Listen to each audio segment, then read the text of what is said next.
So this is Paper Mario, the 1,000-Year Door All Crystal Stars.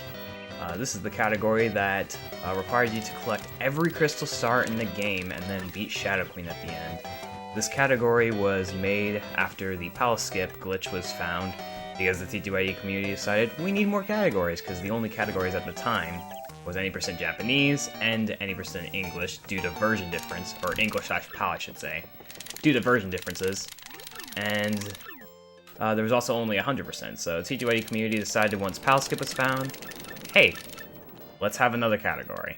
So All Crystal Stars was made, and that's the 4th category that got added to the leaderboards. Currently, there's actually 6 categories. Well, actually, there's 6 categories. There's a glitchless category, and there's also an all collectibles category. But I'm not going to get into that. It's just what the leaderboards are.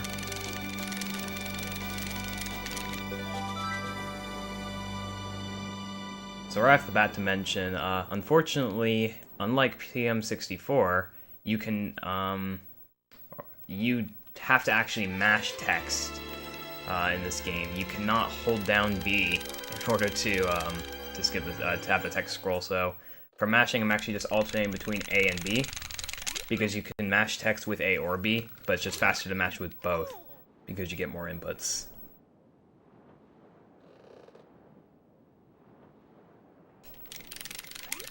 That's the fastest way to actually mash text.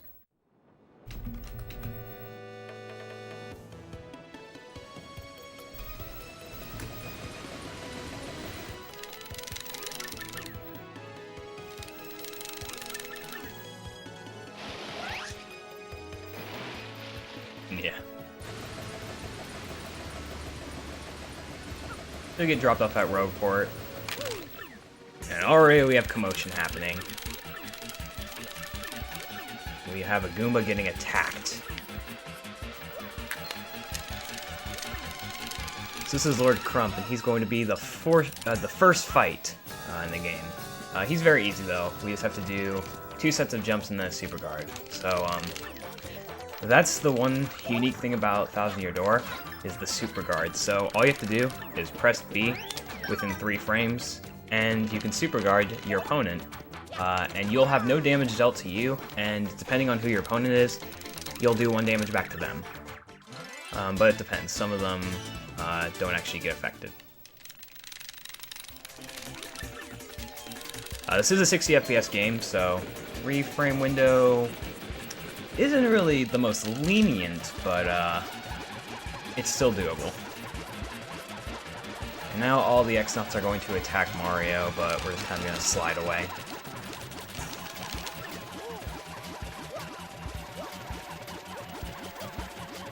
And we're gone.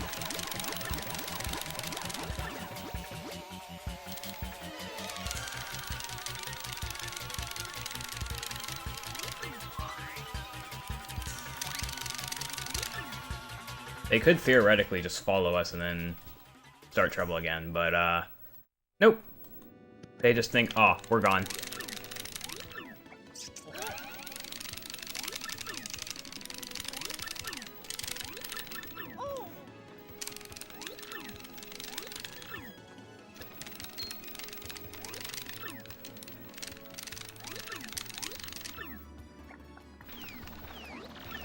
So right here, something interesting. It does not matter how fast you mash Toadsworth's text.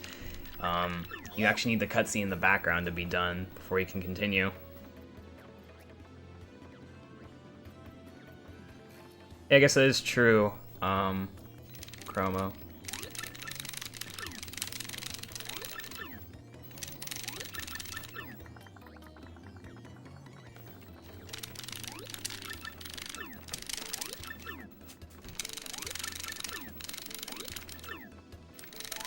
Hey, I get my first party member. We got Goombella. Goombella's the first of many party members. In fact, I'm actually going to be getting every party member in the game besides Miss Mouse. Sorry, Miss Mouse is not really that useful.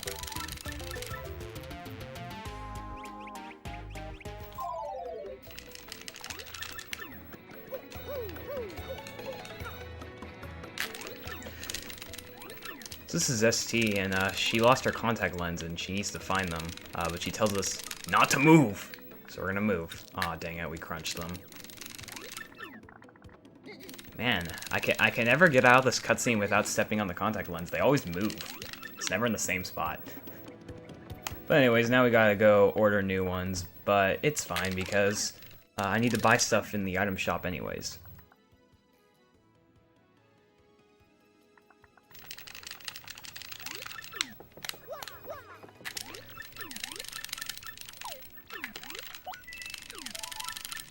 So I'm going to be buying 4 Fright Masks and then 4 Fire Flowers.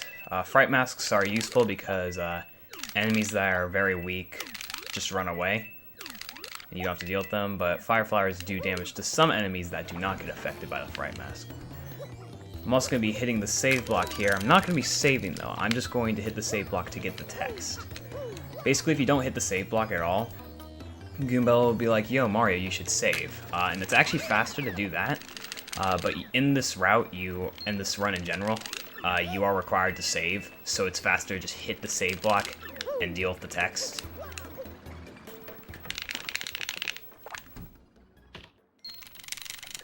So this is Professor Frankly. He's gonna be your best friend for like the next 42 minutes, I should say. And you'll see why. Favorite part of the run. That's good.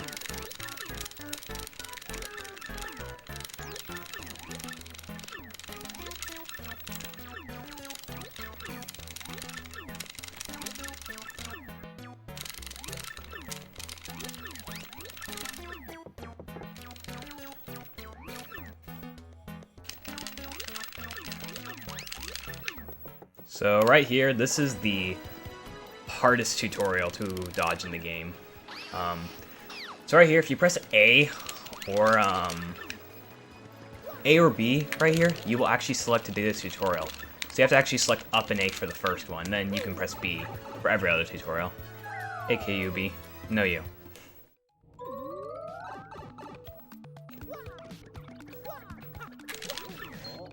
So right here we have the Goomba Trio who's going to attack Mario, but well, with that Fright Mask that I got earlier, they're going to be quite easy to take care of.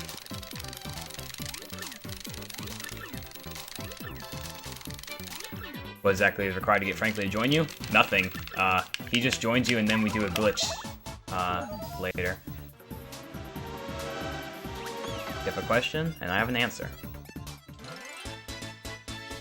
Alright, it's a very easy fight. So now coming up here is the hardest room in the prologue. So I want to avoid every enemy I can to avoid what's getting what's called an encounter. An encounter in this game wastes about 10 seconds, so throughout the run, I'm going to be avoiding any unintentional battles. You can just call me Yoshi or Zilla, Kyubi, if you want. But as I was saying, this is the hardest room in Prologue because there's a lot of Goombas in some bad spots. Like this one, nice lag by the way. Alright, got through that. I do need to go through the game once though. Or, I'm sorry. I still need to go through that screen one more time. Got a star piece there because I'm going to be needing star pieces to buy a badge later from Dazzle. Also got the Pretty Lucky badge because, well, I need to sell some badges for coins. Not too many badges, but a couple.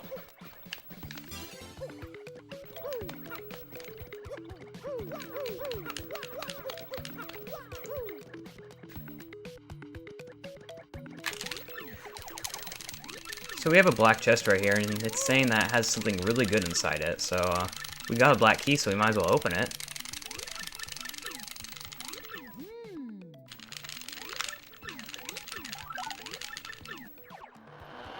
Oh dang it, it's a curse. Go figure.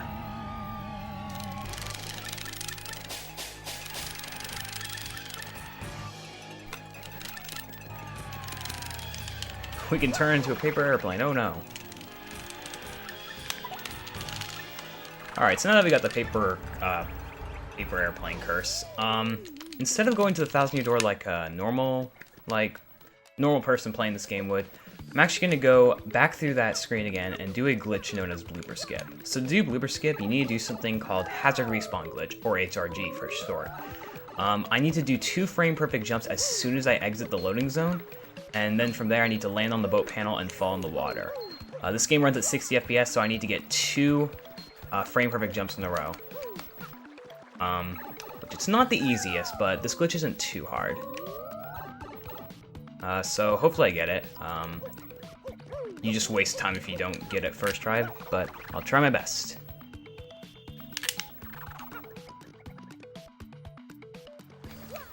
There we go, first try.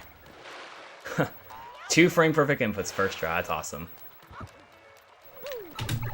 So there we go. So now you warp all the way over here, and, well, I can enter Chapter 1 early.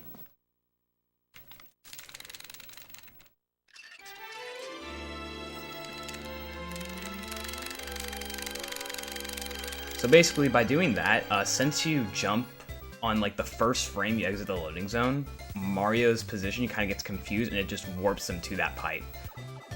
There's actually going to be another glitch I'm doing called Bridge Skip, which uses the same concept of HRG, but a little differently. Dang, I didn't get the jump. Thank you for the good luck, Steve. Also, this is why Frank Lee's your best friend. As you can see, he's still with us. That's a side effect of doing blooper skip. And there's Hooktail. So for Bridge Skip, what I'm going to be doing is, instead of doing 2 frame perfect, like a bunch of frame perfect jumps as soon as I exit the loading zone, I'm actually just going to spawn the pipe, and then I'm going to jump onto the pipe, and then onto like a little thing in the ground. I don't know exactly what it's called, but I'm basically going to jump into the water, and then Mario's position will get confused once again, and it will go to the very center of the water, and then from there I can get a frame perfect jump out of the water and skip the bridge. So let's see if I can get it.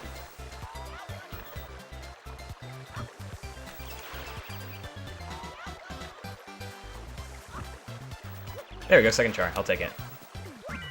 So right there, Mario's going to continuously fall into the water until he dies. I've got 9 HP at that point. And basically, you need at least 2 HP to actually do it. So if I didn't get it, then I would just keep falling into the water and then die. But luckily I got it, so that was a frame perfect jump out of the water, and it's kind of semi-blind. Not exactly, there is a kind of a visual cue, but it's very rough. Oh, and another thing, you actually need to get it within like the first 5 tries in order for it to actually save time. It saves about 25 seconds, and you lose 4.5 seconds every time you don't get it. So right there, I saved about 21 seconds or so. Or 20.5 seconds. But yeah, another thing Frankie likes to do is he likes to lag the game.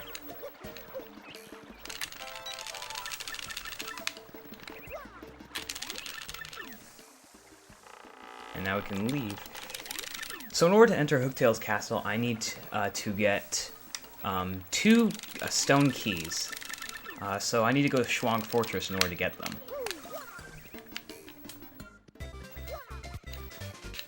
Alright, so I'm going to be getting another star piece there.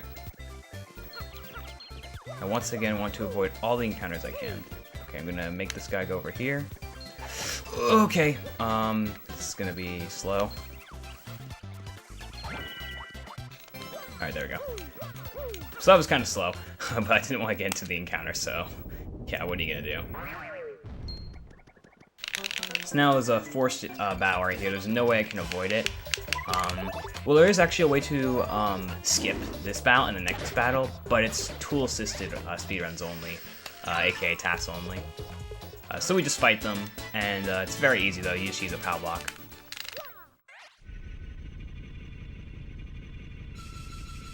Favorite Yoshi Con and TTYD? Don't know.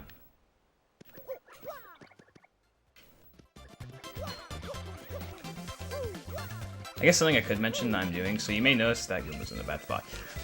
You may notice I'm jumping around a lot. What I'm doing is I'm actually moving up with Mario slightly and then jumping right or left.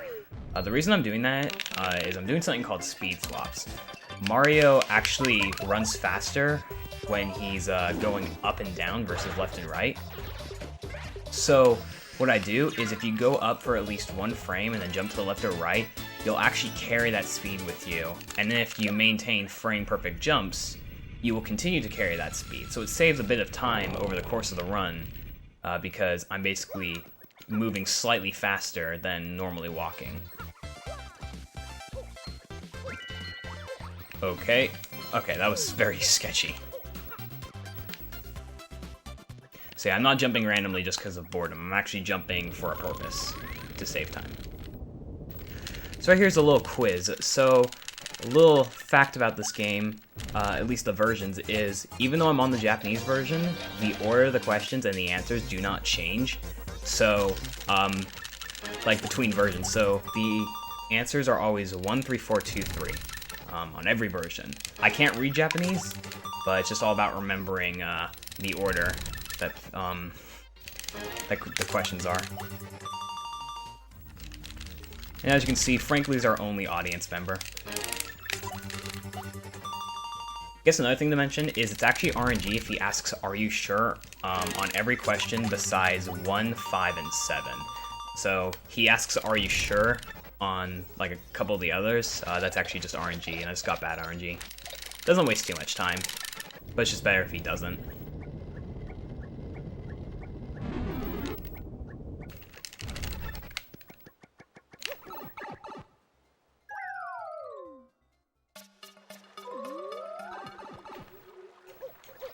So now I'm in Swamp Fortress. So Swamp Fortress is home to the Fuzzies. The Fuzzies are really annoying because they move very fast on the Japanese version versus the English version. And well, if they give you a bad pattern, they can just encounter you and it just sucks. There is a forced encounter here, unfortunately, though. But I can just easily, not hammer, but use a fire flower.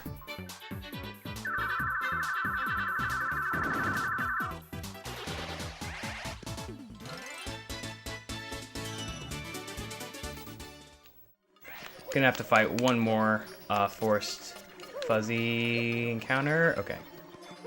Actually, technically 2 more. Alright. Yo, thanks for the good luck, Kyubi. And yo, Snowy, what's up? Thanks for the good luck. And yo, what's up, Andric? Alright, hopefully these fuzzies are not bad. Okay! Yeah, sometimes they like to do that, and up, he's... Yeah, that's something they like to do. They like to basically... Like, he'll be up, and then I'll start to go down, and then he'll follow me down. It's very annoying. What's up, Honey Toast? Thanks for the good luck.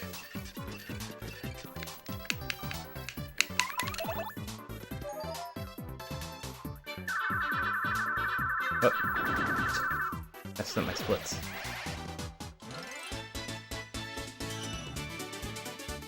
And now I have to go back one more time. Hopefully no encounters, please. That would be preferred. Okay. Alright, good. No encounters. So now it's the final fight, more of a mini-boss here in Swamp Fortress. So this is the Gold Fuzzy.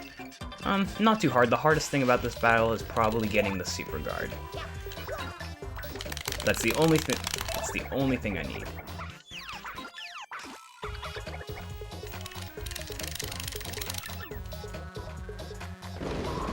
Now the Fuzzy Horde's gonna come, and a little fun fact that a lot of people may not know is you don't actually need to beat the Fuzzy Horde, you just need to beat the Gold Fuzzy. So I can actually kill the Gold Fuzzy within the Fuzzy Horde. Alright, I do need to hit the Super Guard though. There we go, easy. And then I'm just gonna jump and then use a Fire Flower, and then he'll die.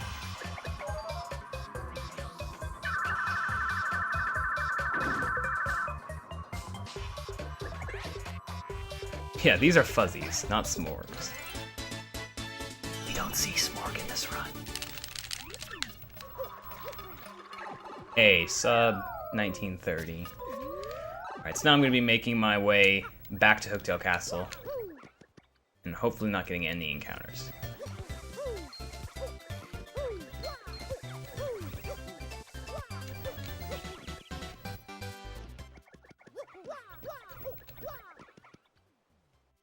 Yeah, I'll get into that later, Kyubi.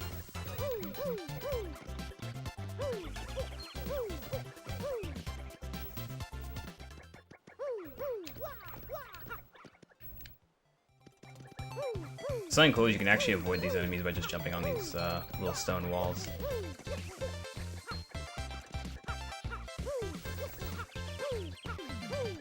Those speed swaps.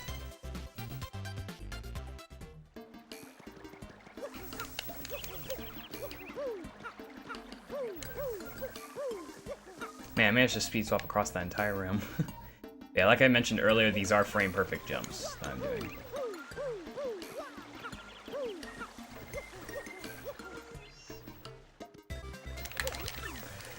Oh hey, I've seen this Koopa before. This is Koops. So he wants to join Mario because he's going to Hooktail Castle, and well, Koops' father went to Hooktail Castle many years ago and never returned. So he wants to know if he's alive or not. So he's gonna join.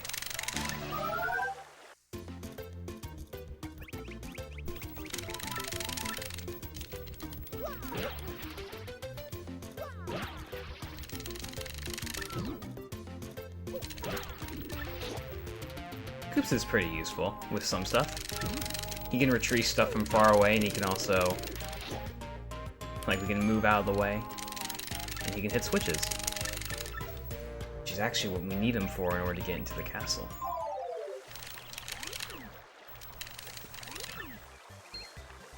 Yo, Castle, thanks for the good luck. So right here, Koops' girlfriend is gonna be like, no, you're not going. I refuse. Like, or I forbid you from going, and he's gonna go, and then she's gonna get mad. And frankly doesn't care. Frankly doesn't care.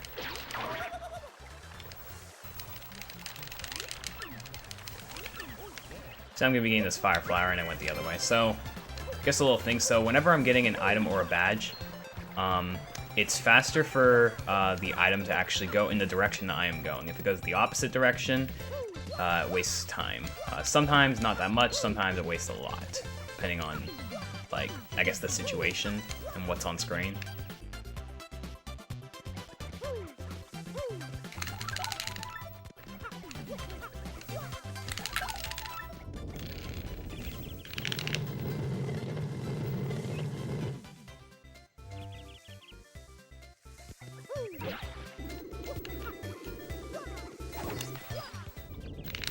And now I can enter Hooktail Castle.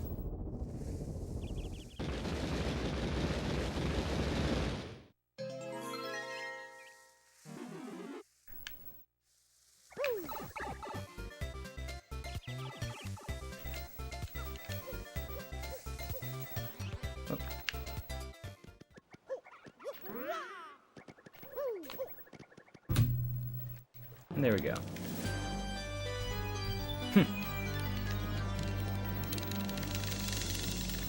So 23 or 5 Hooktail Castle is pretty good. Oh. Now coming up here is a very, very hard room. There's 2 paratroopas and 1 normal Koopa, and they can just give you a bad time. Oh my gosh. Okay, well, that was really good. Almost got into an encounter though.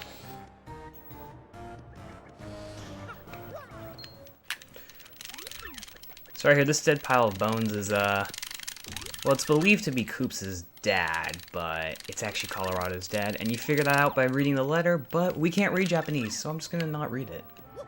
And it's also faster to just not read it. So now coming up, we've got a little mini-boss here with the dull bones and the red bones, but it's actually very easy. I'm actually just going to use 2 fire flowers and then be done. Like I said, fire flowers are very useful for enemies that don't get affected by the fright mask.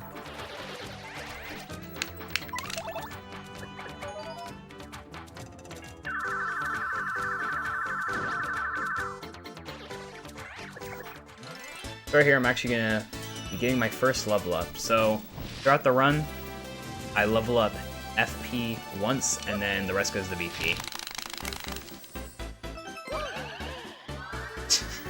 Nice, Andrew. But yeah, basically, we never level up FP again, and we never level up HP, period. So now, coming up here is a cool little trick called Flip Skip. So what I'm gonna do is I'm going to shoot Koops across over there. I can jump on the lock to get to this block. I can jump across here, grab that star piece, and then I can just kind of jump down here and get the key. And that skips having to flip the staircase twice. So pretty useful. Oh. Open the door. Thank you for the good luck flowers.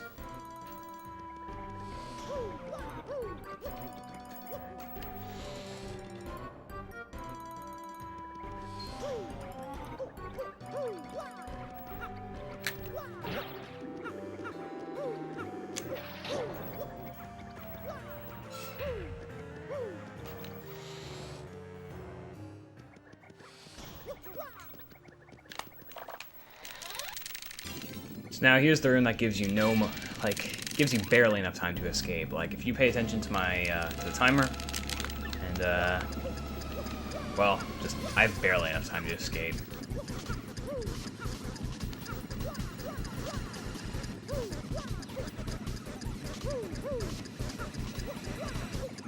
Oh, just kidding. I have plenty of time. And as you can see, Frank likes to pop up in random places. So there's another black chest here. I'm just gonna kind of say, let's open it.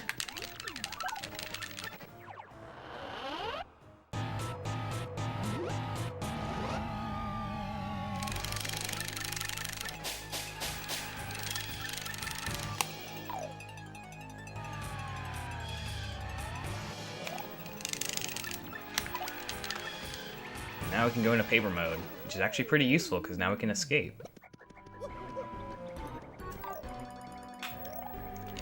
And from there I'm going to get a badge. I'm going to equip it and power bounce. I'm also going to check the email. So you want to check at least one email, or the email once during the run, because every time you get an email, if you don't check the email at least once, you'll get the text that explains how to check emails and stuff every time. So it's just kind of like, yeah, let's just check it once since we paused there.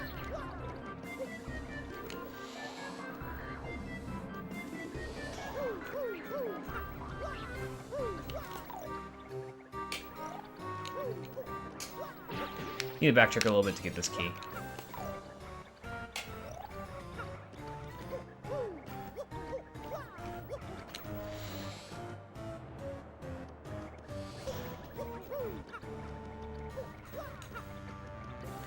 So now coming up, there's a, well, I would do this, but there's a cool little trick you can do called window jump, and basically you can skip hitting the second switch with Koops by just jumping to the window.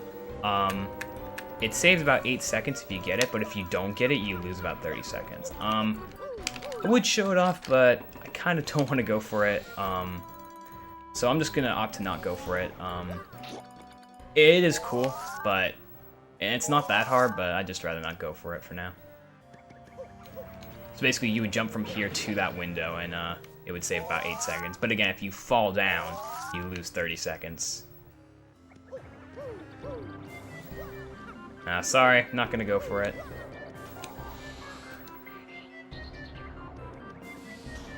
So now from here, there's some cool little strats to avoid the dull bones. While riding this elevator up, I'm actually going to get the life shroom and avoid the dolmens. And hey, look, it's Miss Mouse. Like I said, we're not going to be getting her as a partner, but we will see her a couple times throughout the run. This is actually the first time, and there's only one other time we see her.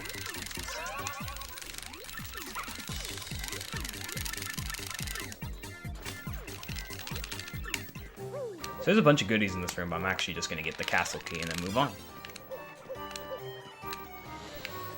So right here, there's a forced encounter here. There's no way for me to avoid it. It's possible in tool-assisted speedruns, but you need to get, like, I think 7 or 8 frame-perfect pauses. So it's just really not possible for RTA.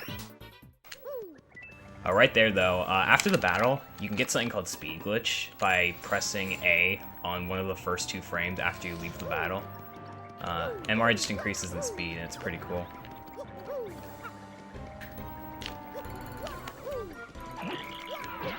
Now, almost at the end of Hooktail Castle. So right here, for whatever reason, on the Japanese version only, this playing panel is actually further away. They made it closer on every other version. On the Japanese version, it's further.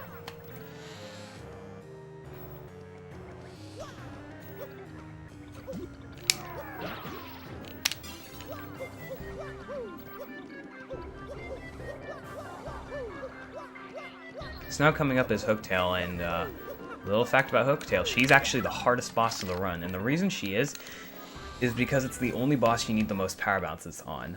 You need to get a 9 bounce at least once, and hello Koopa, notice me, thank you. So basically how power bouncing works is it starts at 7 frames for the first bounce to get to the second bounce, and then it counts down.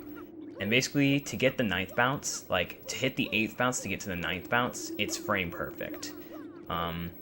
So I do need to hit a frame perfect input. I have 2 chances to get it.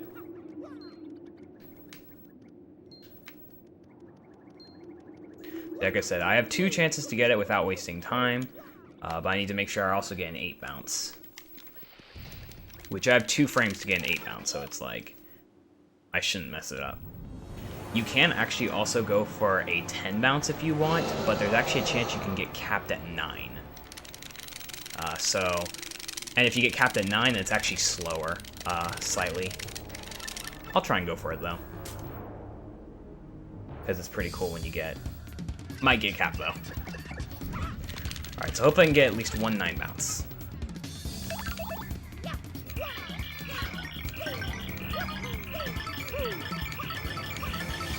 Alright, there we go. I got 1 9 bounce.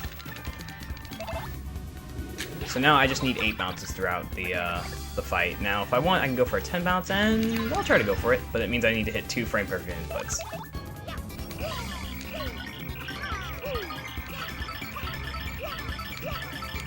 Oh, I got capped at 9. So see, I hit both frame perfect inputs, but I got capped at 9. And right here, I'm actually going to say yes to wanting the 1,000 coins, because it's actually faster than saying no to all 3 of the, of what she wants. Because she first asks you, do you want 1,000 coins? And you say no. She asks for, do you want a badge? And then she's like, do you want to smell my feet? For whatever reason. I'm just going to say yes to the 1,000 coins.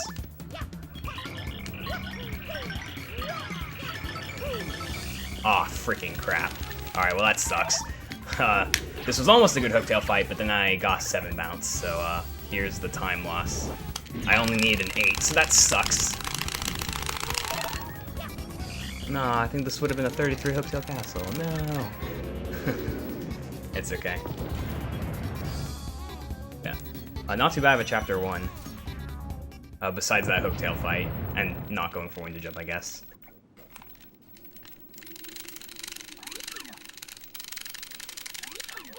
So the best Hooktail Castle you can get is a 33, which is pretty... It's not that hard, but you need to have a pretty good Chapter 1 in order to get it. The best Hooktail Castle you can usually get in runs is a 33 3X, but it's very hard, and you have to have like a good everything, a good Prologue, and a good Chapter 1. I'm just barely going to miss the 33, unfortunately. It's going to be so close. I would have gotten it if I just didn't mess up that Hooktail fight, but it's whatever. 3402 is like a low 34 is nothing to complain about, but I was missing a couple seconds because I didn't go for Window Jump, which saves 8 seconds, and I also messed up Hooktail Castle. So if I got that, I actually would have gotten like a 34 4X, but it's whatever. It was still a good Chapter 1. Just barely missed the 33.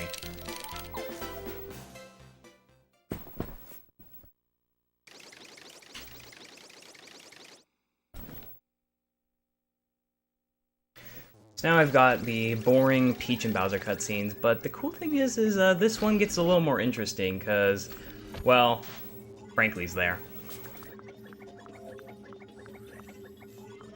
Yeah, when since Frankly's following us, he basically, well, he just follows you. He follows Peach, too. Castle. It's ACS altogether. It's not all and then space crystal stars. It's all crystal stars together, ACS. And yes, it is my favorite category. Because with this kind of run, you get to experience more of the game and the glitches without having to do like something like 100%. Or all collectibles, which is very long categories. Frankly, somehow got on the moon. Just want to point that out.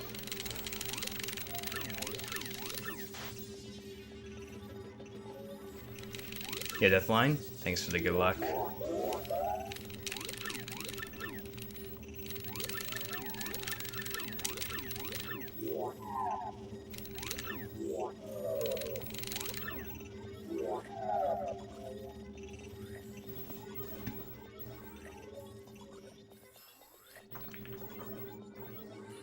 Hi, Frankly. Hi, Frankly. Yeah, Frankly's everywhere. And he follows Peach. So to all people that think you need to take a shower in order to advance the sequence, you actually just need to enter that room and then leave. Oh yeah, so a little funny thing. You can actually do speed swaps with Peach and Bowser. You can't jump with them, but it actually saves a little bit of time for whatever reason to do speed swaps.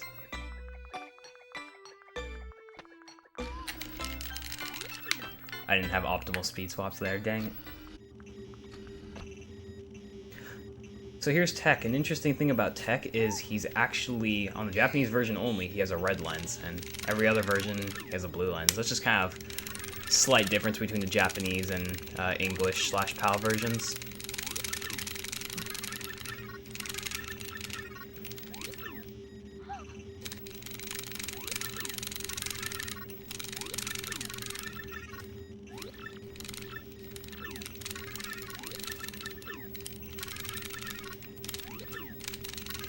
So even though Frankly is here to enjoy this cutscene with us, this cutscene's still pretty boring. We have to sit through a couple of them throughout the run.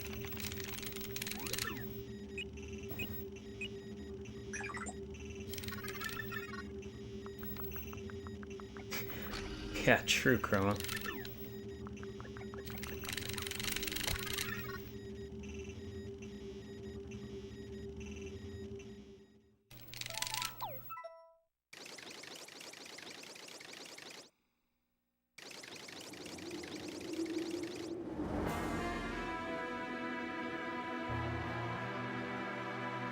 So not only does Frankly follow Peach, but, well, you'll see.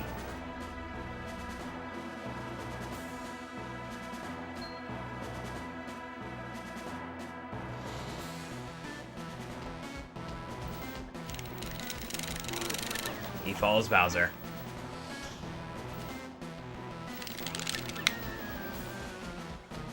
Make up your mind, Frankly. Who you follow? Who are you loyal to?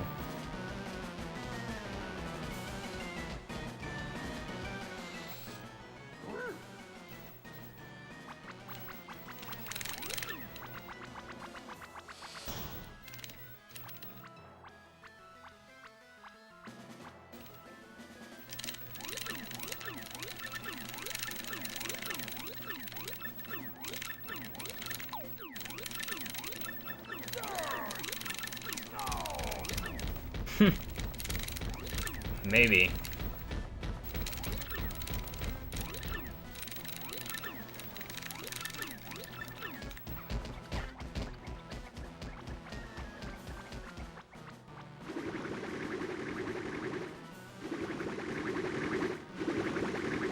He's just evil. Maybe. Bowser tore a hole through his castle. Can't believe him. Someone's gotta pay for that. It's gotta be him, probably.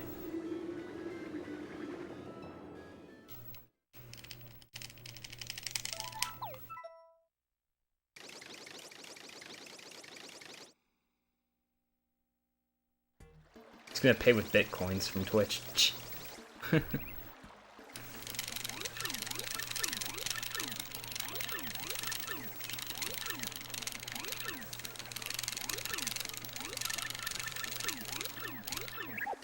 So something I didn't mention earlier, A little side effect about doing blooper skip, besides frankly, well, if you look, my star power is invisible.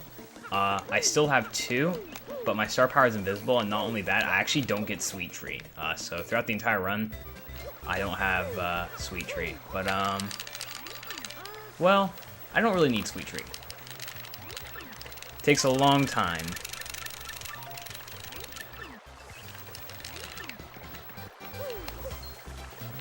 Okay, go away.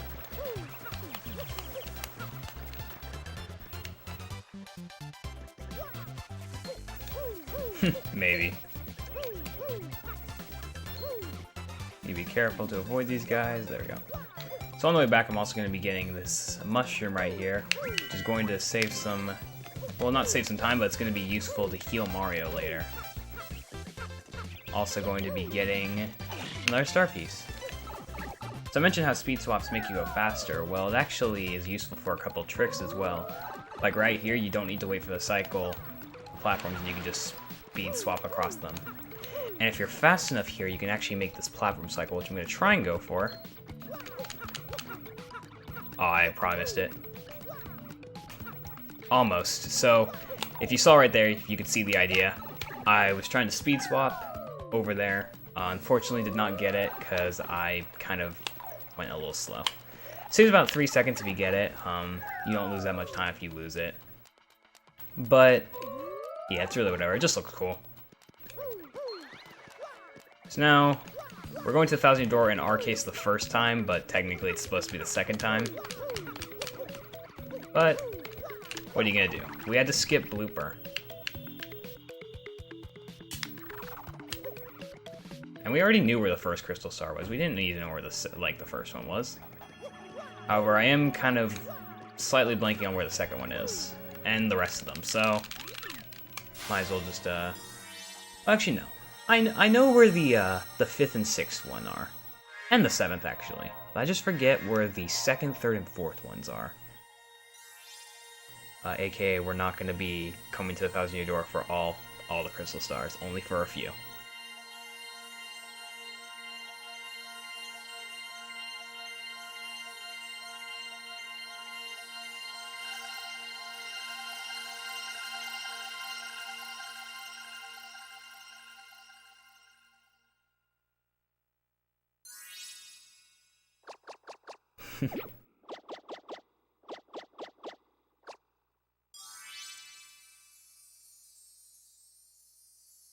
Misleading category.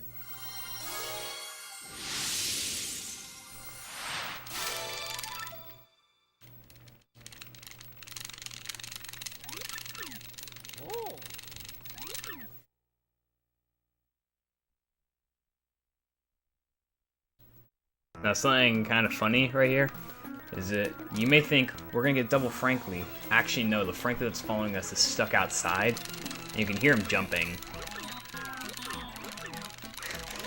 So he doesn't get let in. But then the best part is once we leave, he follows us out. Oh gosh. So it's kind of like, well, Frankly has been following us the entire time. Alright, so before I go to Chapter 2, I'm actually going to real quickly pick up the badge that I need from Dazzle. However, I need one more star piece. There we go. So I'm going to be picking up the Item Hog badge. It's going to be useful for Palace Skip later. I'll explain why we need this for Palace Skip, but basically we need an item drop from one of the embers. And when you put this on, you have about a 21.6% chance to get an item drop. They actually buffed it on English to about a 45% chance, so it kind of sucks that the Japanese version has such a low percent chance. And you waste a lot of time if you don't get an item drop. They buffed it on the English version. But yeah, we'll be using that badge later. There's a lot of RNG involved with it.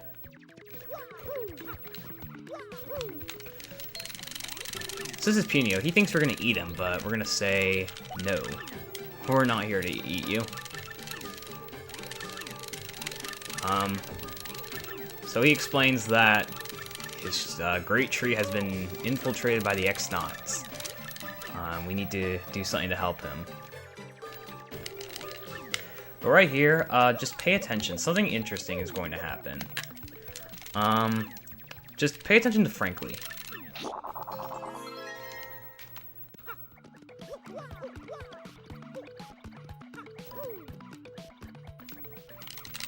Frankly just stole Punio's lines, and so now the game thinks that Frankly is Punio.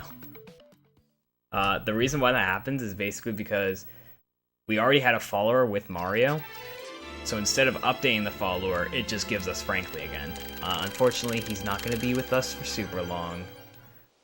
But yeah, right now, the game thinks that this is Frankly, or this is Punio.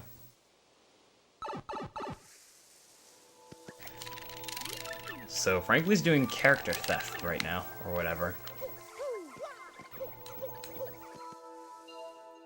But yeah, it's unfortunately going to be fixed soon. So here we got the shadow signs. We'll be dealing with them later.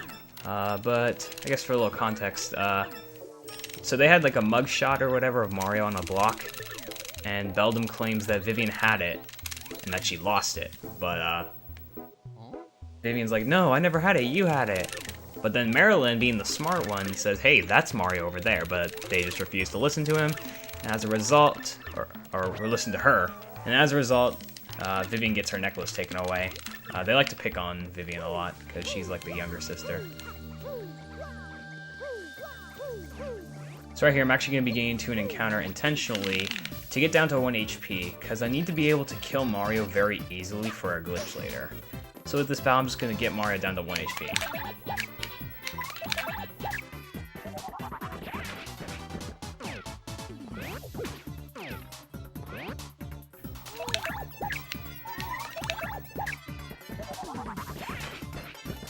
And 1 HP.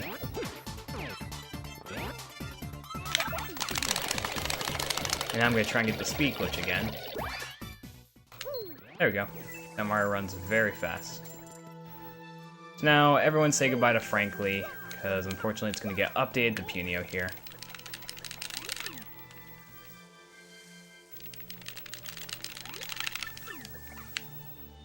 And it's Punio now. It was fun having you for a good 40 minutes.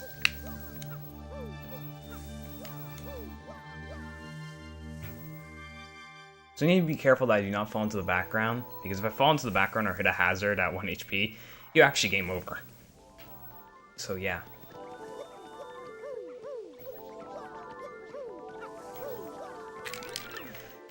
So we unfortunately cannot get into the Great Tree because there's a door. But then Punio realizes, hey, there's a secret entrance, but we don't have the person to reveal it. Then we figure out we need to go get Madame Flurry.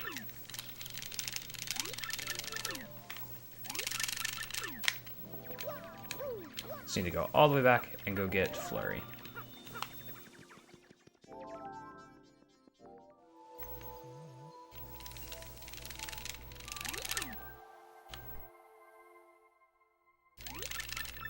Oh, mash. Now you can't read here, but Flurry's basically looking for her necklace. Then she realizes it's gone. She's like, no, where's my necklace? There's actually a cool jump you can get out of this cutscene. You have 2 frames to get it. Let's see if I can get it. I didn't get it. Like I said, you have 2 frames, and not that much of a visual cue, but it just looks cool and it saves like a second.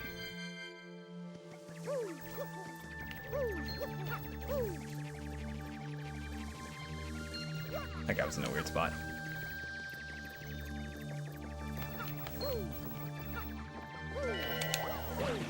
Gonna be getting that badge to sell for coins later.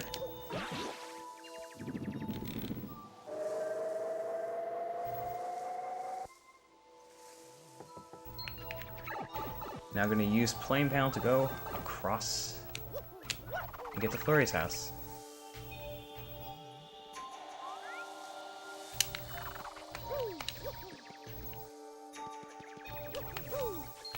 Ooh, almost got into an encounter there. So now coming up is actually going to be something interesting. So I'm not going to explain exactly what this is for now, but what I'm going to do is I'm going to save my game in Flurry's house, and then I'm going to reset and copy my save file over so that I have two files of this run. And what this is going to allow us to do is it's going to allow us to do a glitch later in the run that will allow us to skip a lot of stuff. This is allowed in the TTYD speedrunning community because we all decided you're making the file during the run, so it's like there's no reason not to go for it.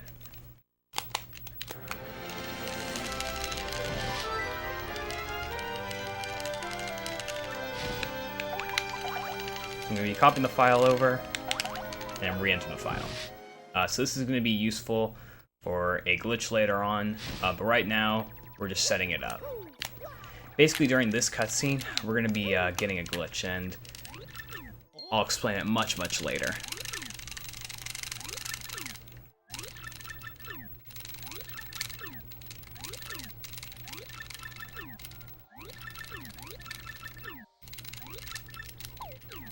So Flurry asks if we can get her necklace, and we're just going to say no. It's actually faster to say no, you won't get it, than yes, because if you say yes, there's an animation of Mario shaking his head, and it's actually slower. But we're forced to get it anyway, so not to worry. So here you figure out Beldum did have the mug shot of Mario on the block the entire time. I don't know exactly what it's called, so I just call it a mug shot. But Vivian got blamed anyways, unfortunately.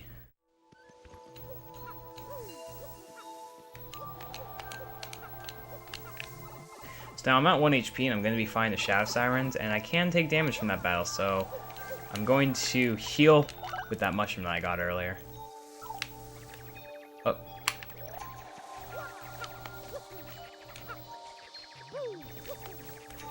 And now I'm going to go all the way back and fight them.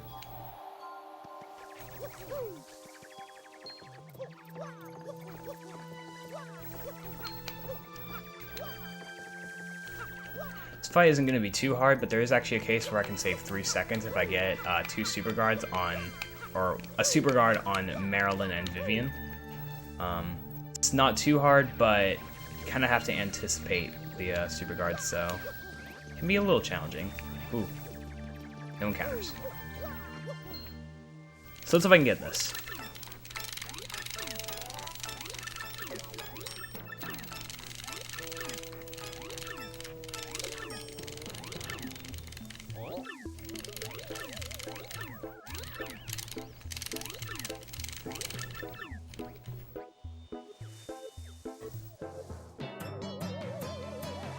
So again, if I want to save about 3 seconds, I need to get a super guard on Vivian and Marilyn.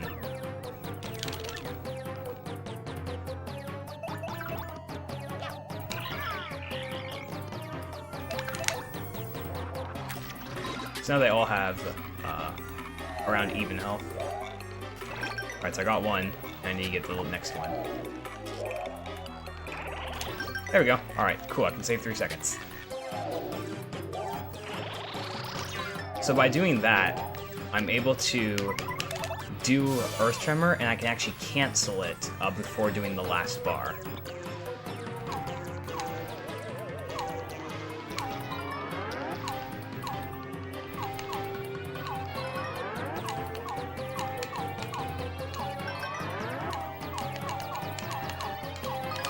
I'm going to cancel it on purpose here. This will do 5 damage to all of them, but then I'll have exactly, they each have 2 HP left, so I'll have exactly enough to kill Goose. If I didn't get the super guard, I'd have to just do a full Earth Tremor.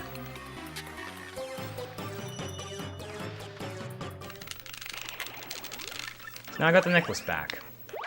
Now I'm going to be doing a cool little clip right here called Tree Clip. So what I can do is I can literally just clip into this tree, up, and then, excuse me, fall out of bounds, and then spawn at this loading zone. So doing that saves about 2 or 3 seconds if you get it fast. I didn't really get it that fast, so I probably didn't save much time. But basically, that actually allows you to skip the encounters, so you don't have to risking into any encounters. And the reason why that works is because since the last loading zone I came from was that right loading zone, when Mario falls out of bounds, he spawns at the last loading zone he was just in. So basically he spawns there, and it saves a couple seconds. I'm gonna go all the way back to Flurry's house and give her her necklace.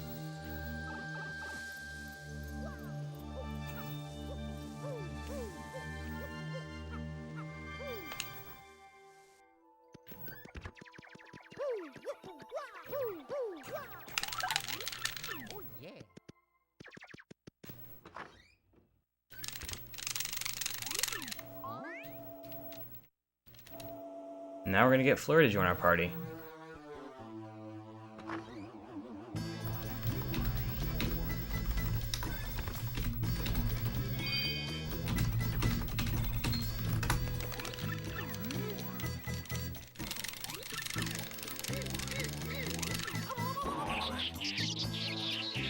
So Flurry is personally my least favorite partner in the game, but she's pretty useful for a couple of glitches.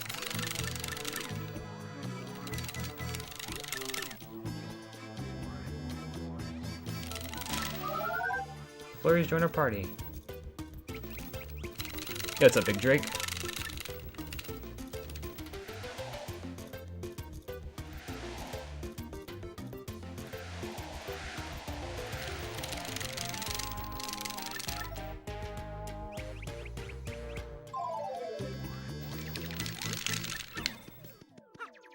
Oh. So I can go back to the Great Tree and actually enter it.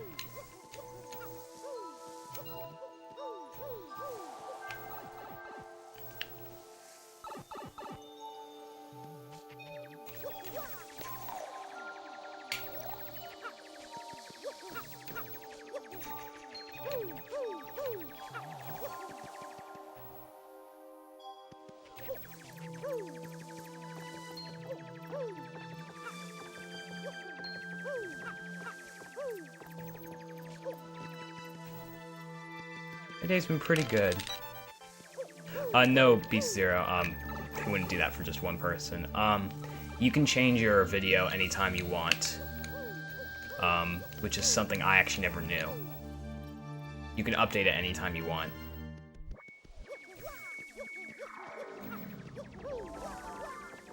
Oh. Now using Flurry. Hey, it's a secret entrance, and it's labeled! That's how I know it's secret.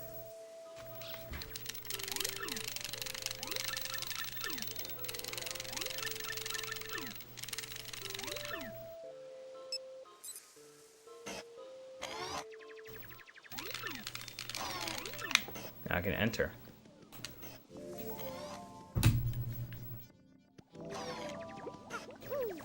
So I'm in the Great Tree. So, something I didn't mention is Chapter 2 is probably everyone casually ends speedrunning. It's their least favorite chapter. For speedrunning, it's their least favorite chapter because of the punies and jabbies, which I'll get more into later. But let's just say that they're kind of badly programmed, and some of them are just RNG based. So, kind of sucks. I'll get into that a little later. We have a forced fight with the X-Nauts here, but you can easily take them out with a Fright Mask.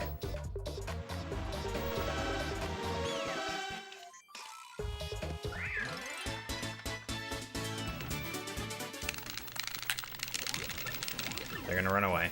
Because, yeah, we used the Fright Mask to scare them off.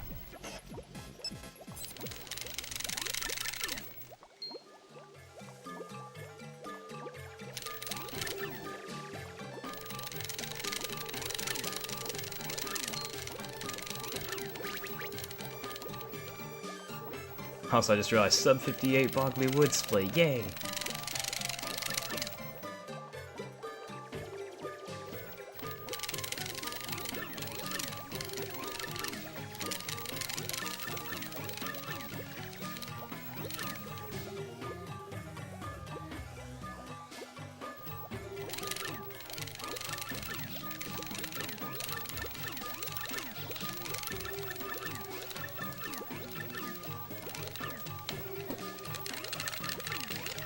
So like I said, punies are very bad in this chapter, and I'll explain a little why later. But for now, we need to go look for the rest of the punies, because there's not that many. There's only like 11 of them right now.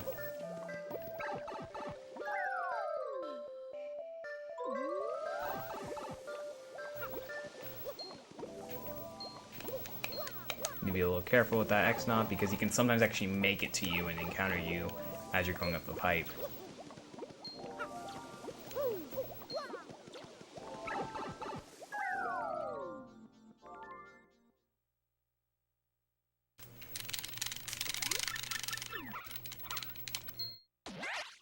Wonder who that is.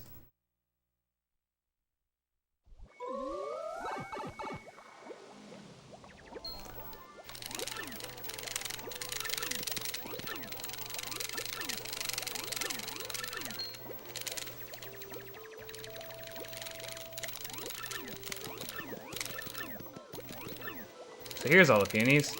They're locked up here.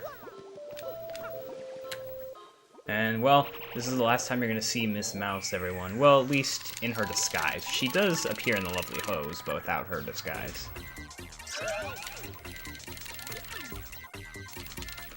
Let's say bye to Miss Mouse. Bye. And now right here is the hardest battle in the game. It's Mario versus...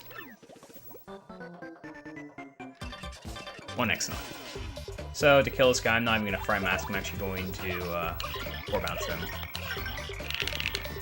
And he's dead.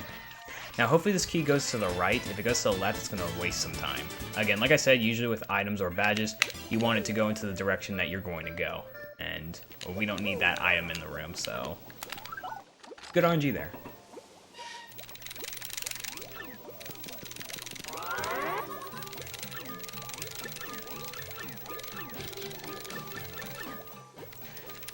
So right here, this Peony Elder goes on an hour rant about stuff, and then, well, she goes back down to the Star of the Great Tree.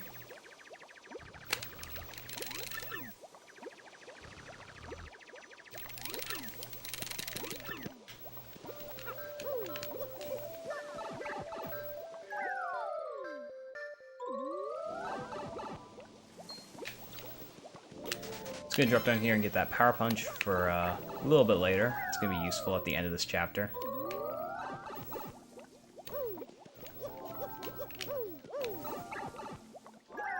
And even though Peony is not with us right now, let's just say he has powers, because he's right there. He just teleported to us.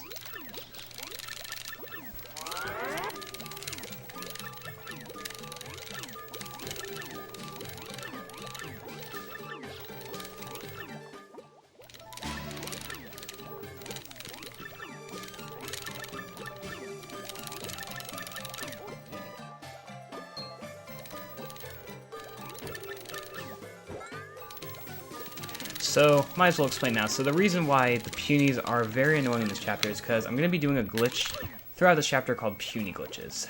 Basically, whenever you kind of fall off a ledge or whatever, or just kind of get out of sight of your Peonies, you can actually do consistent jumps. Don't have to be frame perfect. And basically you'll keep your Peony count with you, and if you go down a pipe, then the Peonies will follow you there. There's going to be an example of the first one I'm going to be doing called Orb Peony Glitch. So for Orb Peony Glitch, I'm basically going to be putting the orb in the pedestal and then immediately taking it out. And that's when I'm going to do jumps to the pipe, and then if I do it right, I'll take the Peonies down with me. So hopefully I can get it. Or at least quickly. Alright, there we go. So that's what it looks like. So instead of having to blow them across the room, they followed me. And now I'm going to be doing something called Flurry Lock, and I can do a Peony Glitch down here. Take them down with me. So, yo, what's up, Chomsky? Thanks for the good luck. So, for Flurry Lock, what you do is you can actually, you press X and then, to use Flurry, and then you can press A exactly 4 frames later to basically use Flurry and jump on the same frame. It basically locks Mario's direction, so as you notice, I was jumping backwards, and that just kind of is safe so the Piranha Plant, or the Pale Piranha, doesn't get you. So now here's the other thing that sucks about this chapter, which are the jabby fights. They can take a long time if you get bad RNG. Right now, not doing the best. Okay, those ones got taken care of. And just, there we go. Okay, that wasn't too bad. It's a lot better than what I'm usually gotten, like what I usually get. But jabby fights just suck. They can waste so much time. And that was not the fastest, but it was still pretty quick. Thanks, Chomsky. Now right here, I got the blue key, and now I can go save the rest of the Peonies. I guess another reason why this chapter sucks, which like I said, punies are horribly programmed. Sometimes you'll just be holding a random direction, and then your punies will just you'll just lose your puny count for whatever reason. Like, they'll get caught in a bush or something. They'll get lost. It's like, it's very annoying. Yo, thanks for the 200 bits, dude. Really appreciate it. So right here, I'm actually purposely going to leave the punies in this room because a little fact about orb puny glitch, you can actually do it with punies on both sides of the room. So I'm going to leave them there, and then I'll pick them up later once I come back down here.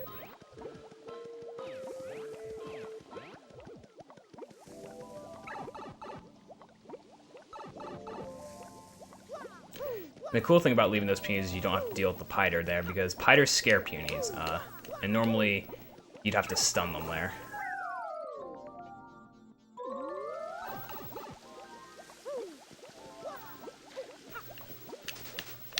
So I'm going to be getting the Thunder Rage, which is going to be a little useful for later, and hopefully I get good RNG here. Okay, that's pretty good.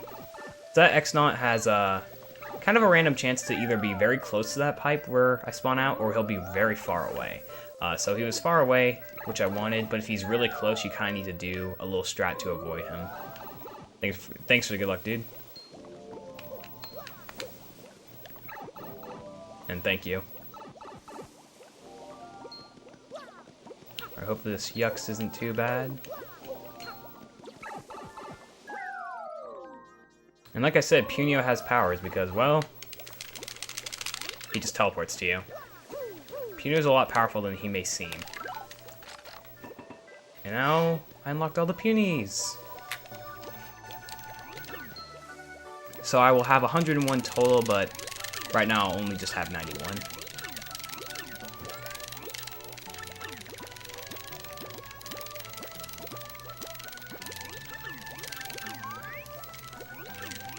I don't know about that. Oh wait, yeah. True. He can disguise himself as Frankly. So I got all 91 punies, or all 101 I should say. So I'm immediately going to be doing another puny glitch in this room, which is a little different because you go up instead of to the right, but still very easy. Now I'm going to be doing orb puny glitch again, and this one's a little different. I mean, it's the same concept, but it's a little harder because you have more punies, and it's just not the best.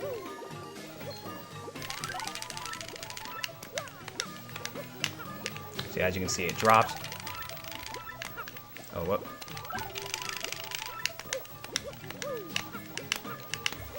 Alright, there we go. So third try, not too bad. Gonna flurry lock again.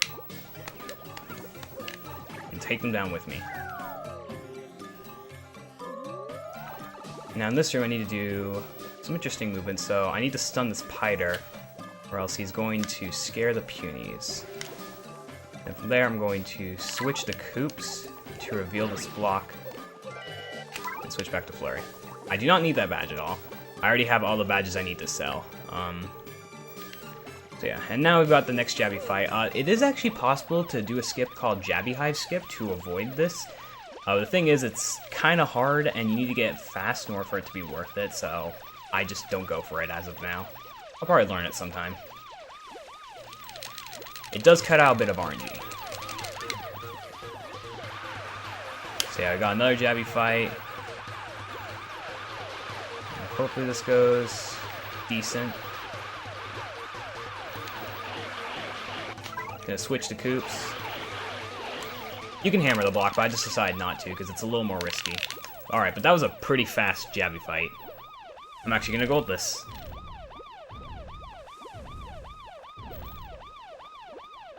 Alright, so now immediately upon entering this room, I'm gonna do a glitch called Cage Skip.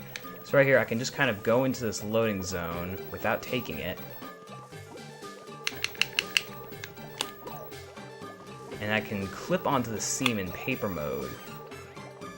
And then I can puny glitch down to this pipe and take the punies with me. So that skips the entire cage sequence with the punies and stuff, and it's really cool. Another puny glitch down here. And now there's one more puny glitch I'm going to do called Water Switch Skip. So this one's a little different because I'm actually going to puny glitch above the punies instead of kind of below them or to the side. So I need to do a kind of complex setup. There's actually a couple different versions of doing this, but this is the one I'm most familiar with. I need to still keep a consistent jump, and now I need to stay on the edge of these platforms, and I can't rush it either. I need to go kind of slow, and this should be fine. And there we go. Alright, that was really good. All the puny glitches were pretty decent. The only one that wasn't as good was Orb Puny Glitch number 2. But still, this was a pretty good chapter 2, which is not something you get all the time. So yeah, by doing that, you skip the whole water switch and stuff. And this is actually the last screen that can really mess you up with the punies, because your punies can just randomly drop here for whatever reason. Hopefully that does not happen. Okay, we're good. Alright, so the punies were really good to me this chapter, and the jabbies. Like, I just got a 6-second gold because of that.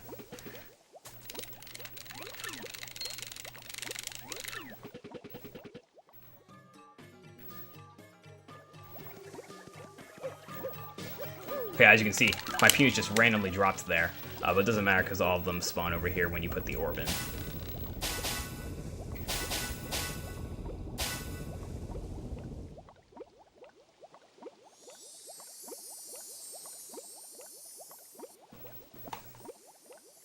And hey, there's the crystal star.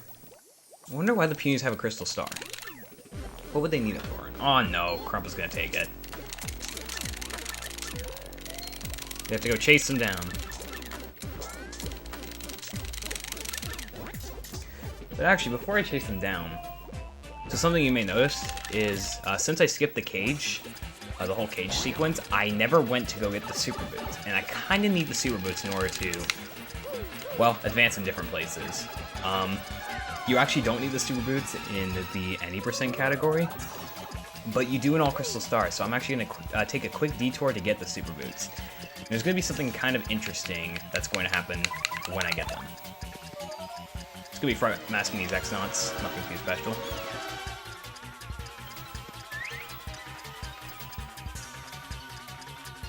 And since I'm in a sequence that's past the cage sequence, when I go into the room where the super boots are, you're normally supposed to solve a puzzle in order to get them.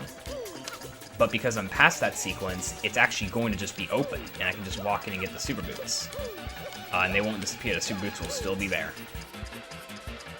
As you can see, this puzzle's already solved.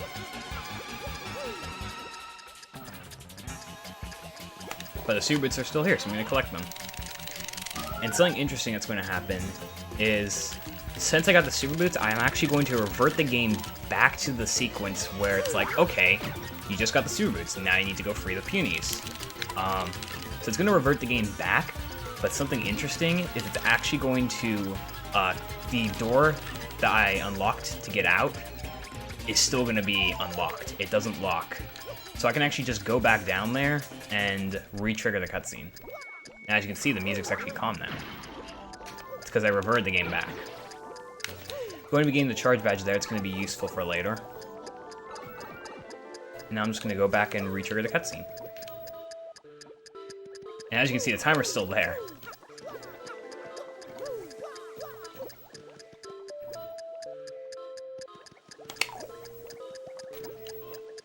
And I can just go through. This doesn't lock. It stays unlocked.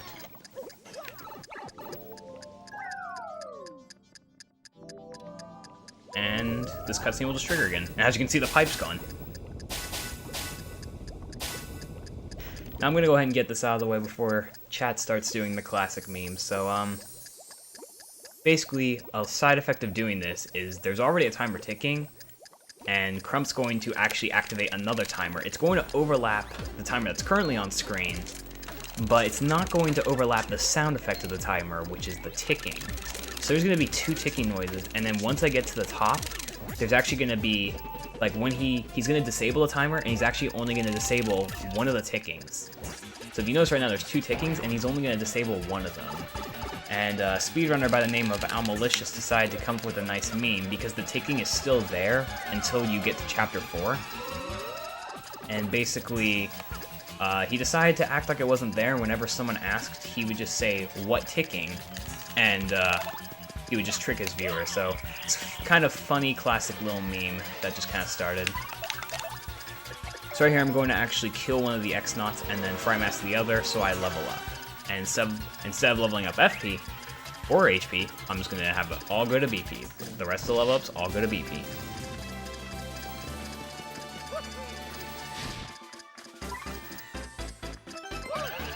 But yeah, so I'm going to go ahead and play along with the meme, because why not, and I'm going to act like the ticking is not there.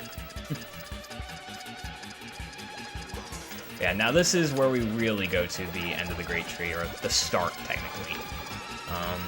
And we're going to fight Crump, or I should say Magnus.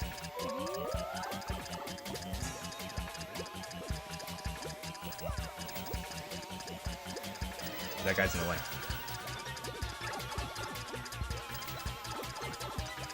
Oh yeah, and we leave the Punies down there because they're not required.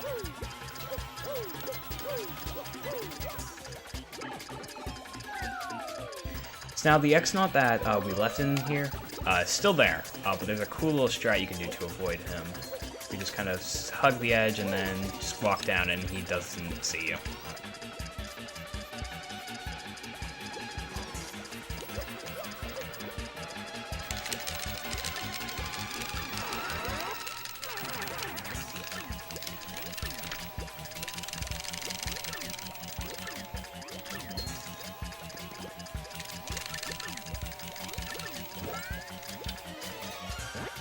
So as you can hear, the ticking is still there.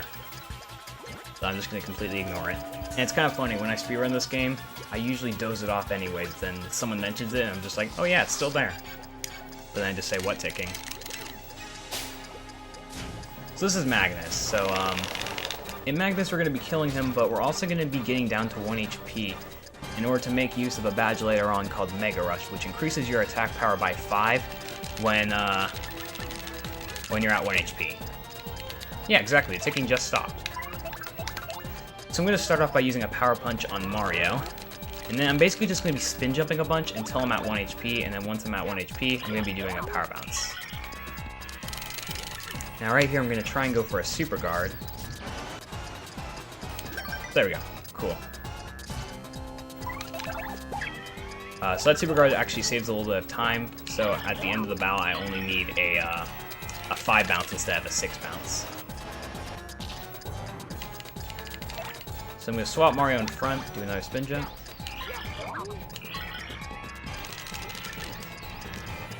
Oh, I don't get this bingo. Alright, cool. Bingo's waste time. I just need to block 1, and then from here I'll get down to 1 HP.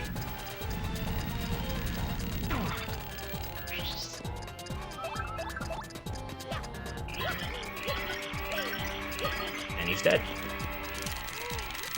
So there we go. Really good fight.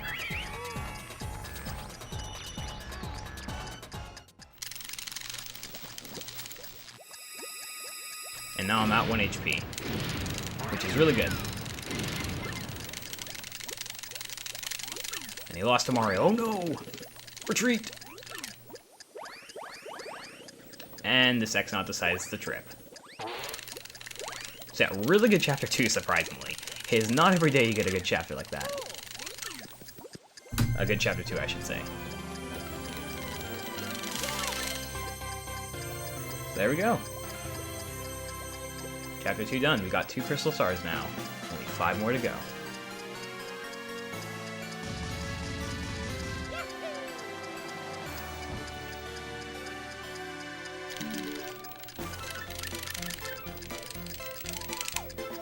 So coming up, the next part of the run is where you can actually lose a lot of time because of RNG. So there's going to be a person in Rogueport known as Charlington. And Charlington, basically, he sells 16 items, and you need, he sells 4 items at a time. You need to get the boost sheet and the Mega Rush badge. The Mega Rush badge is the one that you need the most. If you do not get the boost sheet, you can actually get a backup. It just wastes about a minute, unfortunately. But basically, he has a 25% chance to be holding the Mega Rush badge, or the boost sheet, and he has a 5% chance to be holding both of them. And basically, I need to get the Mega Rush before I enter Chapter 3. I have 2 chances to get it without wasting too much time, but then from there, if I don't get it, I'm going to be wasting a lot of time. So bless RNG, because you may be surprised on how long it can take. The world record for Mega Rush, I believe, is 20th try. So if you do, or I think it's like 24 or something, I don't know. Basically, if you just do 25% or 0.25 to the power of 23, you can see the percent chance it has. I'm sorry, not 25%, 0.75% or 0.75 or 75% to the power of 23. And you can see how low of a chance it is for that to happen. So now we got a little Peach dance cutscene. There's 16 inputs, but only 10 are required. And it's funny when she fails.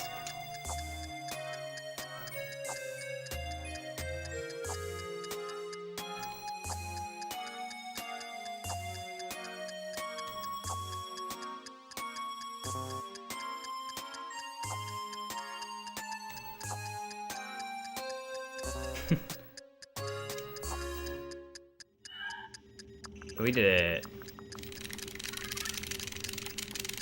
So fortunately, this Peach cutscene doesn't take too long.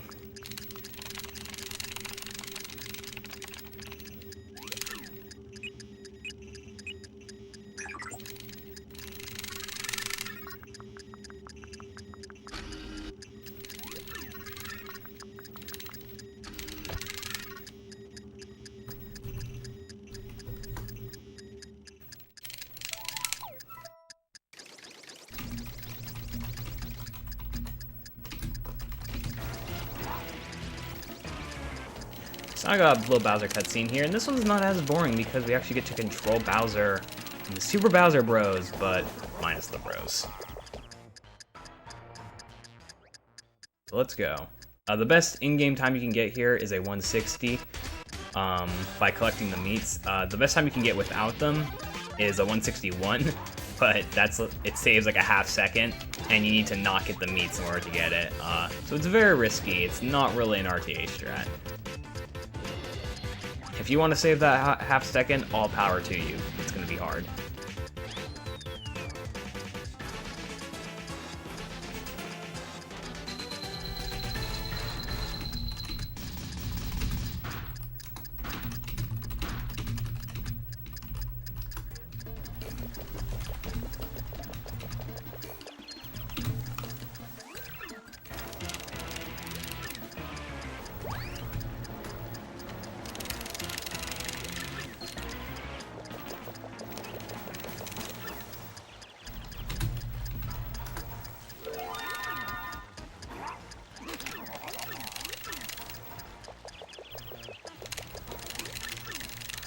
Right here, this is not actually Peach, it's a life-size poster of Peach, and this Koopa's a really big fan of Peach, as you can see.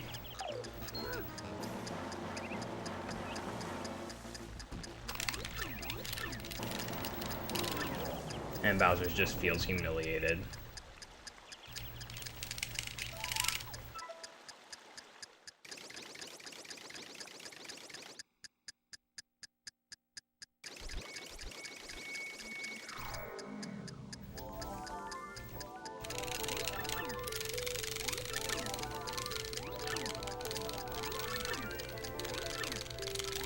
And now I can leave.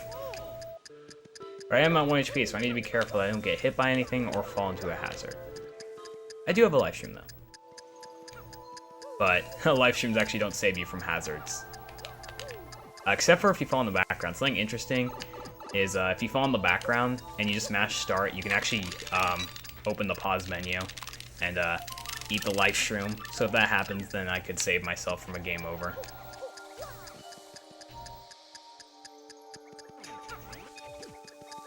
So on the way back, I am going to be getting this honey syrup and eating it right away because I need to have 6-8 FP for the next battle.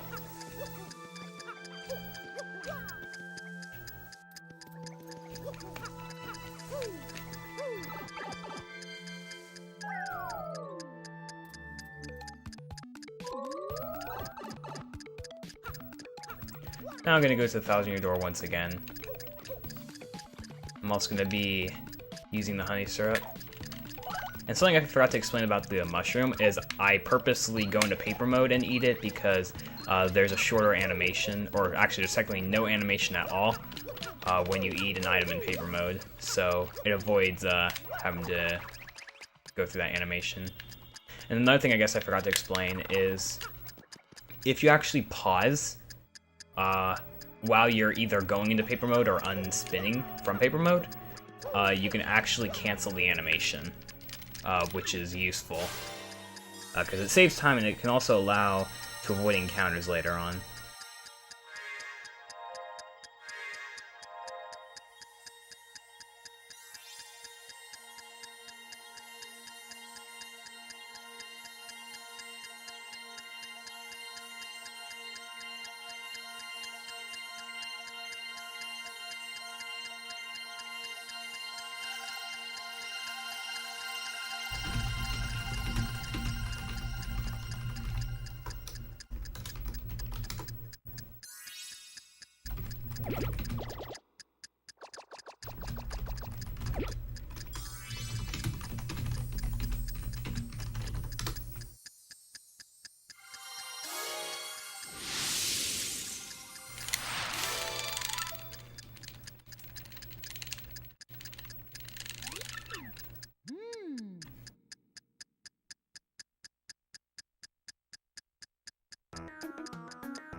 Alright, so there's some more cutscenes, so there's more text mashing. So coming up, I'm going to be doing a glitch soon called Ultra Hammer Early. There's actually two ways of doing it, but the way I'm doing is, I'll go ahead and explain it once I get closer to that. But what I'm going to do first is I'm going to be selling some badges at the Lovely Hose, and then I'm going to be buying the Power Rush badge, which gives Mario 2 extra attack power when he's at 5 HP or lower. And this actually stacks with Mega Rush, so by the time I'm in Chapter 3, if I have Mega Rush and Power Rush, I'll have 7 extra attack power. Which will be very useful. So I'm going to be going to the Lovely Hose, or House, however you want to say it. And hopefully Power Rush is on sale. It is. It doesn't actually matter if it's on sale or not, but it just saves time.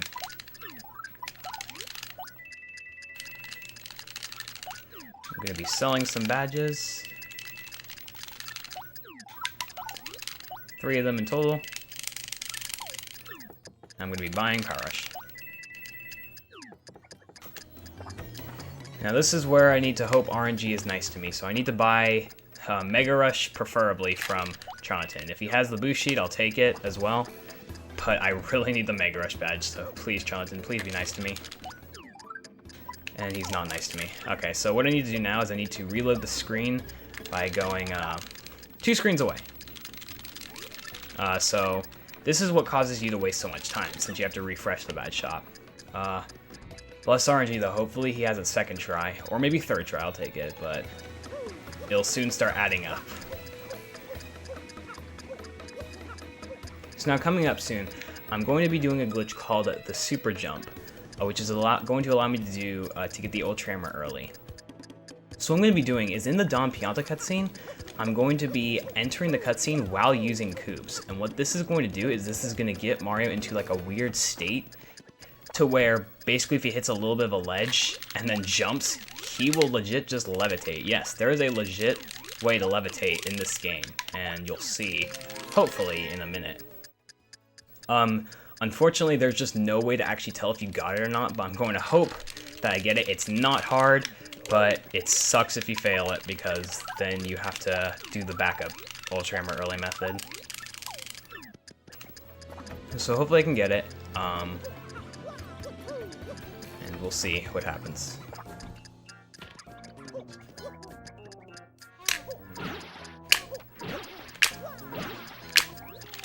Alright, so hopefully I got it. There's no way to tell if I got it or not, other than just going there and hoping for the best.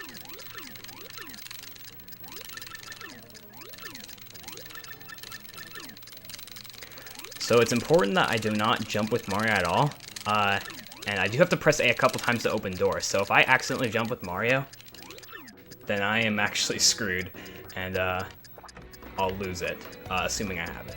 So I'm going to be very careful while trying to open these doors. Because I have actually had it to where I try to open a door and then I just lose it. Alright, so there we go. So no more pressing A. So now if I got it, when I jump here, I should levitate up. Hopefully that happens. Please tell me I have it. Let me kind of line myself up. There we go. So I'm going to levitate all the way up to the chest.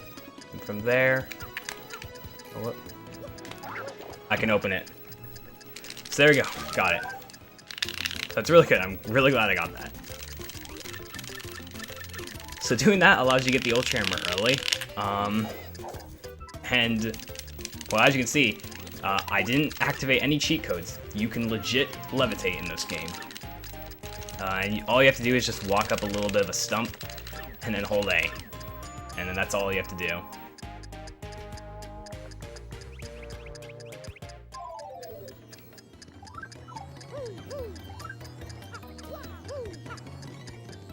Alright. No, not yet, Kyubi. I need to get Mega Rush. Like I said, I don't have Mega Rush yet. Alright.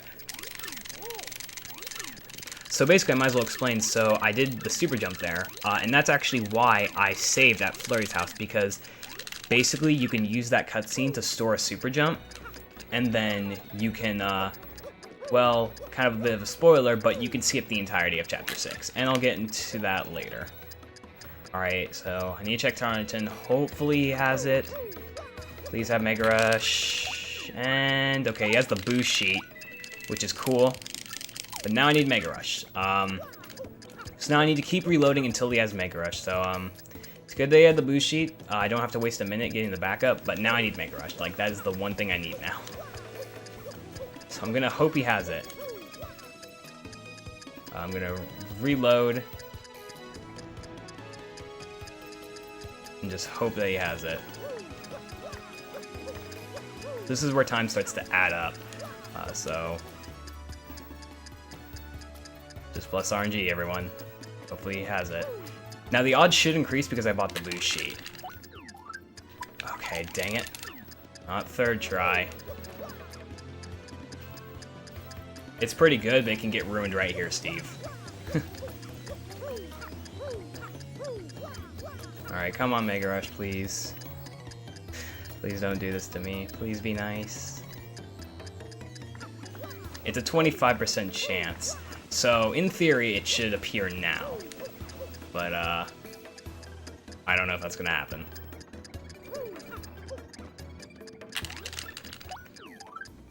Nope. Okay, I'm gonna actually buy the stopwatch, just randomly, to get some more coins. Or to use up some more coins so I have a better chance. Coins don't really matter that much at this point, so I'm just gonna be buying a random item and I'll store it later. That will increase the odds. So now, he's only selling 14 items. I'm actually going to do the same thing if he has a dried shroom. And then I'll just need to store them. Alright, come on, Charlatan. Don't be bad. Yeah, I did, but I wasted time on the boost sheet. Still nothing. Okay, I'm going to buy this dried shroom. Oh, this is bad. And he has a better chance of actually having it now, and he's not having it. Oof. What was that? That was 5th try he wasn't there? Ooh. Yeah, this is where time adds up. You lose about 30 or so seconds every time it's not there, so I basically lost like a minute and a half so far.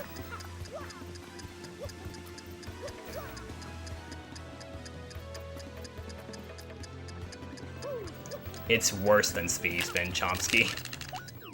Alright, there it is. Okay, I'll take it. That was kind of bad, but I'll just take it. Alright, so now I'm going to equip that along with Power Rush. So that was, what, 6 tries? So that's still pretty bad. I basically lost about 2 minutes from that. Or close to. Actually, I can look right here on my gold split, because on my gold split I got first try. So I'll take a look at that later. Okay. Now I'm just going to be storing those extra items I bought, because I do not need them at all. I literally just bought them for the purpose of what is it? For the purpose of just better RNG.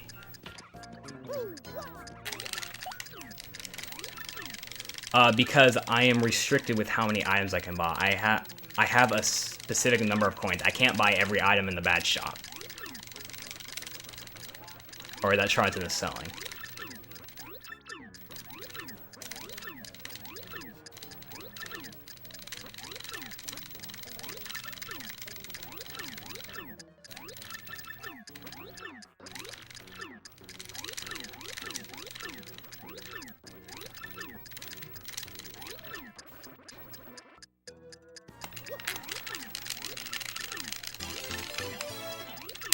Oh, there we go.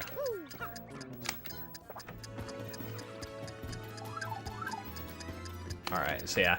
Mega Rush kills a lot of runs, because if you look at my, here, I can switch to my gold splits. So right, oh, what? I'm not selected on there.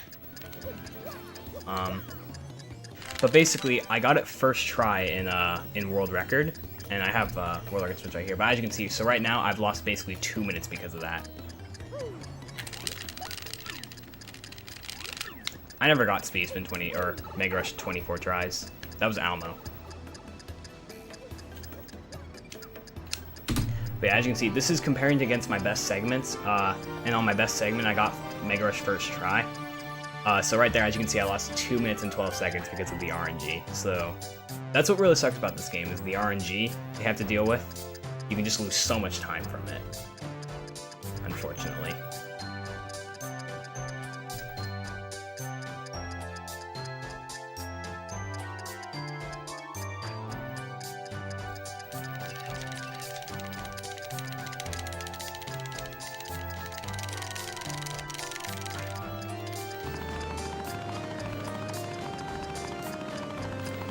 Now we're going to Glitzville. Now, luckily, Glitzville is very short, and you'll see why later.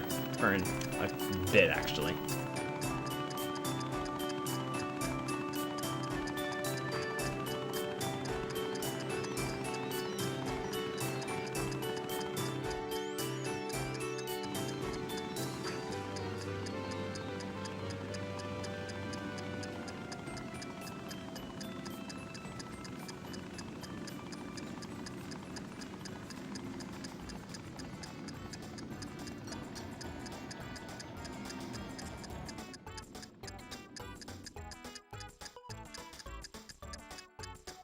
Yeah, I can, Steve, but it's very hard.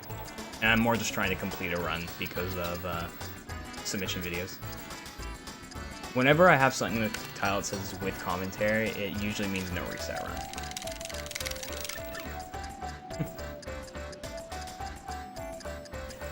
Alright, so before I enter the Glitz Pit, well, welcome to Glitzville, aka Oolong Town. That's what it's called in the Japanese version. I'm actually going to go to the shop real quickly and buy some stuff. And this is really the last time I need coins. So I need to buy a Power Punch and then 2 point swaps. So this is a lot of extra coins, so I actually could have bought more items to increase Charlton's odds if I wanted to. But I just didn't. It's too late now anyways.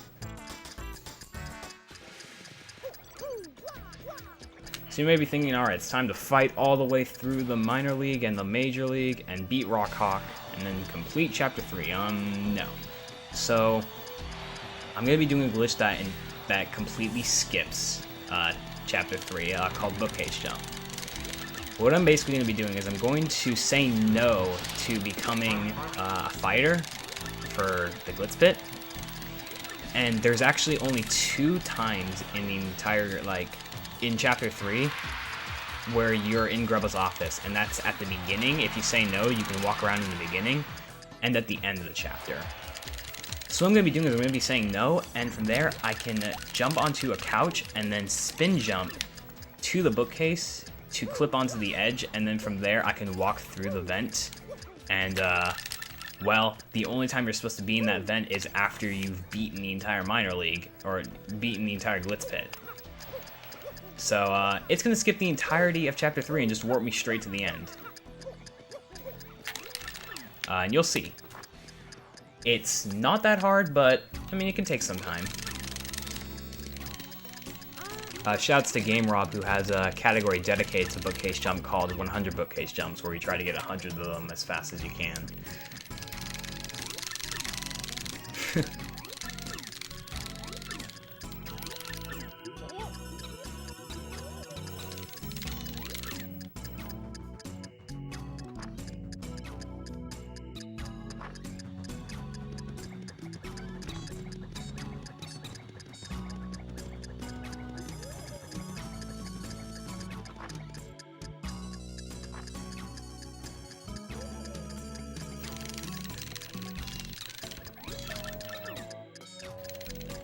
So now I need to make sure I do not become a fighter. If I become a fighter, then it's run over. There's no backup for it unless you like saved. Alright, we're good. So now I'm gonna jump onto this couch and then spin jump to the bookcase, which is giving me some trouble. Alright, hello. Alright, come on. There we go. Never mind. Ooh, this is giving me some trouble. Ooh, come on. There we go. Okay, so that was pretty cool. So, as you saw, I was trying to spin jump the entire time, but there's actually some cases to where you can actually get it up there without a spin jump, and that's what just happened there. So that was like, what, 6th try or something? It wasn't the best, but it's whatever. You don't lose that much time. I probably lost like 10 seconds there.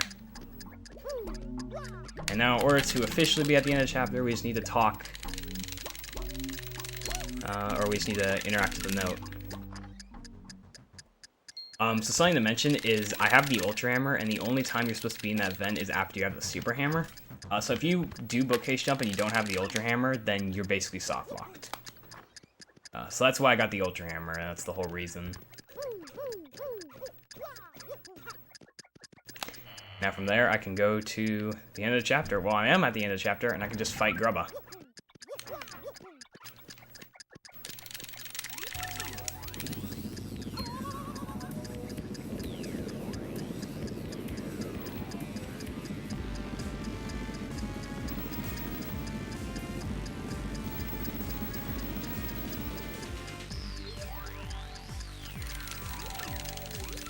Why isn't the strat used in 90%? Because you don't even need to go through chapter 3 and 90%. You can just go straight to chapter 7 and chapter 8. Yeah, you can get Ultra Hammer early in English Life, pal.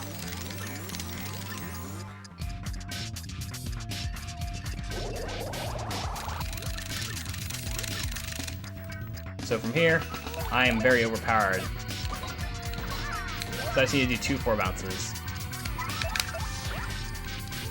And he's actually not going to attack, he's just going to charge up, and then from there I can just kill him.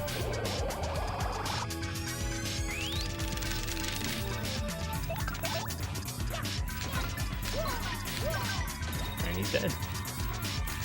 That's all there is to it.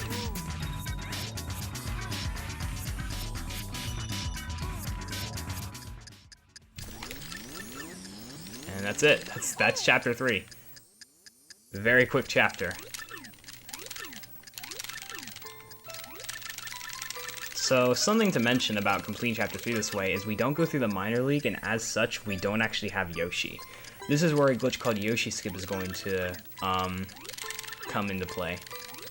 There's 2 different ways to do it. I'm going to be doing it both ways to kind of just demonstrate it. One way is by getting a frame-perfect jump out of the battle. So you may have noticed I've done speed glitches, which I explained it's by pressing A on the 1st or 2nd frame after you leave the battle.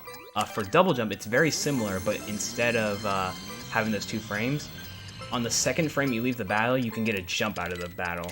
And from there, I'm going to clip onto the platform that leads to Chapter 4. And from there, I can basically skip Yoshi temporarily. Yeah, if you look right there, lost about 8 seconds because of my bad bookcase jump. Unfortunate.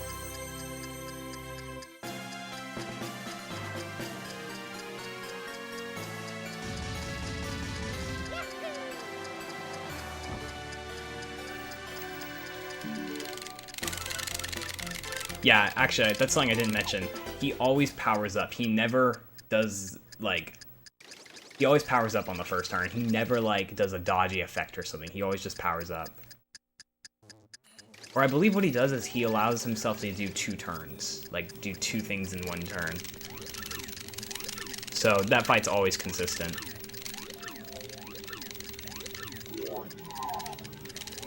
So now, unfortunately, this is going to be a very long Peach cutscene. It's not the longest, but it's the second longest. Nah, it never caps lower than 4. This game is not as brutal as PM64 is, in terms of caps. Usually the cap is 7. Like, that's like the lowest cap. Actually, no, I think the lowest cap in is a 6 or something, which is fine. And it's different for every boss.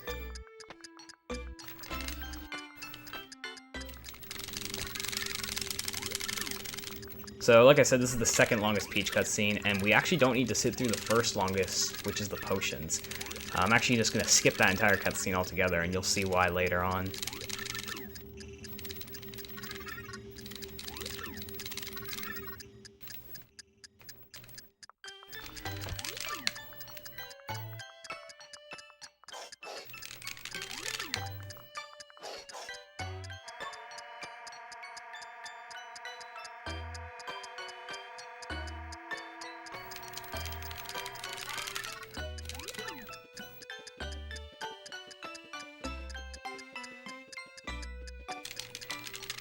So yeah, unfortunately, not too much, like, anything interesting here. Just some stuff I need to do with the Peach cutscene.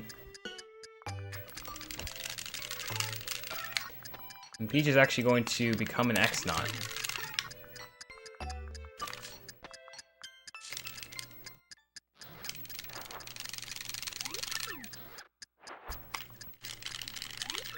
And Peach is an X-Naut. How she fits into it, I have no idea, because she's so much taller than the X-Nauts. Yeah, exactly, Doodle. I imagine that she'd be hunched over or something. But she's disguised as an X-Naut to get some information about what Grotus is planning to do with the Crystal Stars and stuff. And also what she wants to know what they're going to do with her. We figure out later that she's the pure heart, or the pure soul, that can awaken the Shadow Queen.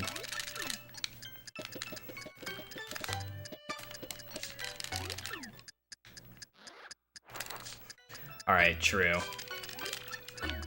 Right here is a cool little door glitch you can do with Peach. You can just interact with the door and then she'll just walk through the wall.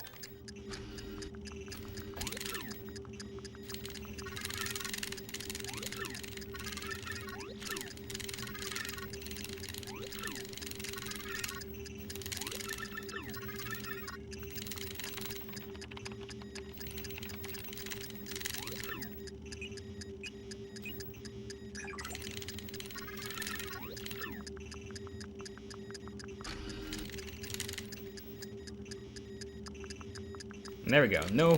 No more long Peach cutscenes, thankfully.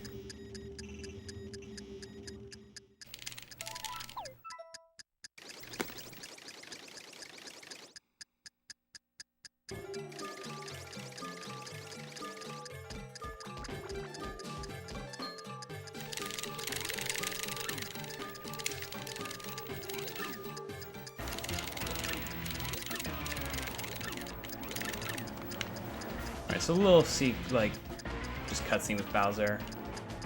Nothing too bad though.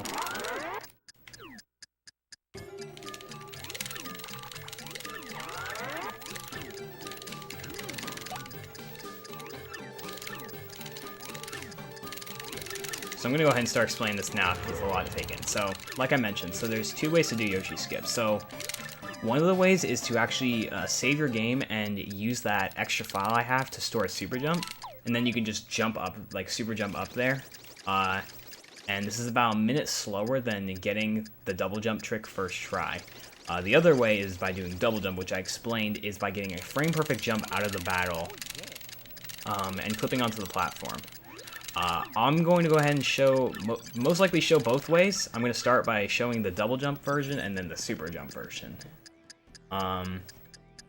So hopefully I get it. Like I said, it's frame perfect, and my strat for getting it is basically I'm going to be loading up a metronome at 140 BPM, and basically what I can do is I can actually time the metronome with the runaway, and then it will basically be synced to, on a certain beat of the metronome, I can press A on that beat, and then I'll get the jump. So, and it's not cheating, it's legit. Like, a couple speedrunners use this strat, but some also don't. But I find it easier for myself because I'm a musician, so I'm actually good at timing to beats and stuff. I'm not a drummer or anything, but just, yeah. So there's going to be a metronome playing in my ear. So what I need to do basically is I need to encounter a Spania with Koops while jumping with Mario. And then from there I need to run away from the battle and then get a frame perfect jump out of it. I'm going to try and concentrate.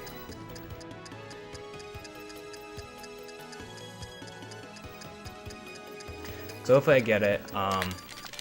Hopefully it goes well.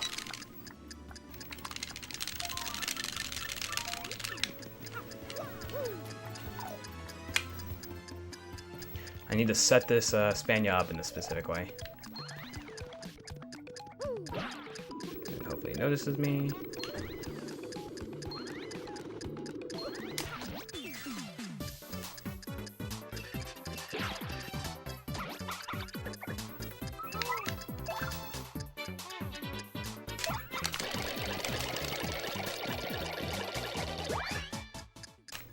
Alright, so I was unfortunately late. Let me try again.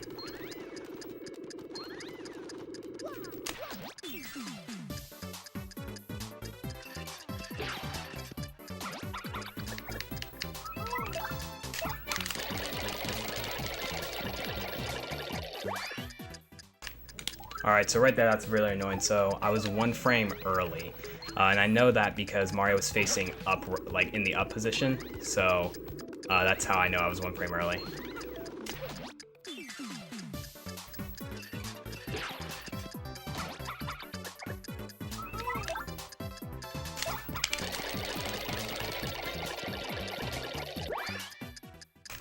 There we go. Okay, 3rd try. Aw, dang it, I wasn't highlighted on my splits. I have to skip the split.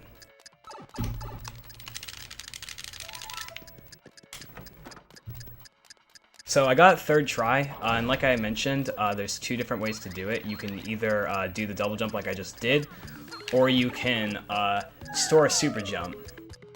Unfortunately, since I got 3rd try, I only probably saved like 5 seconds over doing the super jump method, which is fine. But unfortunately, I didn't save any more time. You lose about a minute by doing the super jump method, but it's just kind of more consistent. Now, because it was 3rd try, I'm kind of tempted to just do regular double jump again. Because even though it was 3rd try, I feel like I can get it. Famous last words.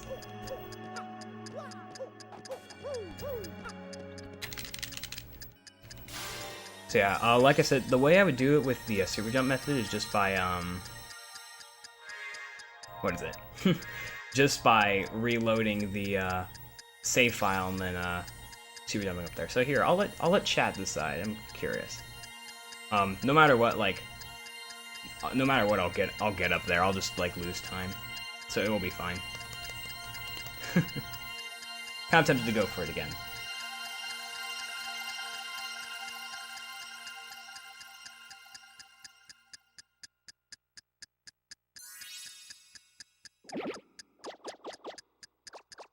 Don't risk it.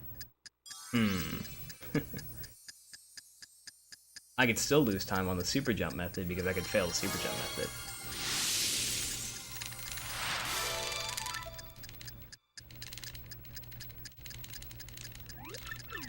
Oh yeah.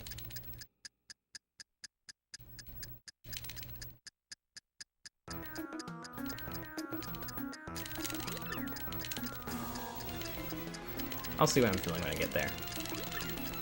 So the reason why you have to do that glitch twice, double jump, is because you need to do it once to get rejected by the pipe, and then you need to do it the 2nd time to actually enter Chapter 4.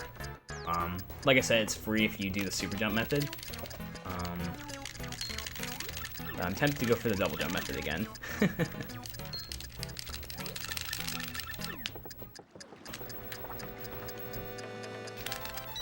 So we're actually under chapter 4. I need to get my name written on my overalls.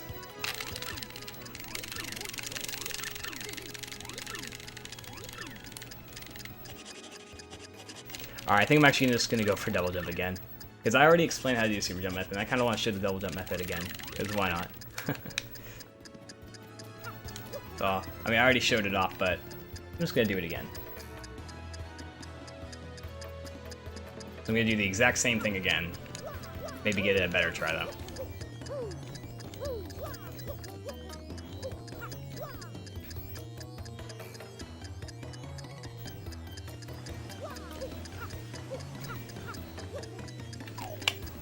Switch to coops while going down here in paper mode.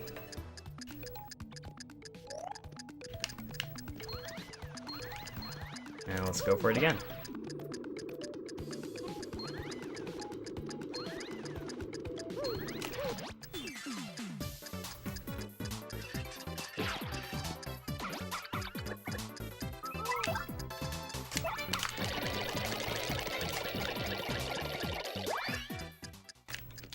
Alright, 1 frame early again, unfortunately.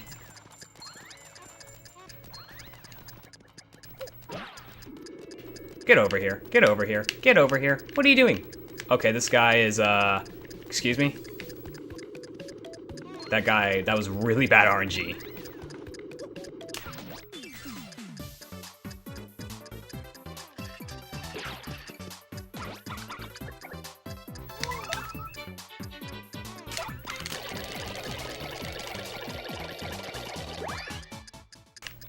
Alright, 1 frame early again. So, dang, I shouldn't have risked it because now it would have just been faster to reload the save. That's what I get. It's okay, I'll get up there.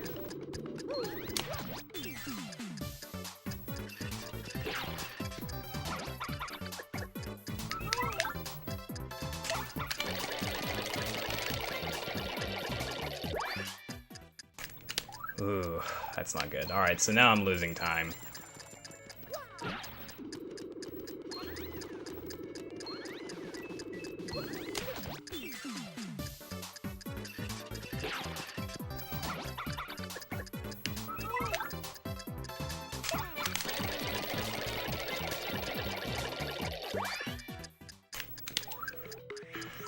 That's not good.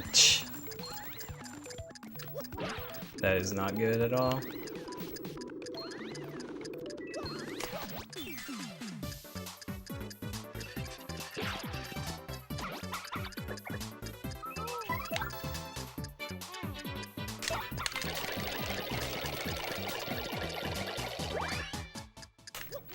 Oh my gosh, so that happens. So I got the right frame, but I had a bad angle, so I didn't make up there. You can't actually just hold straight up right or up left to get up there. You actually have to get a specific angle. So that was, ah, oh, dang it, I had it.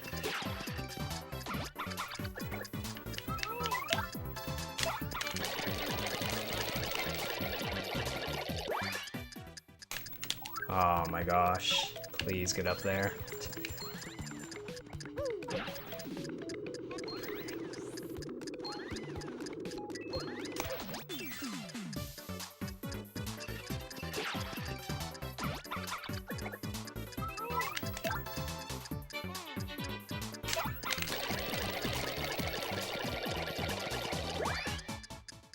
There we go. Okay.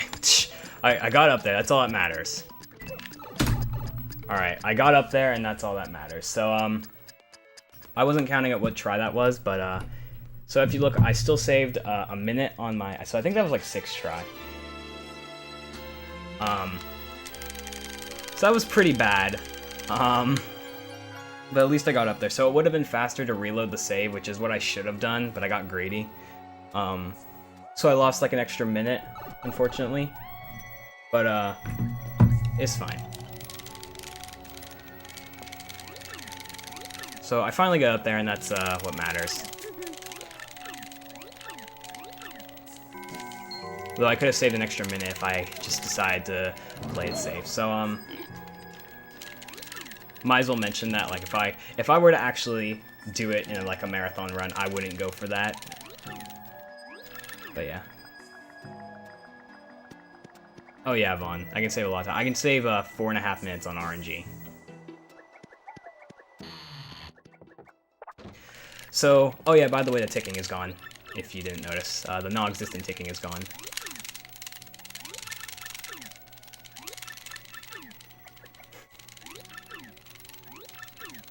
Yeah, I know, Duel, but this can still very well PB.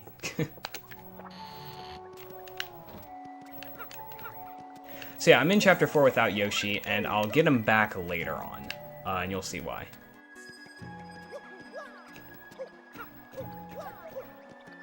So unfortunately, Chapter 4 does not have many glitches. There is a cool little trick I can do with the super jump, but other than that, there's not many glitches in this chapter, and it's kind of a boring chapter.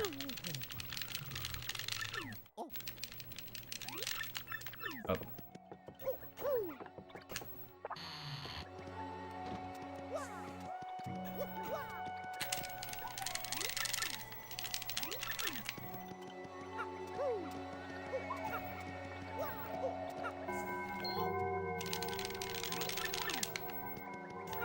So I have to do things mostly in order here.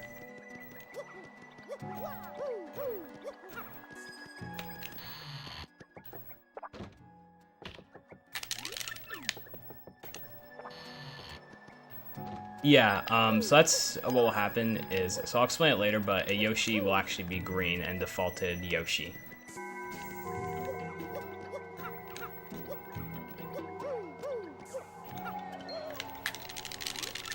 So Gatekeeper turned into a pig, so I can move on.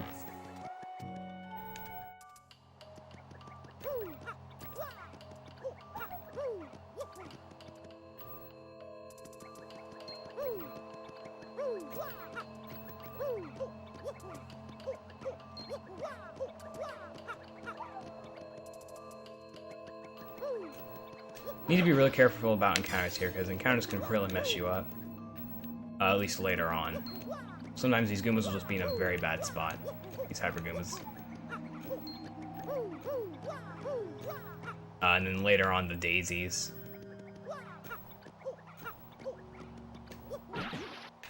Hey, it's another black key.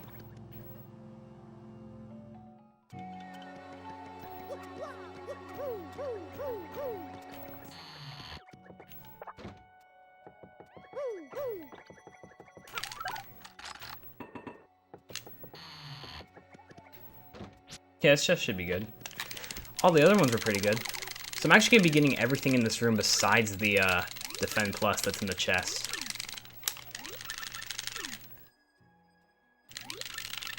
So I'm going to be getting the Life Shroom, and then I'm going to be getting the Boost Sheet, and the Jam and Jelly.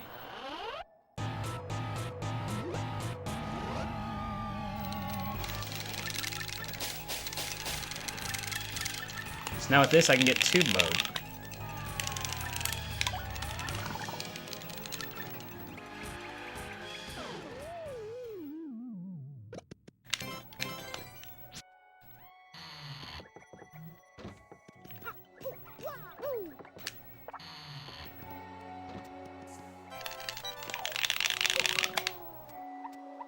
No, it's actually faster to travel in tube mode instead of speed swapping, so I'm going to be traveling like this for a while. But it's very risky because these Hyper Goombas can give you a bad time. So now I'm at 0 FP, and I got Jam and Jelly, so, well, let's just heal ourselves 10 FP.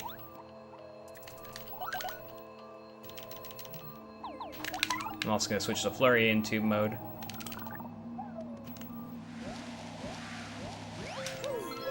So this is now where the Daisy, Tube Mode's not faster than Yoshi, but I don't have Yoshi. So this is where the Daisies can really mess you up, so I'm going to be utilizing Flurry to stun them. Use my best judgment to avoid them. Like I said, every encounter is 10 seconds lost, so I'm going to avoid all of them if I can. There is actually a point where it's RNG if a Daisy's in your way or not, and that's actually going on the way back when you have to go through paper modes. Sometimes that Daisy is just in the direct middle and you cannot avoid it no matter what you do. Yo, what's up, Curry Master? I'm gonna be switching to Koops in the background because it cancels the animation of him coming out of Mario's pocket.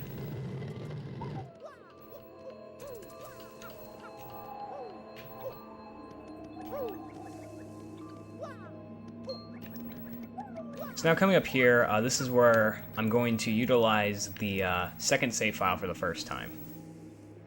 So what I'm going to do is I'm going to save my game and then reload, and I'm going to store a super jump on the second file. Doing this will allow me to actually skip most of the steeple. It saves 25 seconds, but it's cool to get, so hopefully I can get it. If I don't get it, I lost like about a minute, unfortunately. But I want to show it off. If I don't get it, it's whatever.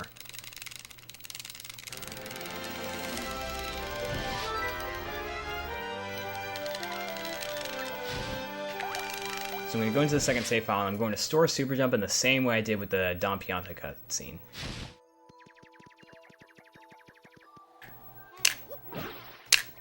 Alright, so that should be good. And now I'm going to basically make Mario die here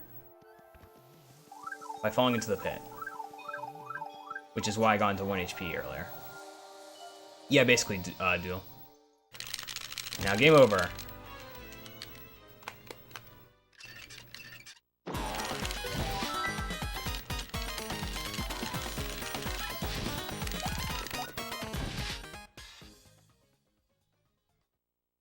And now I need to not jump once again with Mario, or else the entire thing just messed up. Ooh, where am I going? Need to be careful about opening this door. And now basically, I can super jump up here. Be very careful, and hopefully it works. So there we go. And I super jump up to the key.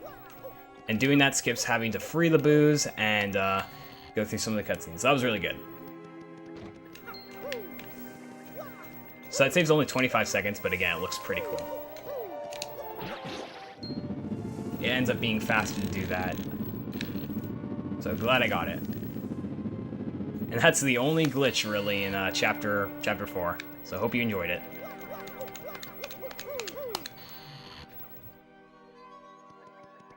Oh yeah, something I forgot to mention. If you may notice, I'm still at 1 HP. But usually the game heals you after every chapter. That's actually not the case with the Japanese version. The Japanese version actually only heals everything after chapter 1. The rest of the game, it does not heal you at all after any chapters. Which actually works out in our favor because we don't need to get back down to 1 HP. But yeah, this game on the Japanese version is pretty cool.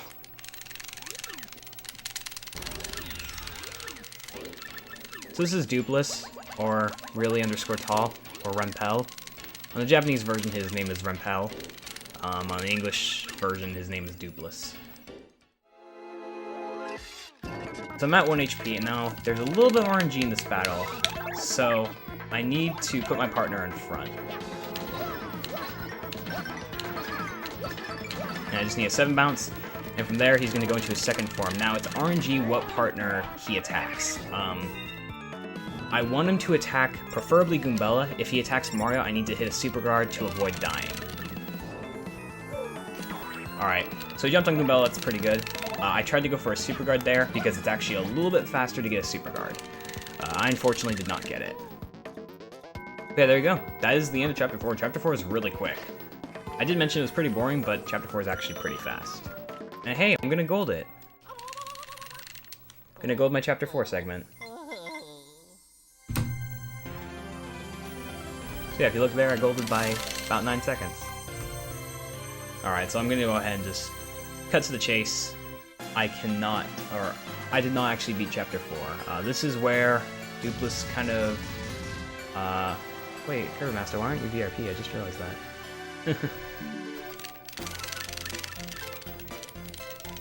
Yeah, this is where you're Shadow Mario, and, basically, we have to go get our identity back.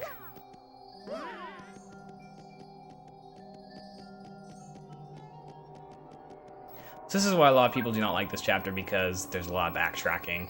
Because we have to go back to Twilight Town, then we have to go back to Creepy Steeple, then we have to go back to Twilight Town, and then we finally have to go back to Creepy Steeple.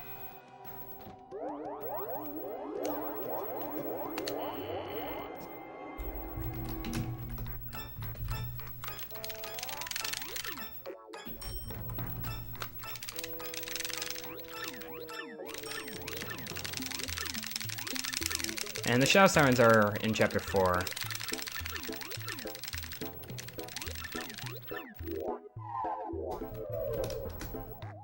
There we go, Kirby Master. Nice. I fixed what the mistake was. Oh gosh, I need to sneeze. Psh! Never mind, I think it's going away. Alright, cool. So I need to be really careful because I am still at 1 HP. And I do have a life stream, thankfully. But I would rather not use it. What was the mistake? Not having Kirby Master as VIP. Well, he's a cool dude. So now, without Flurry, avoiding these daisies is a little more challenging. I'm gonna try not to get into a battle with them at all. I'm gonna take my time. Alright, this one is RNG though, and it's bad RNG. There's no way I can really avoid this. I might have had a slight chance, but I just couldn't. When that happens, there's just no way to avoid it. So that's a dumb 10-second time loss, unfortunately.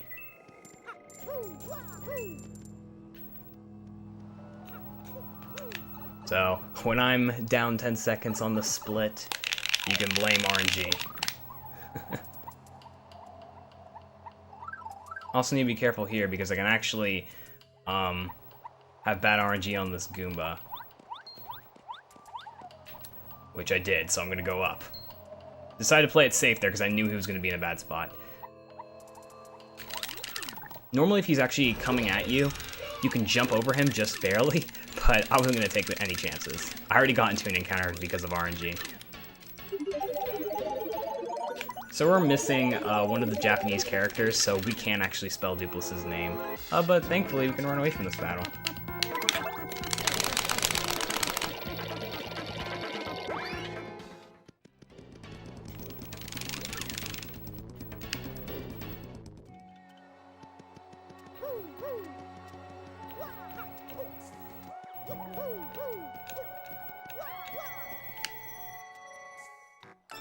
Yeah, he wants to play.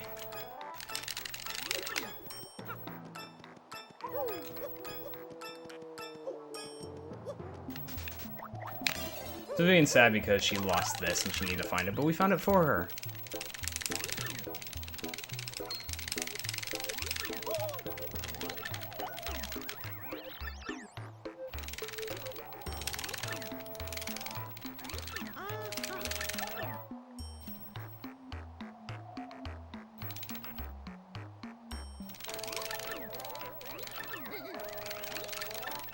Now we got Vivian, the second to last party member we're gonna get.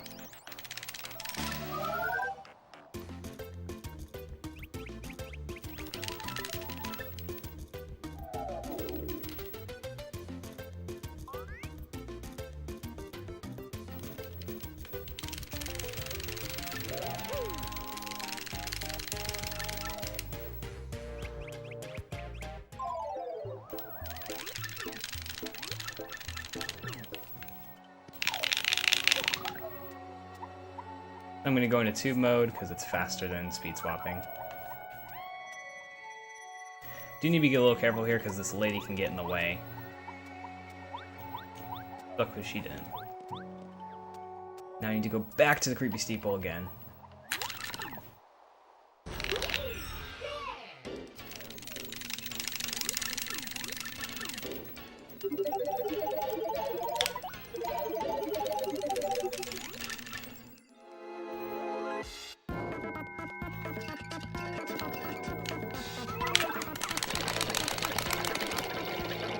Gonna run away once again. The next time I see him, I will actually be spelling his name. Something I should mention is, I'm playing on the Japanese version, because it's the fast version, but some of you may be wondering, how the heck are you gonna spell Duplus's name when you're on the Japanese version? Well, it's really all about memorizing characters, because Duplus has 4 characters in his name. Yo, JCog with the 40 viewer or 39 viewer host, dude. Thank you so much. How was your stream? Basically, a lot of you may be wondering, how the heck am I going to spell Duplus's name if I'm playing on the Japanese version? Well, like I said, it's all about memorizing characters and position of the characters. Basically, I actually know the position the characters to spell Duplus's name are.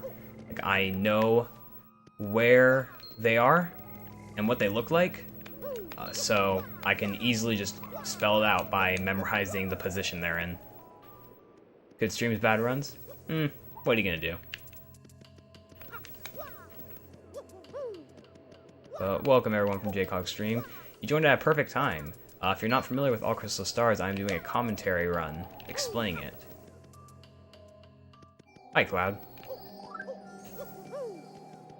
So I'm gonna go down into this well. This is a little scary because there's a bunch of Buzzy Beetles, but they're pretty easy to avoid. From there I need to use Vivian to get underneath the well, and I need to go get the Japanese letter so I can actually spell Duplus's name. And like I said, on the Japanese version, Duplus's name is actually Rempel.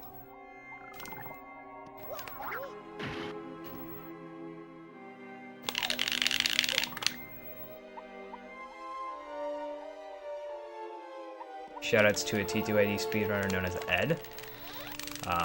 That's his profile, but with a Mario hat. So, in there, I grabbed Power Plus, the Japanese letter, which I believe translates to N, and then a key. I'm sorry, no, it's not Rumpel, it's Rumpel. That's what it is. But yeah. So I got the Power Plus badge, it's going to be useful for later. Some other stuff. And now I need to go all the way back and spell his name. And like I said, I will show you exactly how to spell it. And it's all just about memorizing the characters and the position they're in. Now, hopefully I don't get bad RNG on the way back. Like I said, I can get very bad RNG on the daisies. And also on the Goombas, the Hyper Goombas.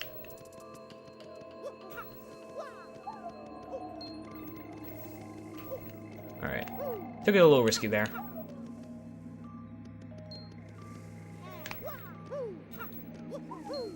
Hopefully no bad RNG. Okay, I can make this.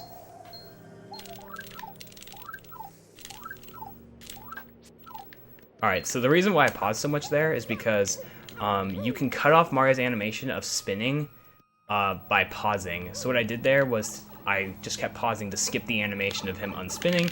As a result, I was able to avoid the daisy. It took a little bit because I didn't know when I was going to pop out, but I just kept pausing to avoid it. And hopefully this Hyper Goomba's good to me. Alright, he's good. Alright everyone, you ready? You ready to learn how to spell Rumpel in Japanese?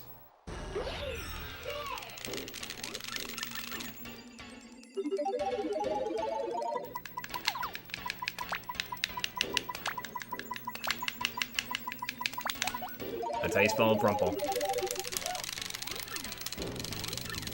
And we figured out his name! Oh no! I can't believe it. We can't read Japanese yet, we figured out his name.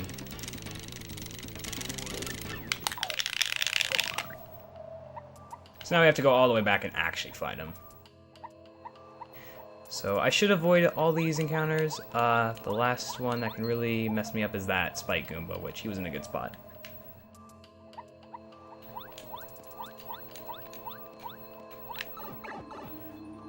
Oh yeah, I guess something to mention is you can actually enter pipes in paper mode or tube mode. You don't need to unspin or like get out of tube mode. Alright, so avoid this guy. I'm gonna pause just to cancel the animation, and I'm good. This guy's in a bad spot, but I'm just gonna go ahead and lure him, just for safety.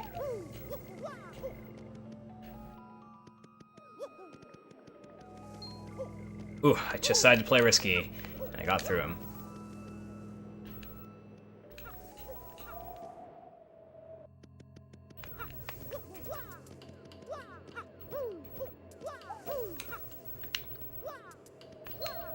Yeah, we're finally gonna get our identity back. And luckily, Duplus 2 is the same as Duplus 1. I just need to do a, also invisible block right there. I just need to do a 7 bounce. Pausing's not always faster, but it's useful because, basically, like I said, it allows me to easily avoid that encounter. It is faster, though, if you need to equip a badge and you're unspinning anyways. Yo, what's up, Axis? So, like, if I was going through bars and I needed to equip a badge, I would pause there to equip the badge. Not only because that would, like, be the place to unspin so I can pause and cancel the animation, but because I need to pause anyway sometime to equip the badges.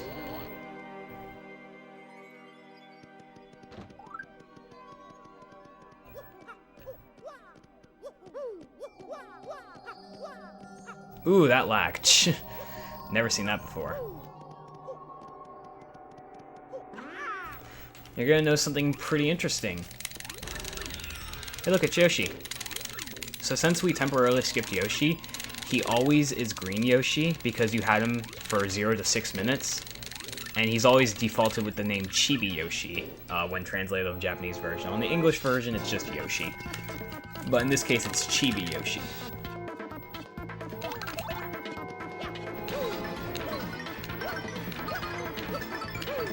There we go. Easy. Nah, it's not me. That's the kid version. I'm the adult version.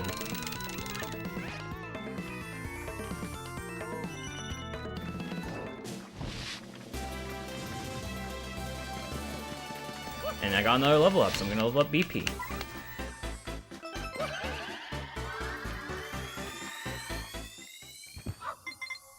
And it was Dupless all along, or Rumple. Thank you for the good luck.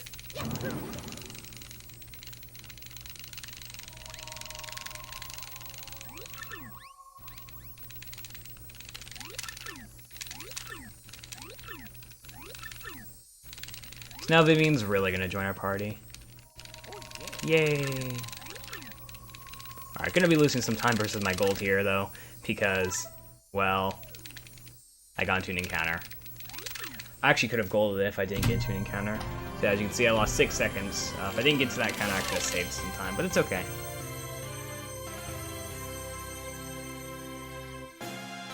Has to be white to be Muzz. Okay, there we go. Chapter 4 is really done now.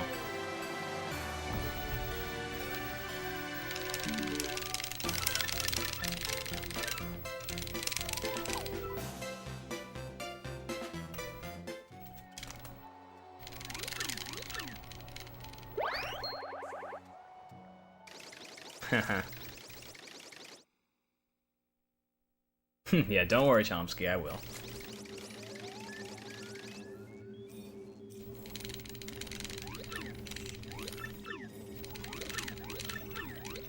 So the speech cutscene's thankfully not that long, and we're going to be having a little bit of a quiz. But like I said, in this game, across all different versions, all the answers are the same. So the answers for this is 2, 1, 3, 2, 3. And it's thankfully a very short Peach cutscene.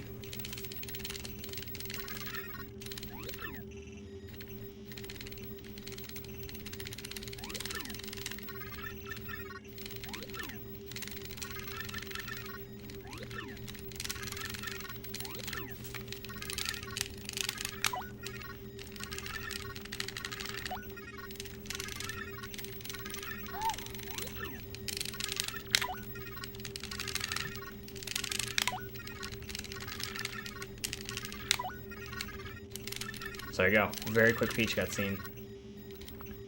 Thankfully, there's actually no more Peach cutscenes where we need to control her, as in, like, walking. There would normally be one more, but we're gonna skip that.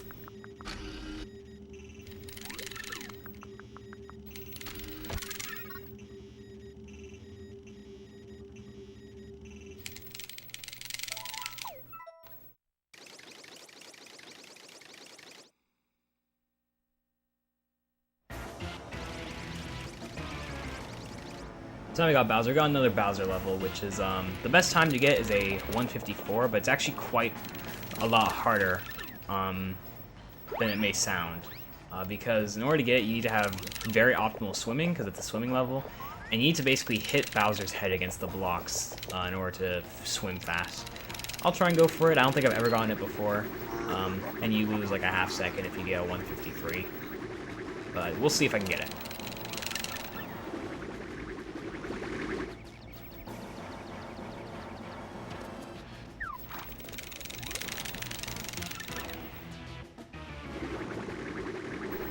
Bowser's off to Glitzville. One problem though.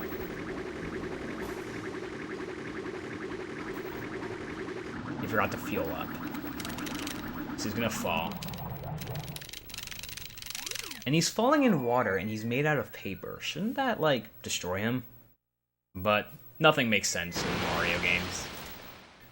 Physics don't apply. See, like I said, I want to get, like, a 154 is the best time to get, but it's a lot harder.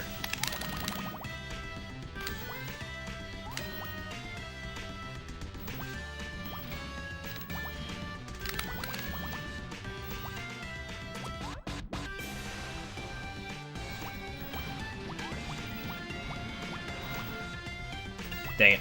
Almost got it. Normally, if you do that good, section good, you'll land on the spring at 159. Alright, 153, whatever. Water is made of paper. Maybe.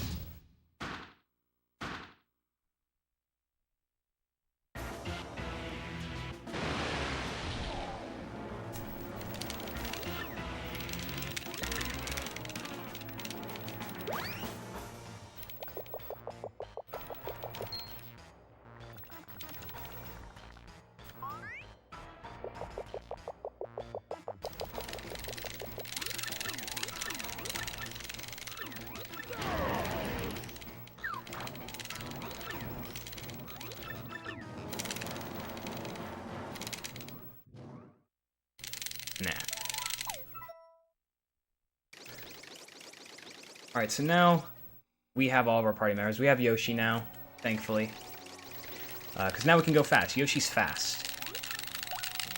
Now, before I switch to Yoshi, I'm going to take off... Oh, whoop. Oh, whoop again. So, I'm going to take off Power Bounce and equipped Power Plus, and then I'm going to switch to Yoshi. I meant to switch to Yoshi during the same first pause, but then I messed up, and I switched to Flurry, and then I switched back to Yoshi, so yeah. So before I go to Chapter 5, I'm actually going to need to go to Chapter 7 real quickly to get Double Dip P, which is going to be very useful for the end boss.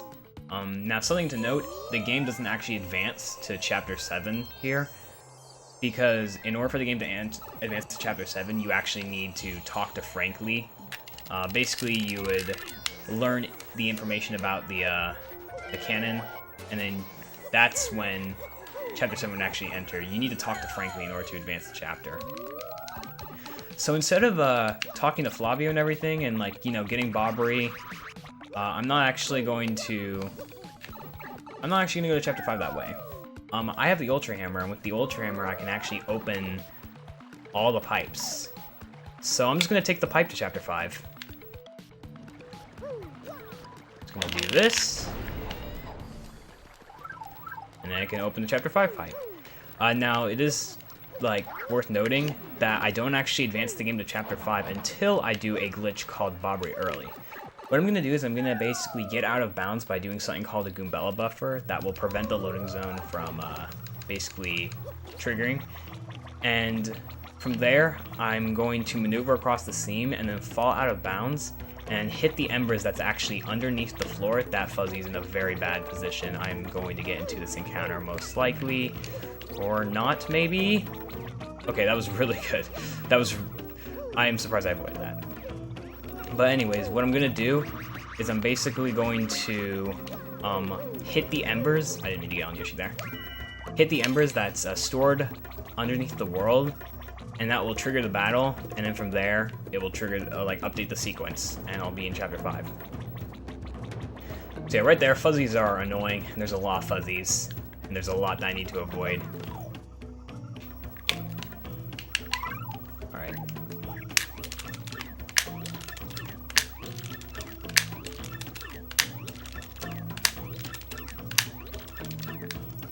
There, I'm going to switch to Yoshi.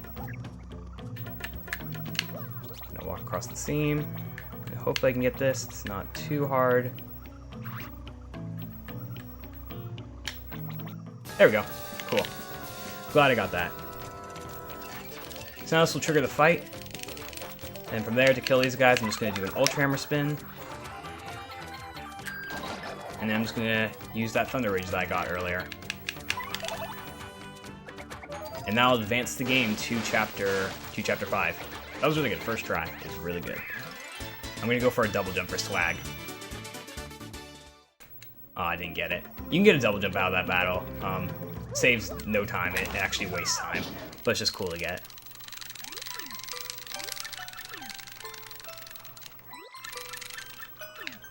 So yeah, now the game is updated to chapter 5. So now, Bobbery's last wish is to drink some, I actually forget what it's called, but all I remember is you need a coconut for it, so we're gonna get the coconut. We're not gonna forget the coconut.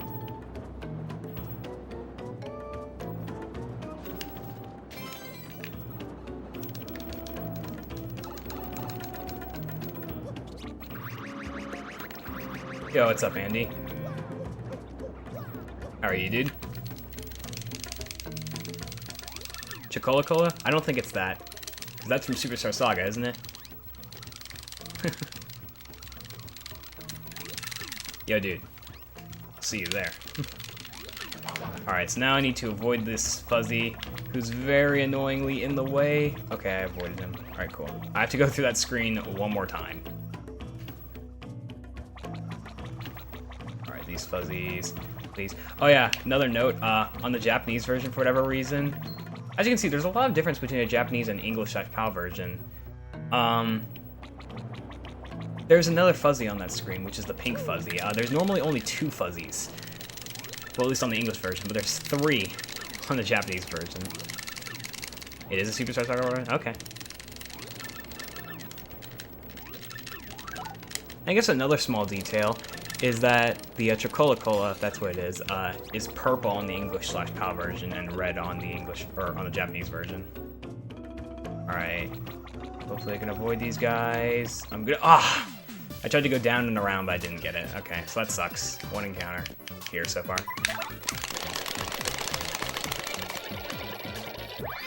So that sucks. I probably could have avoided it if I just stayed down, but it's okay. Alright, I do have to go through that screen one more time, but this screen, this is the last time I need to go through it. So please be nice.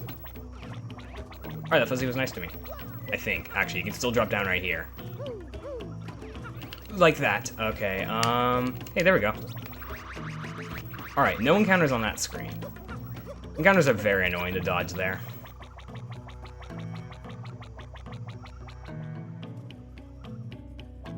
Alright, but not too bad. One encounter is not the end of the world. Just 10 seconds. I mean, it adds up, but it's not too bad.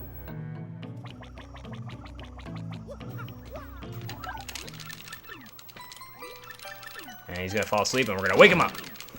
And now I'm gonna get my last party member, who is Bobbery. And now I'm immediately going to be doing another glitch called Pirate's Grotto Early. So for this, I'm gonna do the same thing I did for Bobbery early, where I can bell buffer onto the seam.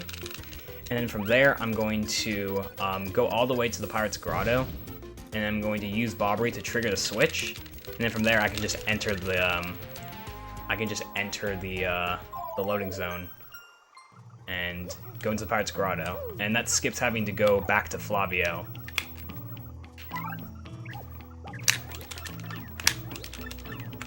Aw, dang it. Okay, so that happened because I moved before I pressed X, so took the loading zone.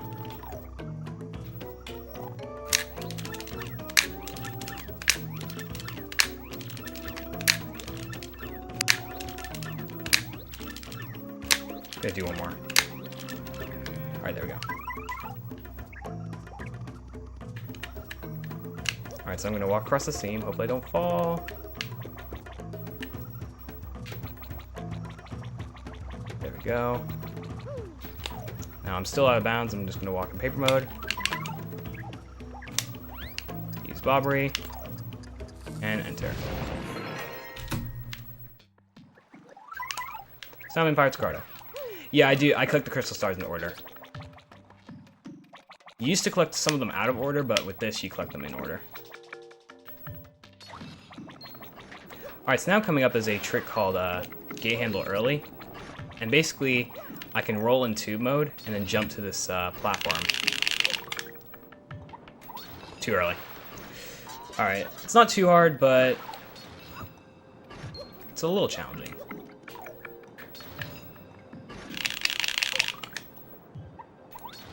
Alright, second try, I'll take it. And then doing that, nice star piece. Doing that allows us to skip having to go all the way here to get the gate handle.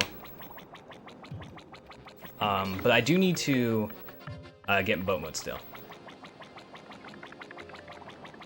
So now Pirate's Grotto does not have many glitches, but it has a lot of cool strats like that. So there's a lot of cool things that I can do that aren't really glitches, but they save time, and you can optimize your movement for it.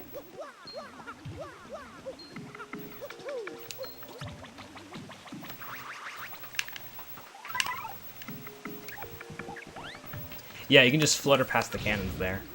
So yeah, if I look, I lost 30 seconds versus my gold for Pirate's Grotto earlier, so that sucks, but it's whatever.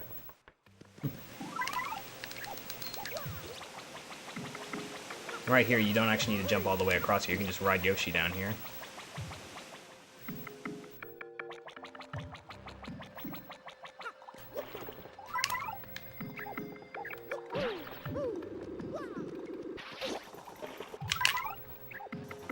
You can jump a little early there, since you're going up. And instead of going all the way up here, you can just jump right here. So it's a lot of cool little like movement tricks that you can do to like make some stuff faster. Like there's a lot of stuff in this that saves kind of like maybe a second or so, or like 10 seconds, and then gate handle early, which saves a lot of time. If you're actually fast enough here, you can actually make this cycle by just rolling into mode and then just holding straight left. I'm not gonna make it, it's kind of hard. I'm also gonna be switching the bob right into mode. I'm actually going to stay in tube mode too and jump across these barrels. I just need to avoid these guys. Very good. And right here, you can actually avoid these gold these cannons by just hugging the wall here and then going into paper mode. So it's a lot of cool stuff in this. Like that's kind of what I like about Pirate's Grotto, is there's a lot of cool stuff that saves like a couple seconds, besides gate handle early, of course, that you can do.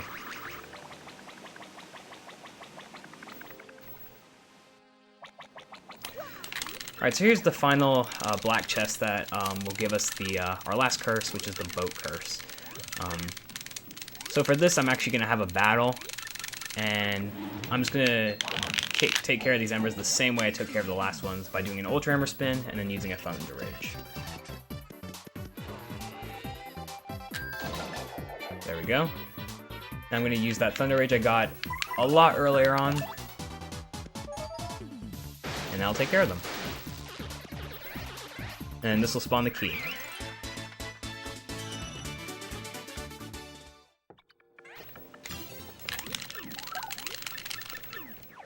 And there we go.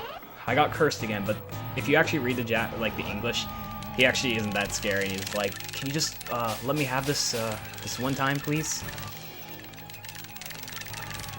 So this is kind of like the nicest one out of the four. He's like, "Thanks, man. I really appreciate it. You let me do my job." I forget the exact context. You'd need to read it on the English version. Pretty sure it's pretty funny.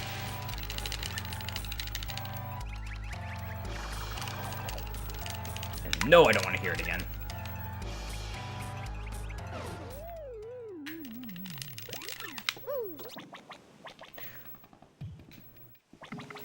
Oh yeah, hey buddy, thanks for playing along. Alright, so now there's a couple cool like movement tricks right here. I'm also going to be getting close to peril. Not quite there. Optimally, it's better to get to 2, but I'm actually going to get to 3 just for safety's sake. Right here, I'm going to roll into tube mode, and I can actually jump over these cannons. And right here, I'm going to take damage.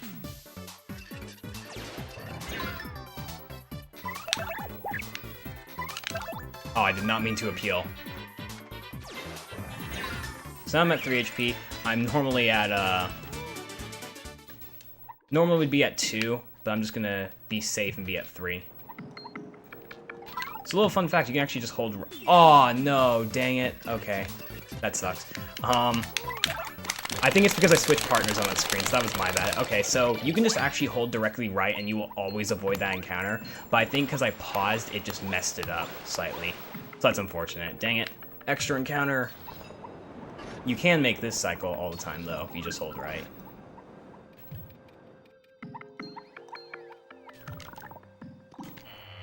Man, that was unfortunate, though. I should have paused later, but it's whatever. Now I'm finally gonna put the gate handle in here. Now I can continue on.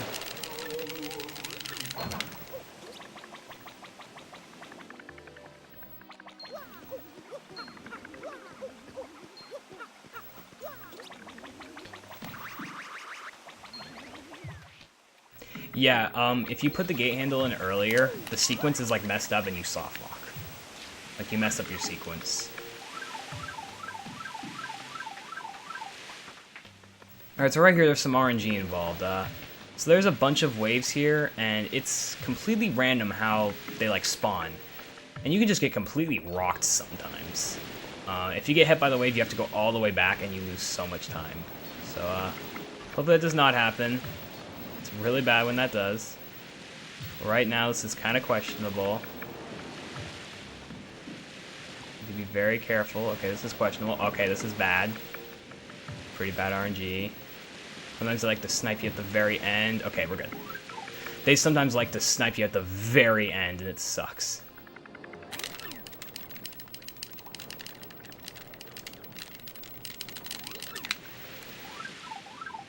Alright, so now we have to free the toads here. They're stuck on this boat, and they don't know how to swim, of course.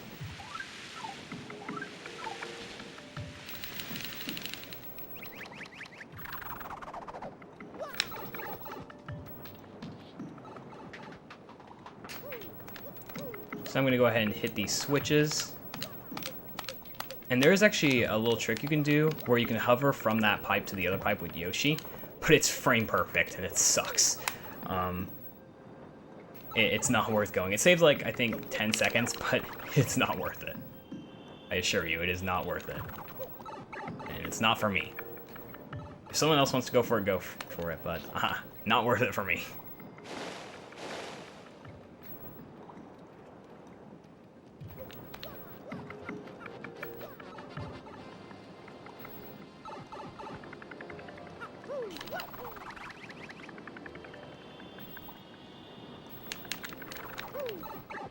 Alright, this is the last switch.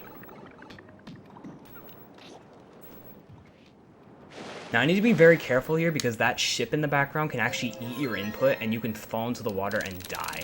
And it's happened to me before and it is not fun. So I'm going to be very careful and just hope that my input does not get eaten, which is why I have 3 HP now. So I can afford to have my input eaten twice. If all fails, I have a life stream that I can use. But I'm just hoping it goes smoothly and I can actually make it across. So do not eat my input. Alright, we're good. Took it very safe there, and I made it. Alright, we're good. I lost a run by getting my input eaten twice there, and it is, again, not fun. So now I'm going to fall into the water twice to get down to 1 HP. You'd normally fall in the water once, but since I went with a safety net, decided to just, Yeah, I already did, Chomsky. But yeah, just need to get down to 1 HP. I will save here just in case, because you never know what can happen.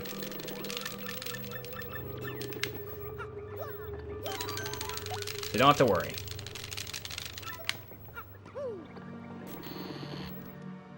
So Cortez is a very easy fight. I'm going to save anyways, though. So what I'm going to do is I'm basically just going to be spin jumping him a bunch. All 3 phases, and that's it. That's all I need to do.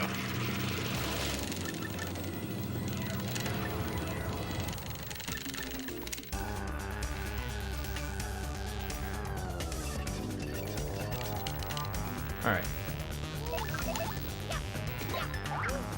So that will do exactly 20 HP of damage, and, well, phase 1 is done.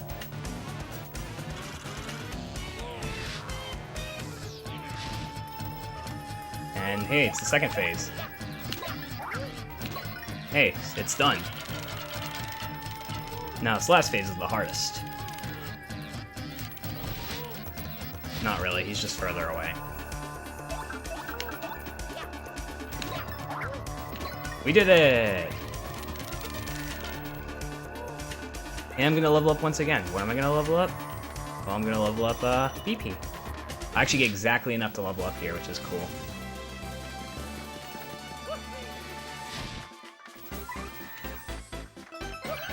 There we go.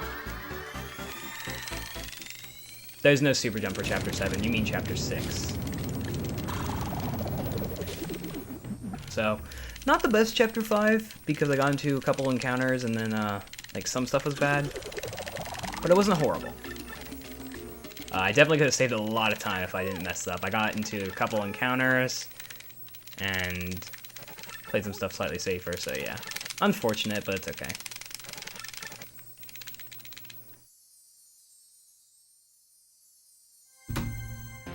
So yeah, lost 9 seconds there because I got into an extra encounter and stuff, but that's fine.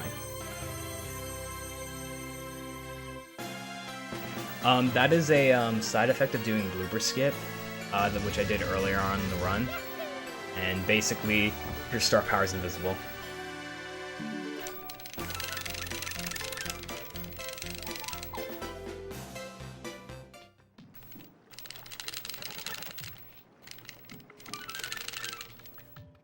Alright, so now there's a kind of, not too hard, but it's kind of a tight jump here.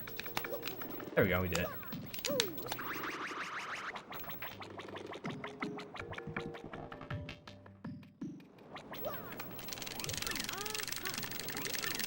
Now there's a crack in the wall. And I'm just going to use Boggle. And now this section's going to be a lot of people's favorite. So in the old All Crystal Stars route, you'd actually do Chapter 6 before 5 to get the Ultra Boots. And what you could do with the Ultra Boots is do a glitch called Time Stop, and you can actually skip Flavio here, which saves about a minute. But unfortunately, with new routing, we actually don't go get the Ultra Boots whatsoever. So unfortunately, we have to waste a minute here and get Flavio. But a lot of people are going to be happy because people love Flavio. So having Flavio follow you is kind of like having Frankly follow you around, except Flavio follows you for the rest of the game in all eternity. He never stops following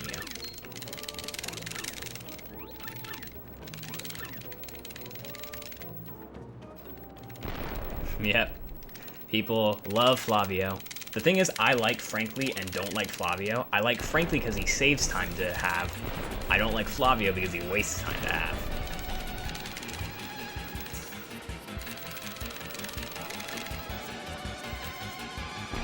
So, I mentioned that we're skipping the Chapter 5 Peach cutscene and Bowser cutscene. The reason we do that is because, well, we have the Crystal Star already, and the pipe to leave Chapter 5 is open.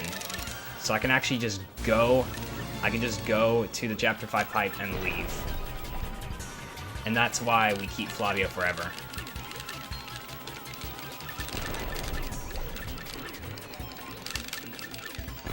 Alright, we got Flavio. See you, everyone. Alright, one last opportunity to get into an encounter here. Hopefully I don't.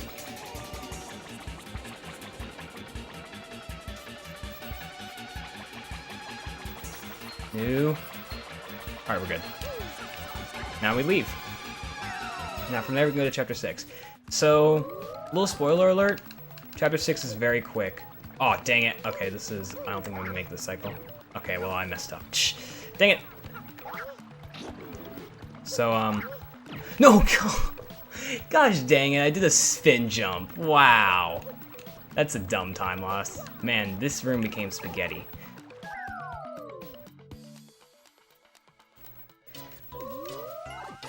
Alright. So, little spoiler alert, Chapter 6 is very quick. If you look at my segment right here, we're only going to be in Chapter 6 for 3 minutes. The reason is because this is why we no longer get the Ultra Boots, because we can skip the entirety of Chapter 6 by doing Super Jump, which is why we save that file.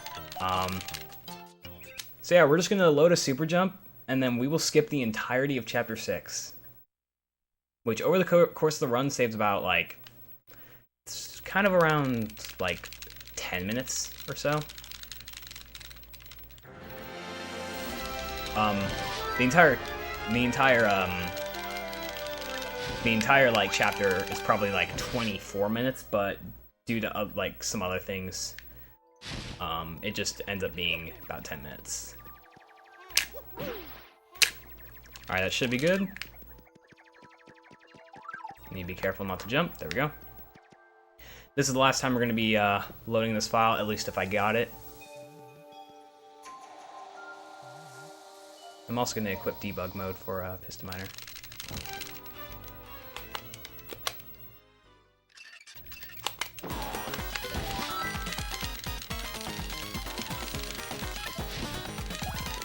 So once again, I cannot jump whatsoever, but I can't get on Yoshi either. So what I have to actually do is go into tube mode. And I cannot jump whatsoever. It's a little faster to do this. I need to be super careful.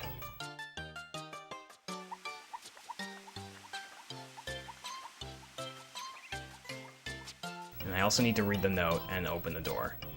So there's a couple chances where I could lose it, which would suck.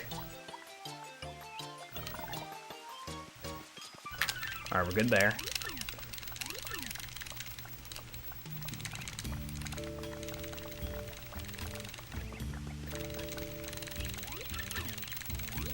So even though our sequence was set to Chapter 5, you're not supposed to be here in Chapter 6 until, you're not supposed to be here until you're at the end of the chapter, so you can just read that note, and it'll actually advance the game. Also, yeah, Flavia likes to do that. It'll just advance the game up to,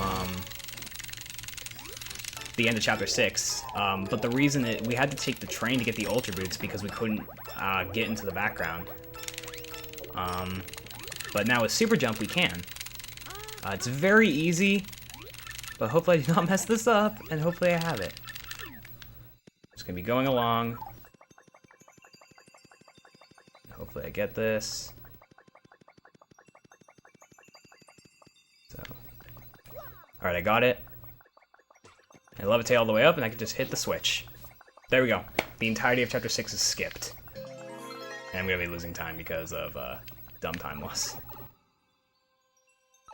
The entirety of Chapter 6 is now done. No, time loss. And we can get the Crystal Star. Yeah, lost 8 seconds because of that fiasco. Yeah, there we go. That's Chapter 6.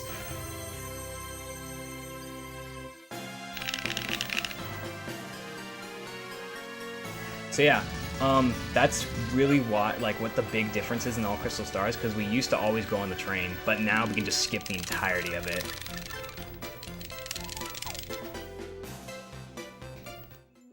Unfortunately, though, we do need to go through this Peach cutscene, which we could normally skip with a glitch called Star Shot. And some things are a little slower. Chapter 7's a little slower than the old route, but it just ends up being faster altogether by doing Super Jump. Oh, and Palace Skip used to not have a lot of RNG involved with it, but now it does, unfortunately.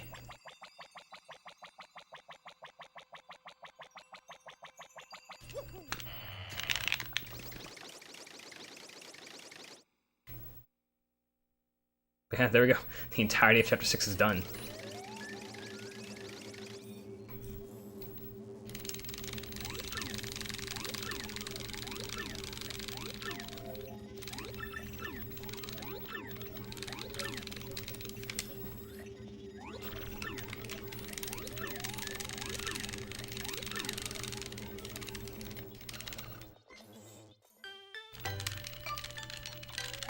And Flavia likes to follow Peach.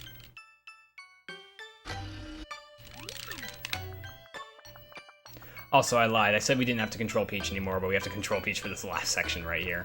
Real quickly.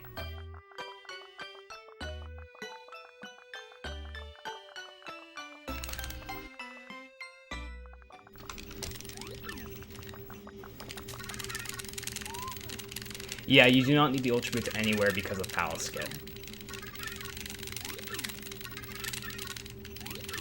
but Ultra Boost actually allows an easier power skip and no RNG version. But unfortunately, yeah, no.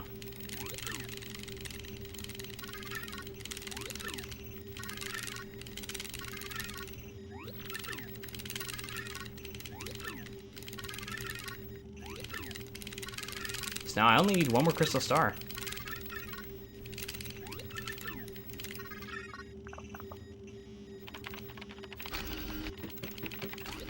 Yeah, Flavia's just there. And Grotus figures out the truth. So this is the last Peach cutscene.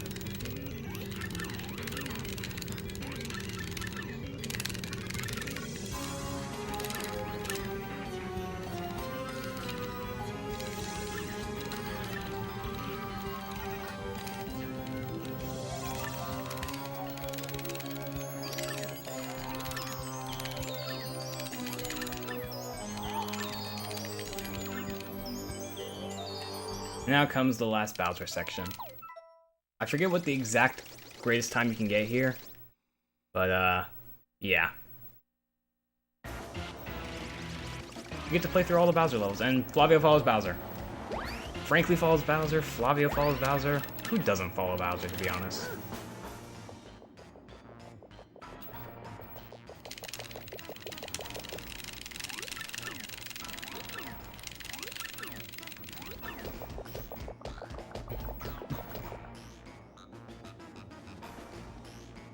Hey, it's Luigi. It's Green Mario.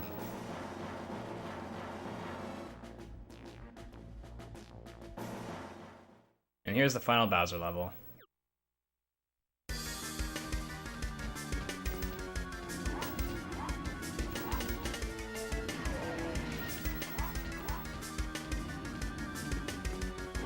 It's actually better to intentionally get hit during this part right here.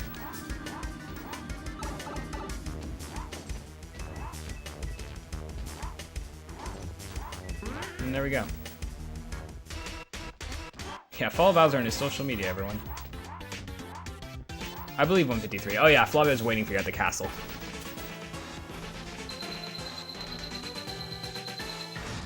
Yeah, there we go. Good Bowser level. Good final Bowser level.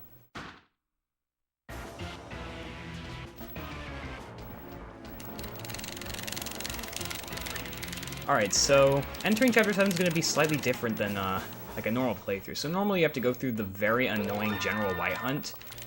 Not in this game. There's a trick that I'm going to do called Teleporter Room Early. What I'm going to do is I'm going to be using Bobbery to do something called Bobbery Glitch. And I'm basically going to open the a door in paper mode.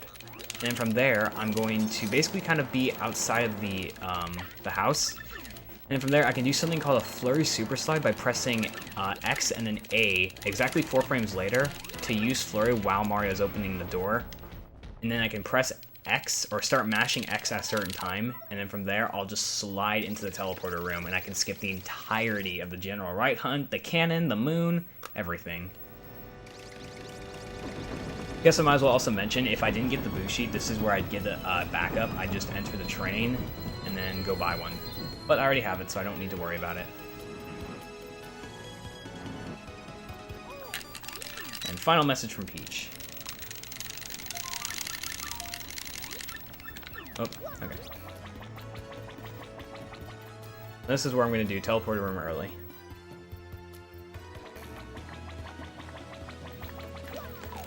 I'm also going to equip Charge and Power Bounce.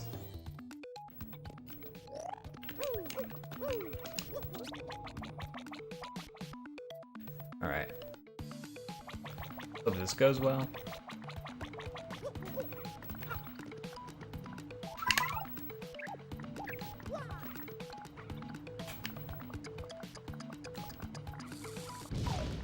So open it in paper mode, and then from there I'm going to switch to Flurry.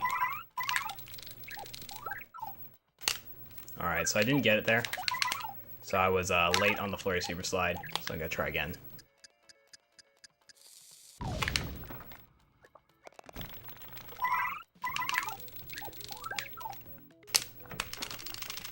There we go, second try. And from there, I can enter Teleporter. And look at Flavio and all of his goodness. Dang, no sub 3 Teleporter. Rip. It's okay.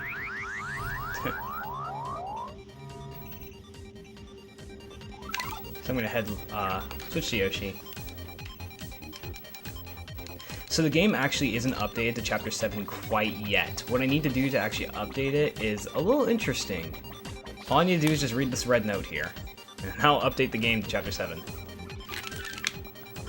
And there we go, the game's updated.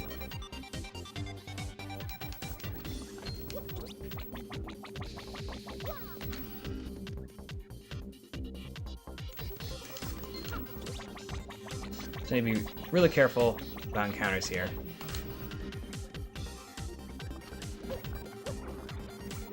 There's just some things that update certain sequences. So interacting with that note just updates the sequence to Chapter 7. There are unfortunately not too many glitches in Chapter 7. There used to be a glitch that allowed you to skip the elevator, but unfortunately you need the Ultra Boots for it, which we do not have. So that's kind of one of the things that's like the downside of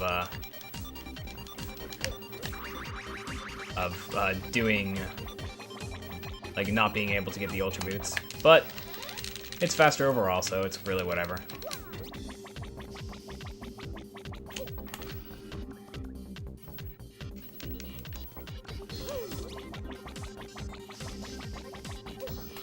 So I'm gonna ride this elevator and go take the quiz, and like I said, the quiz is always... Oh, what the... I pressed B instead of A. Dang it.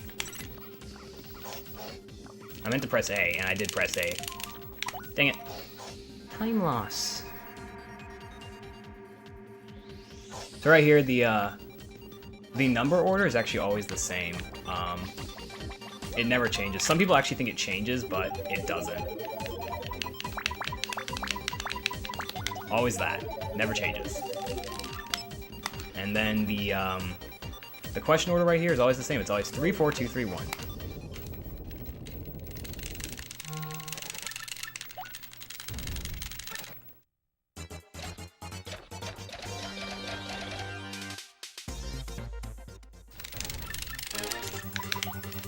And it's also RNG if he asks, are you sure on every question besides 1, 5, and 7.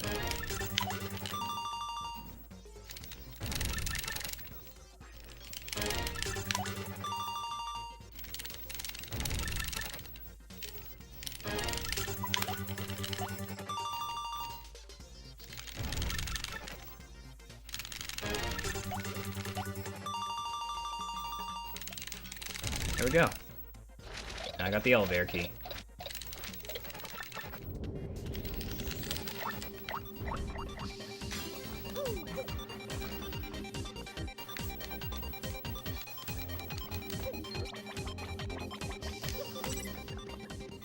Now we're going to continue on.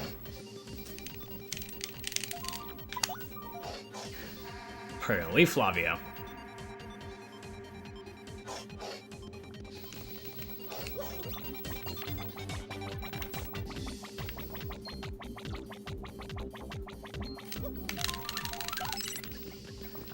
That almost got me. So now coming up here is a cool little thing called Fast Tile Room. So what you can do is you can ride Yoshi onto these tiles and then hop off him. For whatever reason, they will increase in speed, but it's kind of hard because, well, there's actually only 2 on the Japanese version and there's 3 on every other version. Another case where Japanese and English versions are different. So this increases in speed by a lot.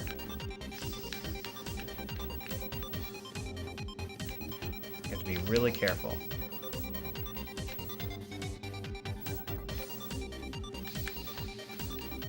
But I made it. We're good.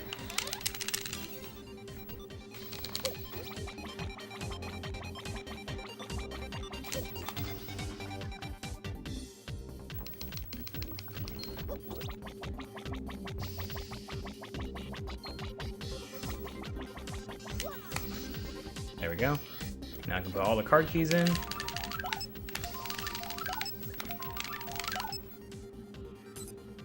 I'm gonna go ahead and switch to Bobby because I'm gonna need him right away.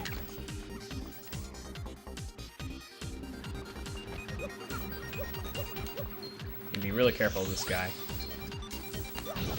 He can sometimes be a pain. Gonna switch to Vivian while going into paper mode. And unfortunately did not make that cycle.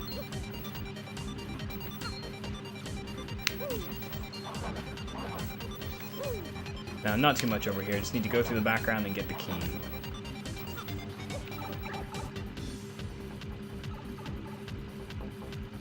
Going to switch to Yoshi in the background though, so there's no animation.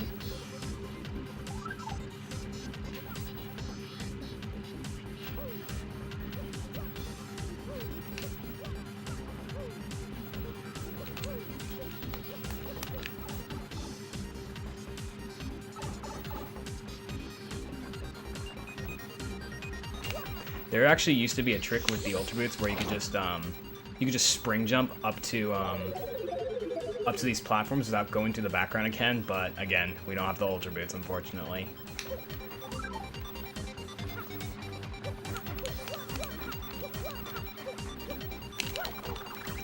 And you get the final card key. I'm gonna try to save, but this guy's not Alright, well, probably shouldn't have tried to save, but whatever. That's just really bad RNG. Also, I am at bad HP. Alright. I'm gonna get into another counter, am I? It's so bad, because that's just horrible RNG. Like, there's nothing you can do about that. That's just RNG slapping you in the face. It just really sucks when you get bad RNG like that, where like the Yux is directly under the save block. So I'm at 6 HP, so what I'm going to do is I'm going to do something called Sort Glitch, which I'll do in a second. Which this basically allows me to use an item without actually consuming it. So I can just regain HP, so now I still have the life streams. Right, so that sucks. Just 2 encounters just because of a bad position. That's stupid. It's stupid.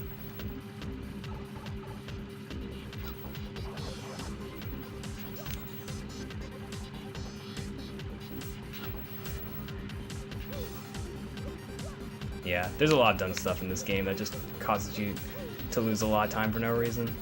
It's like dumb encounters, dumb RNG.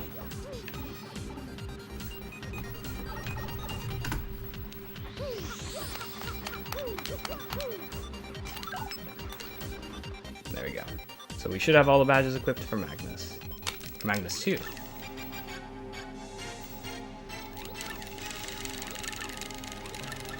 So a lot of encounters. Got 2 encounters just back to back.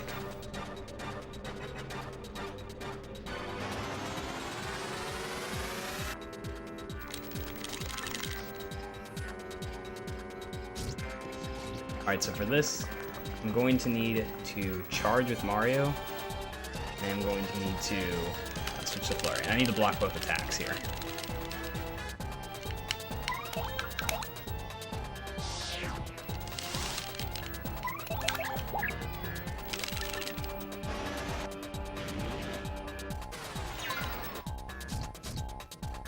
Defend.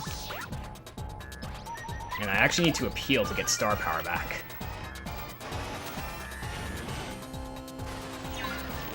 There we go.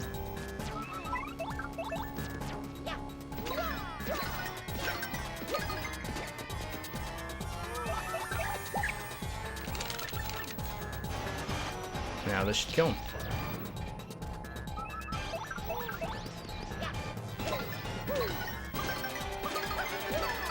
Just did one more bounce just for safety.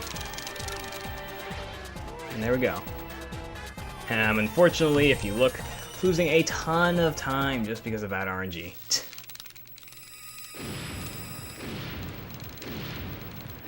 That's really unfortunate.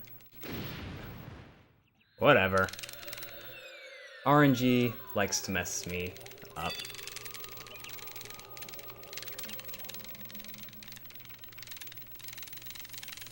I lost a lot of time. I almost lost a minute just because of RNG.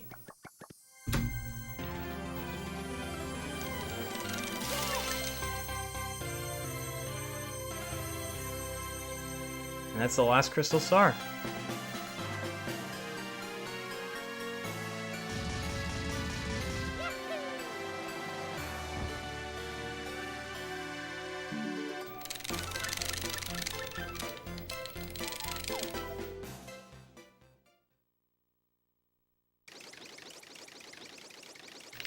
So we have all 7 crystal stars. Now we can go to chapter 8. Well, we got one more Bowser cutscene.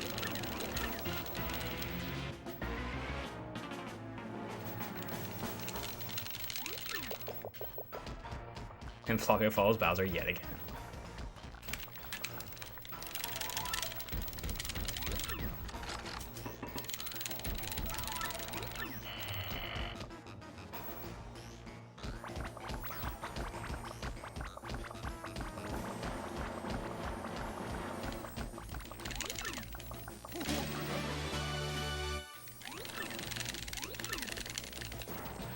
So right here, there's 3 different options that you can tell Pennington who you are. It's actually faster to select the bottom option that you are Croup.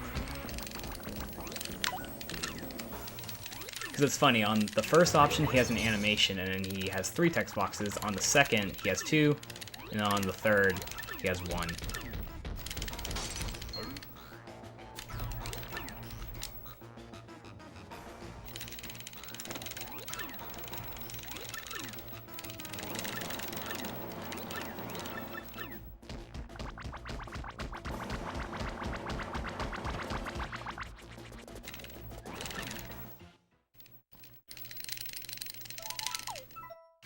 Alright, so now I'm going to be doing Sword Glitch again.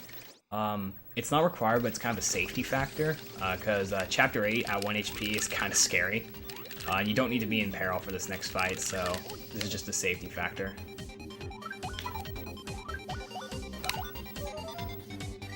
Like I said, I used the live stream without actually consuming it.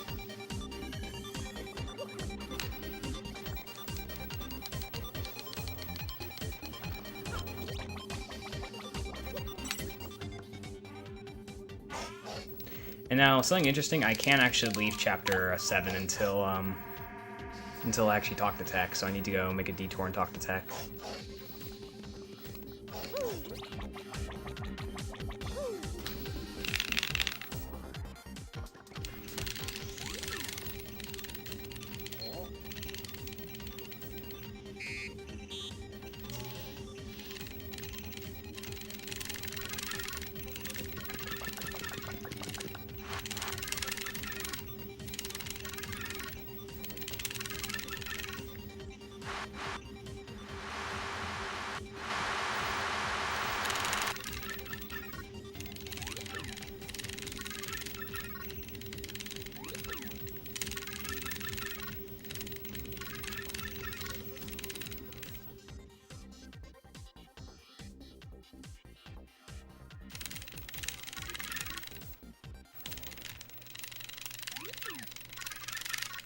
Now Tech is going to, well, explode.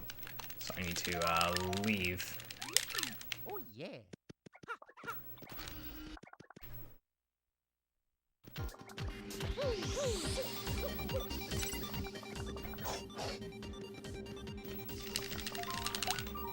Bye, Flavio. I'll be fine.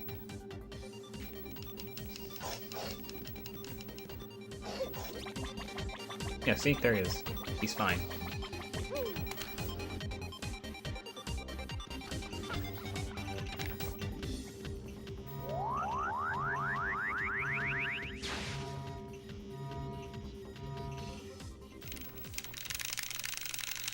Huh. And there's Flavio in space.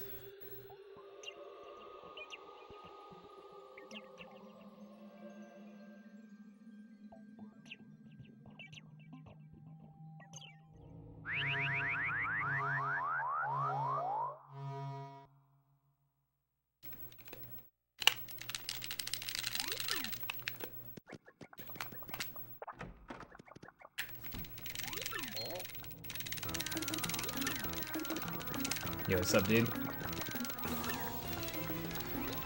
Thank you. Yo, what's up, Matt? I don't like Flavio, he loses time. But now it's time to go to the 1,000-year door.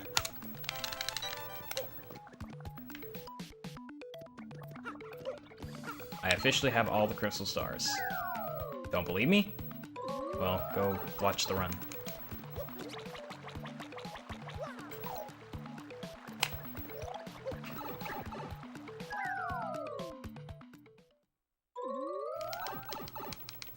So, no skipping. We legit got all the crystal stars. We skipped a couple chapters and just warped straight to the end. But it doesn't matter, we still got all the crystal stars. That's the definition. Now this is just a very long cutscene.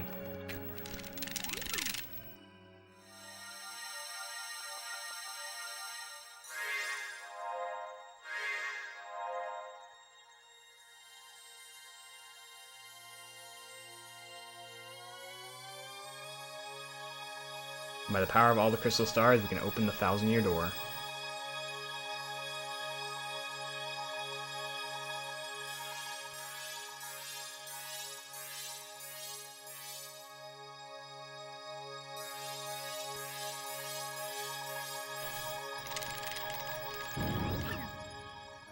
It's not GG just yet. Still gotta do the palace skip.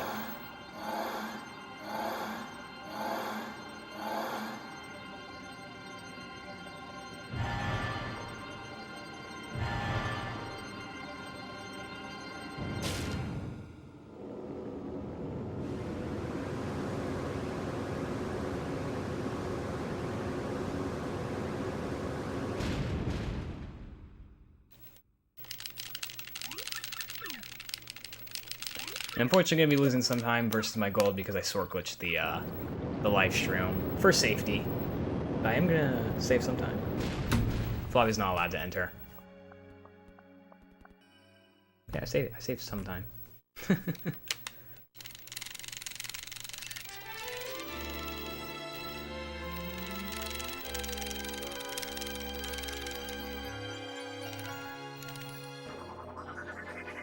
Yeah, no, he follows us in.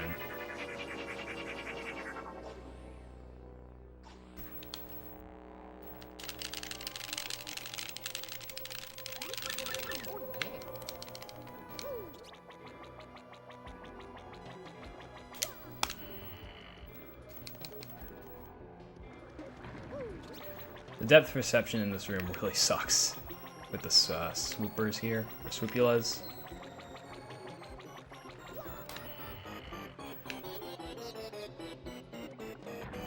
I'm gonna be getting the shooting star. It's gonna be useful. I want to avoid all these encounters, and there's a cool little skip I can do here called Gold Can Skip. So first off, I can actually run between the bullet bills right here. Hopefully this is good. Okay, good. And then I can actually go into paper mode and avoid these gold cans. So hopefully I can get it. It's pretty cool. Aw, dang, I was too high.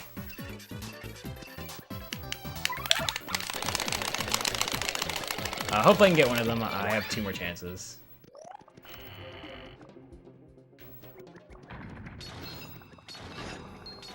So you need to get all or nothing here. It's bad, just gonna be kind of important.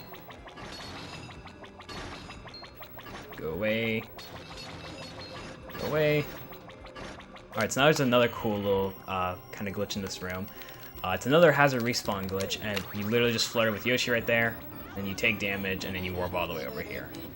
We normally don't do that because you're normally at 1 HP.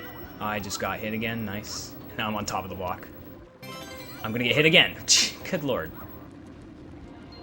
So we normally don't do that because we're at 1 HP, but since I sword glitched the live stream, didn't matter.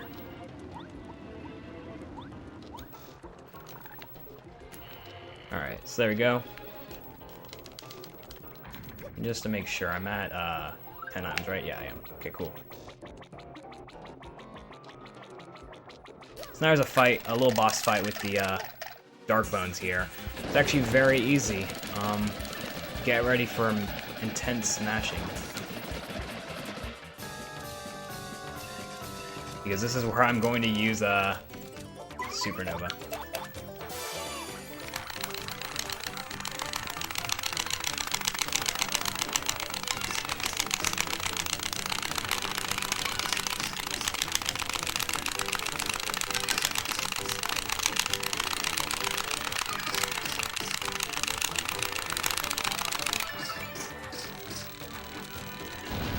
So I apologize if that was loud for anyone, which it probably was. Now I'm going to use a shooting star.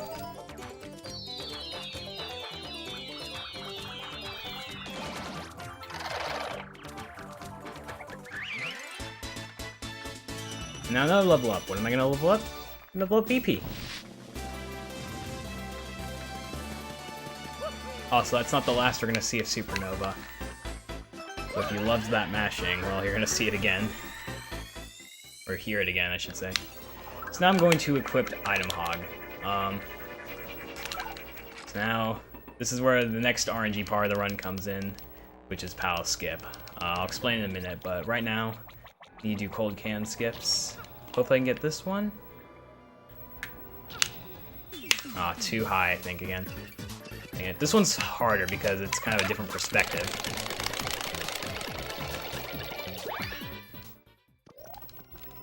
Let's see if I can get the last one.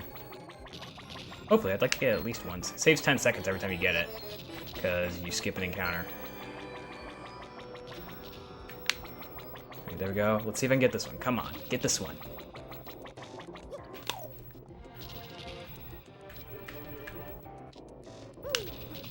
There we go. At least I got one. Now I need to get one more item to have 10 items, so I'm just gonna get the Jam and Jelly. And now I have 10 items.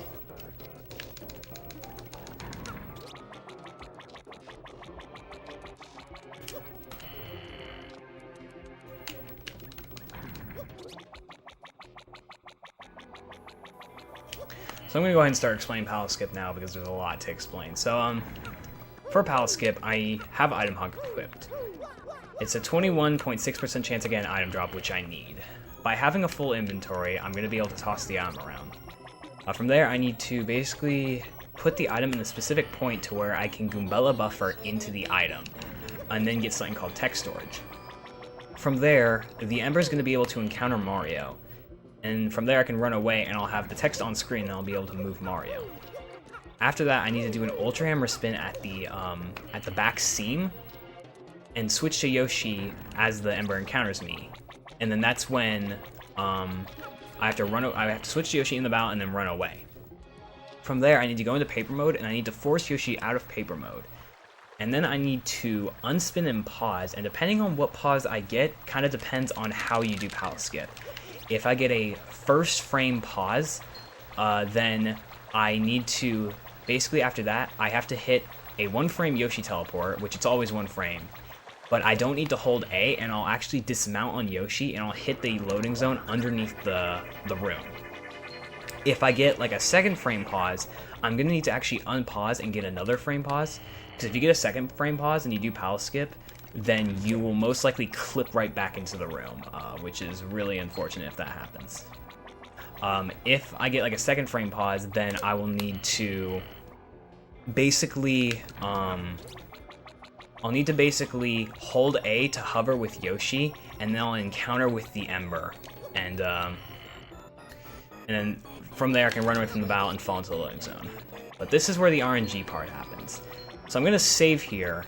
And now I need to basically encounter the Ember, and I need an item drop. There's no way for me to do this without an item drop. I need to get an item drop for this to work. So, depending on the RNG, how RNG feels, I could be here for a while. Or I could be here really quickly, or like for not too long. Once I get the item drop, I can start doing the next things that I mentioned. And no first try. So now I need to reset and hope I get another item drop. So this is where runs can lose a lot of time, and you can occasionally probably lose your PB just because of the item drop.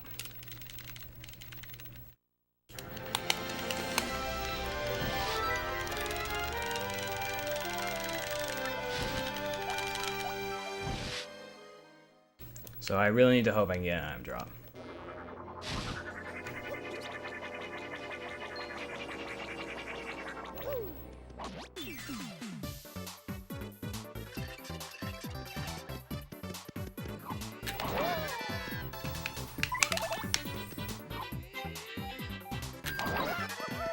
So there's nothing I can do about this. the way I can actually increase the odds is if the Ember is actually holding an item, but unfortunately it was not. So yeah, there's nothing I can do about this. I just need to keep resetting until I can get it.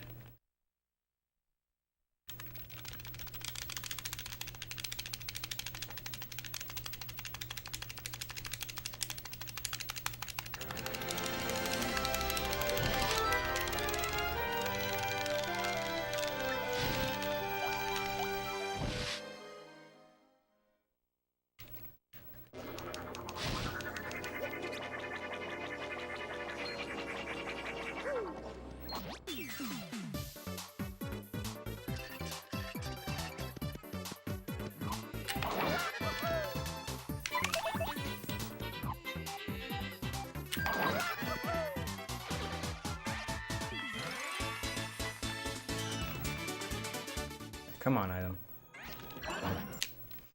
That wasn't their third try.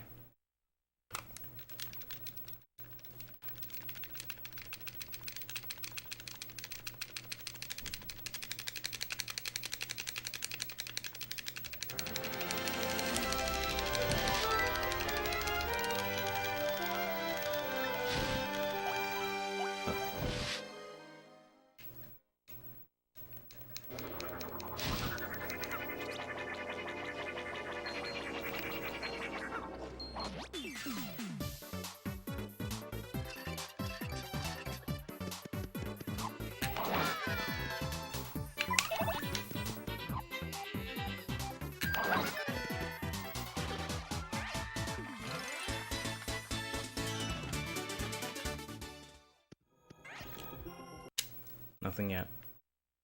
Yeah, again, I can't do anything about this. It just comes down to luck.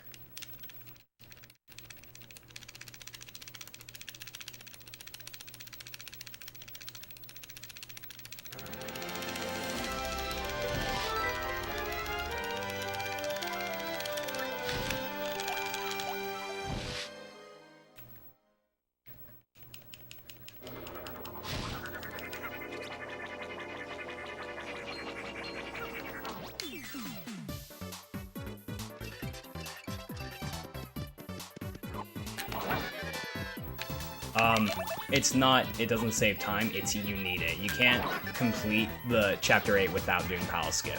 You are forced to do Palace Skip. There we go. Okay, there's an item.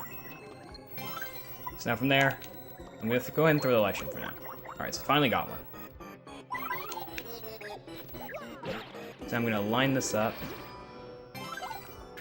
And I'm going to Goombella Buffer into the item.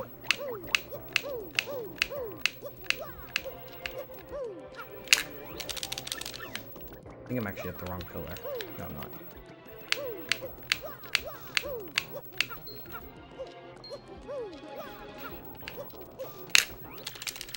Now, I need to be really careful that the item does not despawn. If it despawns, then I need to go grind for another one, which is bad. Because that was like, what, 5th try? Oh, I'm so close.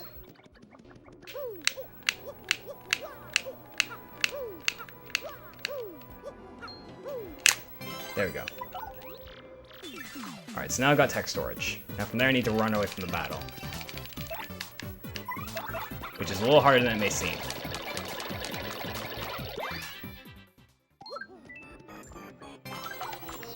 Alright, so now I'm going to do a little thing to keep the item on screen forever. So, I'm going to move the item all the way over here.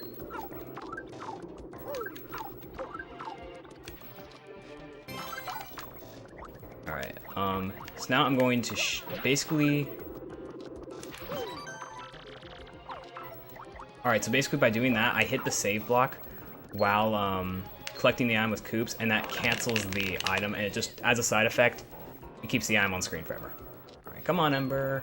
You need to encounter me. Okay, cool. So now, like I said, I'm going to switch to Yoshi and then run away.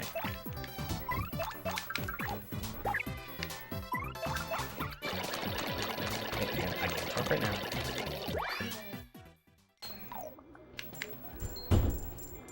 Alright. Alright, so now I need to...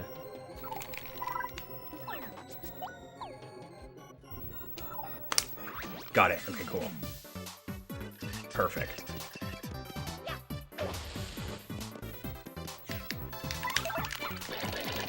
from there, I run away. Pal skip.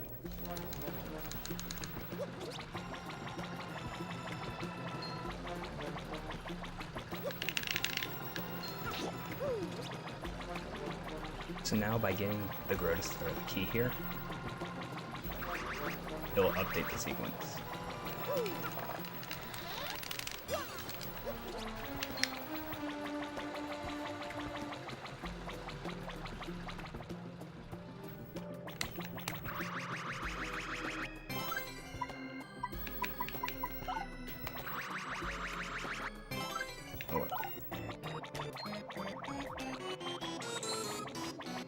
So I'm gonna fight this Ember.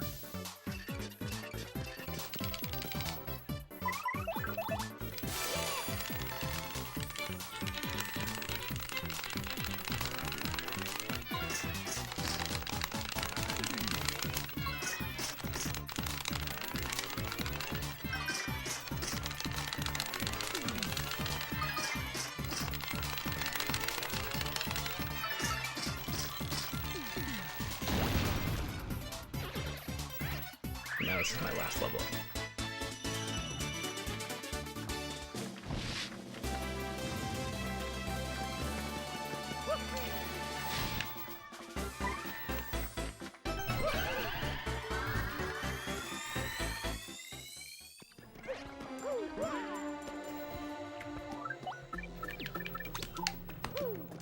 So I'm going to unequip Item Hog and equip All or Nothing.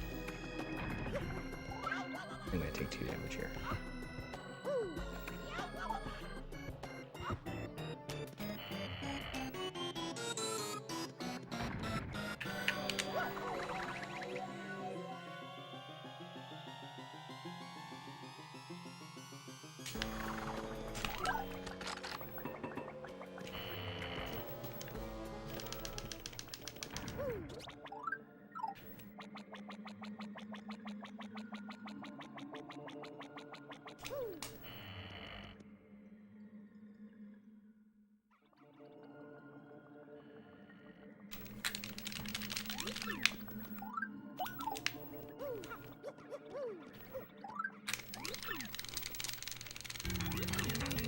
No, it's not low. I'm talking quiet.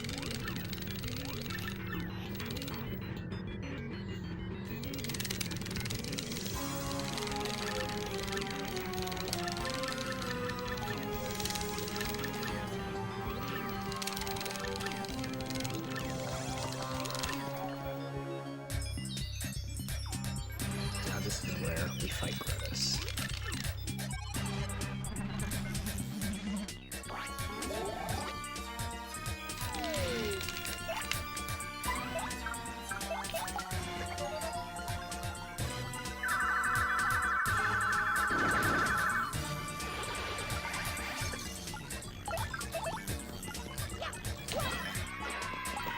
You always do lightning here.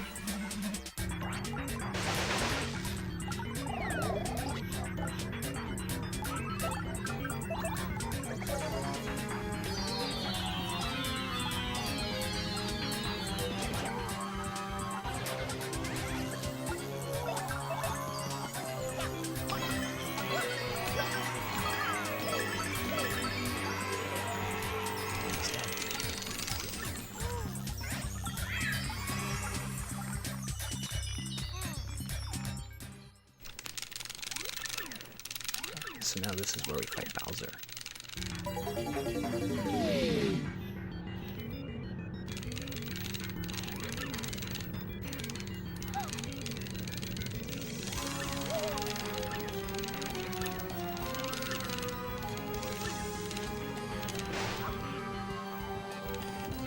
Fuck you. So I should mention, and I'm sorry that whisper, I just have to.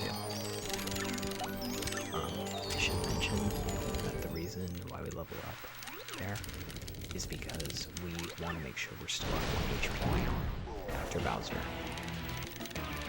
So we level up on the encounter. I hope people can hear me fine.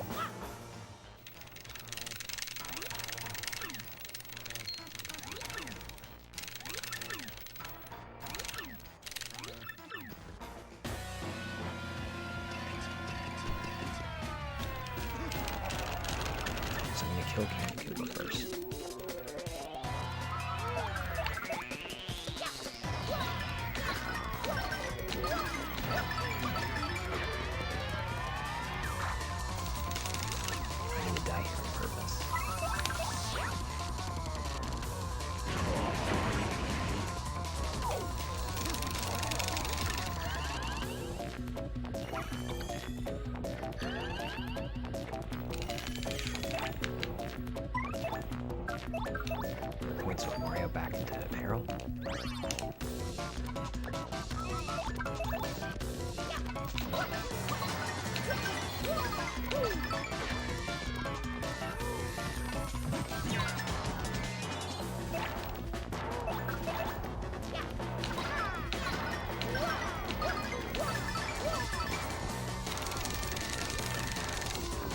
we go. And we don't look up here, which is good.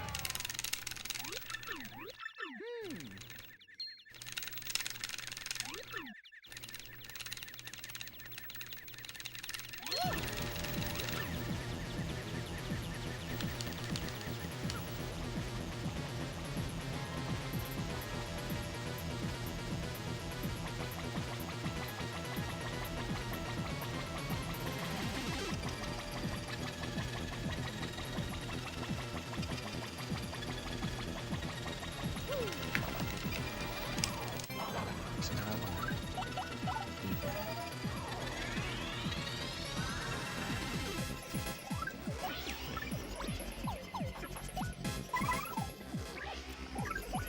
Equipped. Double meat.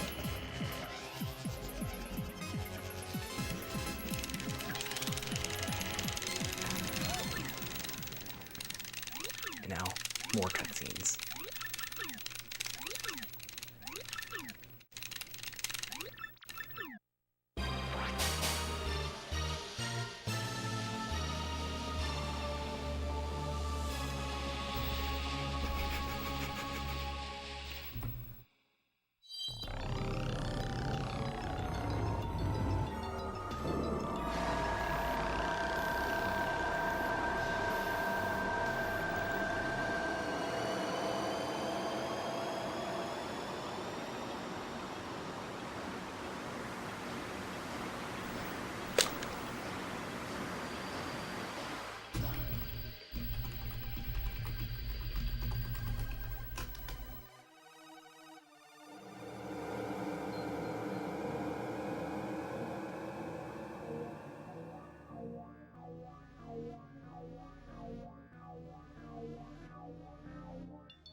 I have to whisper, that's why.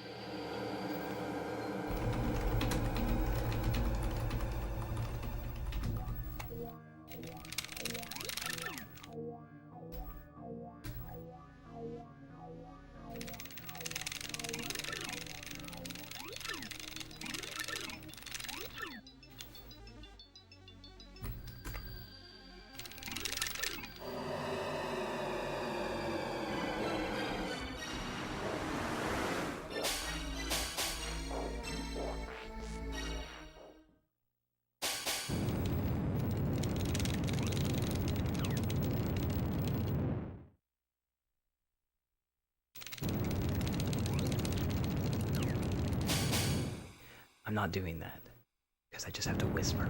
There's no reason to change it for this section.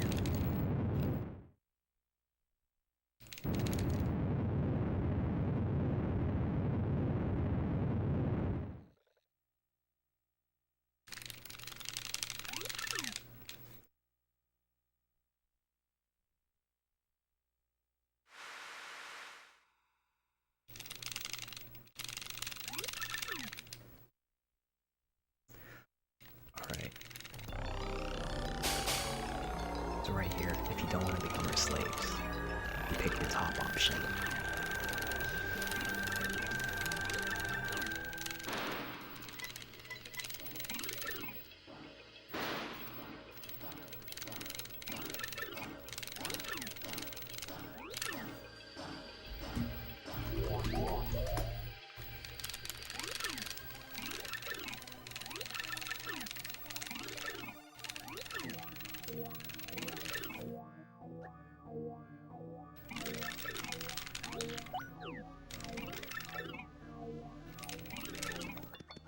to start off, I'm going to power bounce 6.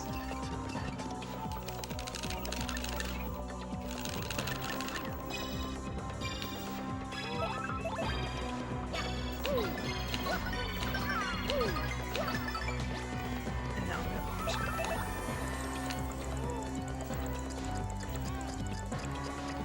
So basically for this, you need to attack Shadow Queen for 3 different turns, but Bomb Squad actually advances it.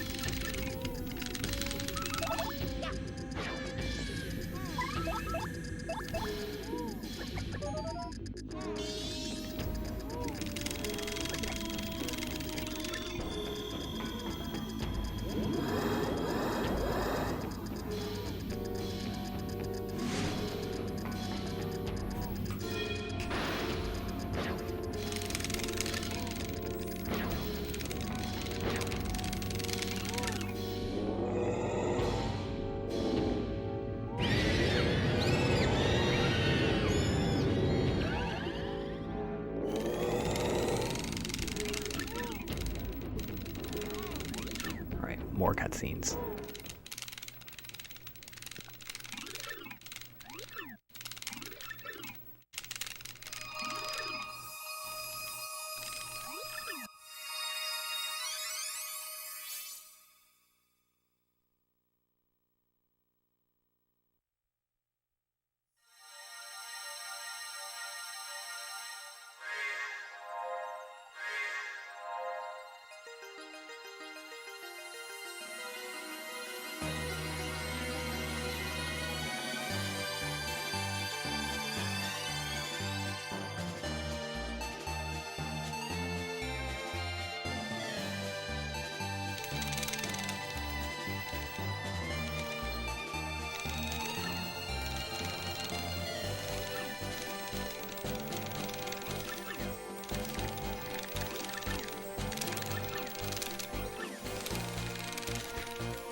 Yeah, Flavia likes to line up these cutscenes.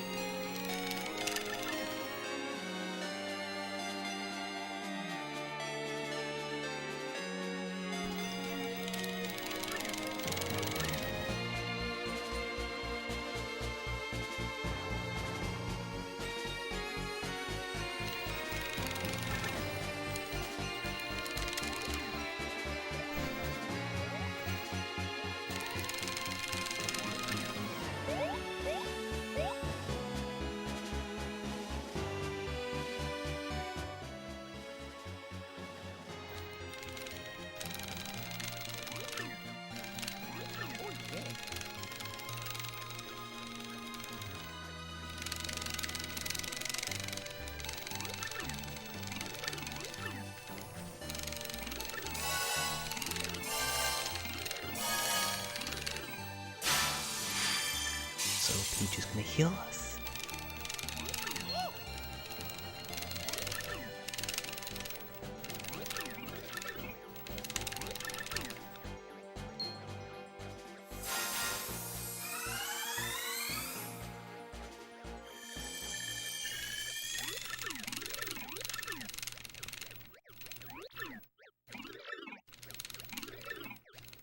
So this is where I'm gonna manipulate Mario to peril with charge and double dip.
Shadow Queen.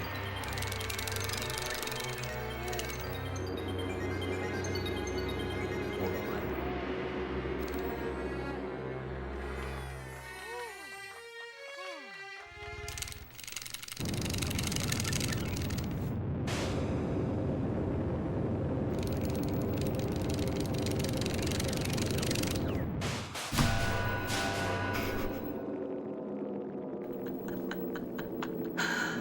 This is about to be a 1 second PB.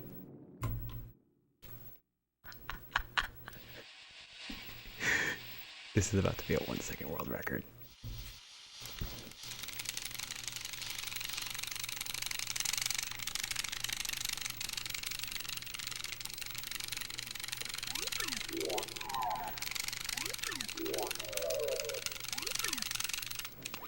I'm gonna mash so hard. But yeah. So Shadow Queen is beaten.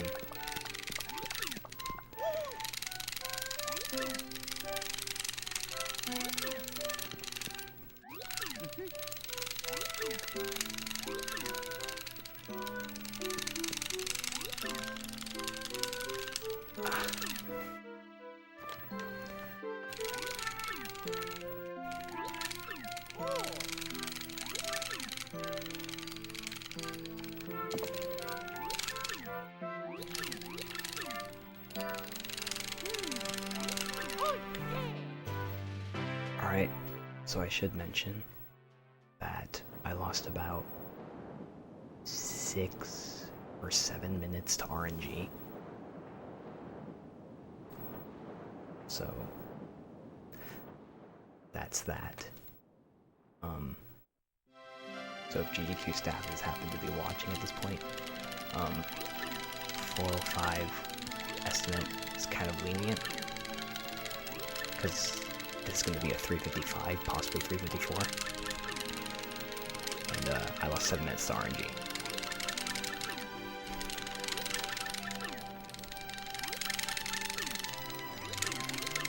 Maybe, Isaac, I'm mashing super fast.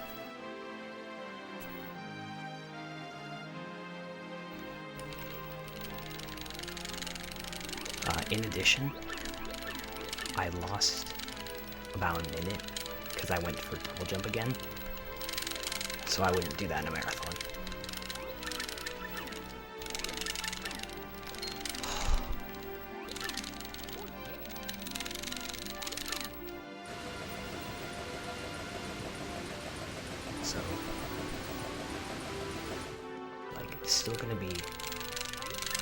still gonna be under the estimate I set by 10 minutes.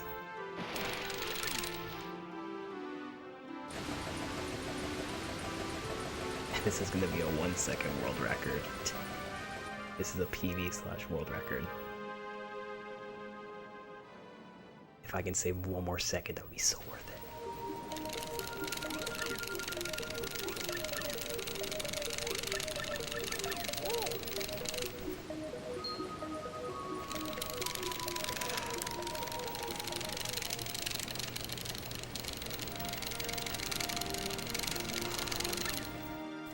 I'm legit mashing my heart out.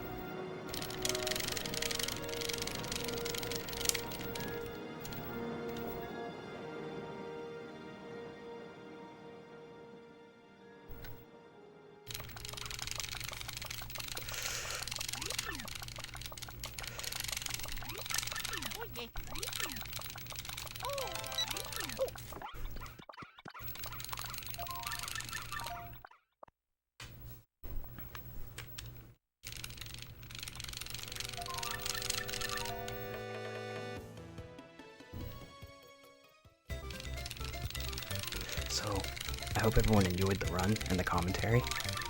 Except for this ending. Sorry, I had to whisper.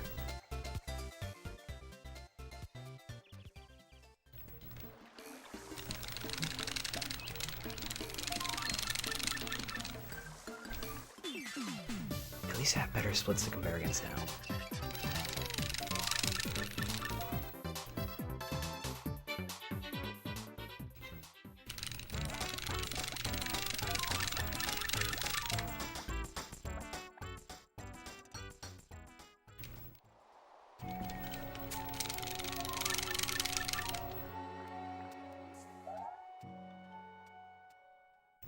Dude, if I just took the menus a little faster. Oh yeah, Flavia.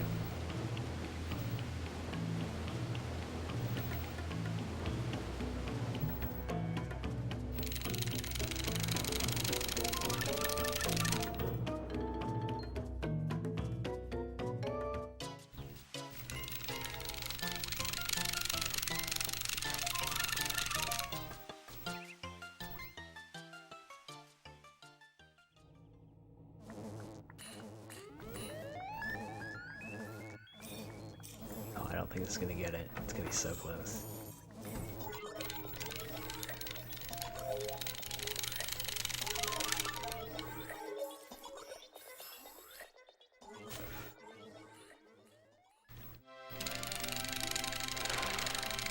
Oh yeah, Fluffy likes to keep falling. Alright, here's the moment of truth. So let's be at 354.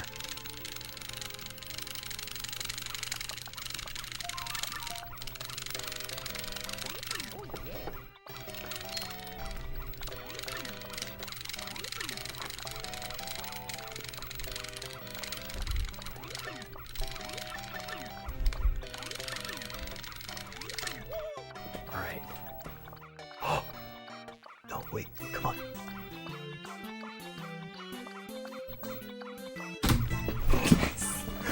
Yes! Yes! This is world record by 3 seconds. 354. Yes! Yes!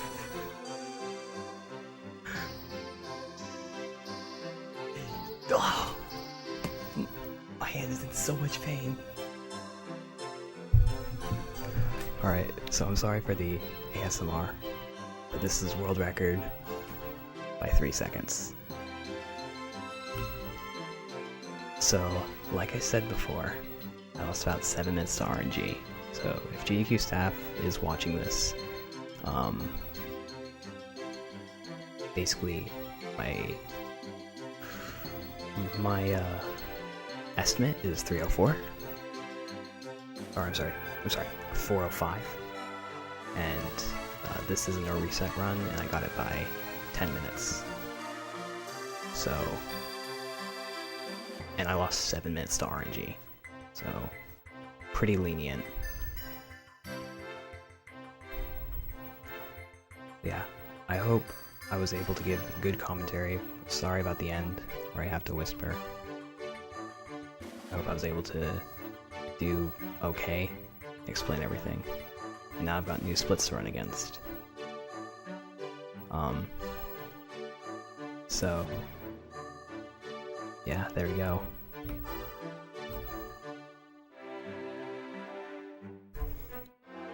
So yeah, this is the new All Crystal Stars world record, and to be honest, I'm happy. 354 for D7. This is what I should have gotten. But there we go. Alright. But yeah, I hope I was able to give good commentary. And hope I explained a lot of stuff. This category is really fun. It's really fun. Even though I lost 7 minutes to RNG, it's still very fun. And in addition, I lost another minute because of double jump. And I lost time to encounters and stuff. And slow menuing. So yeah. There we go, GG. I'm glad I have a PB with commentary. Yeah, I hope everyone enjoyed, and you thought the commentary was good throughout the run. I did my best to explain everything to the best of my ability. And now I've got a video I can update with.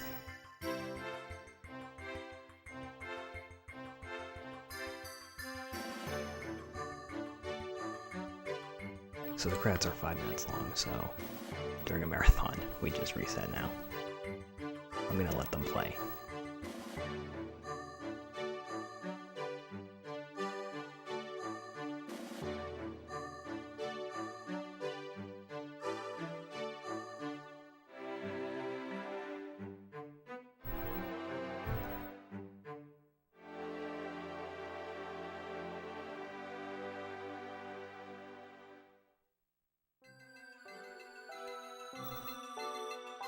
My hand hurts so much. Also, I just noticed 349 is my best. Exactly.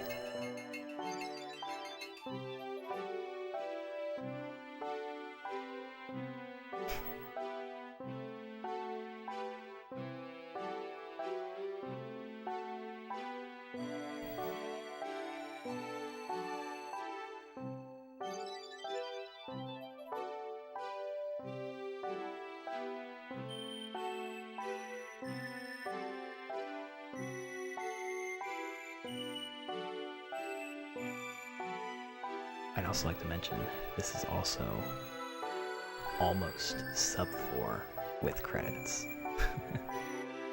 Not quite there yet, but it's okay.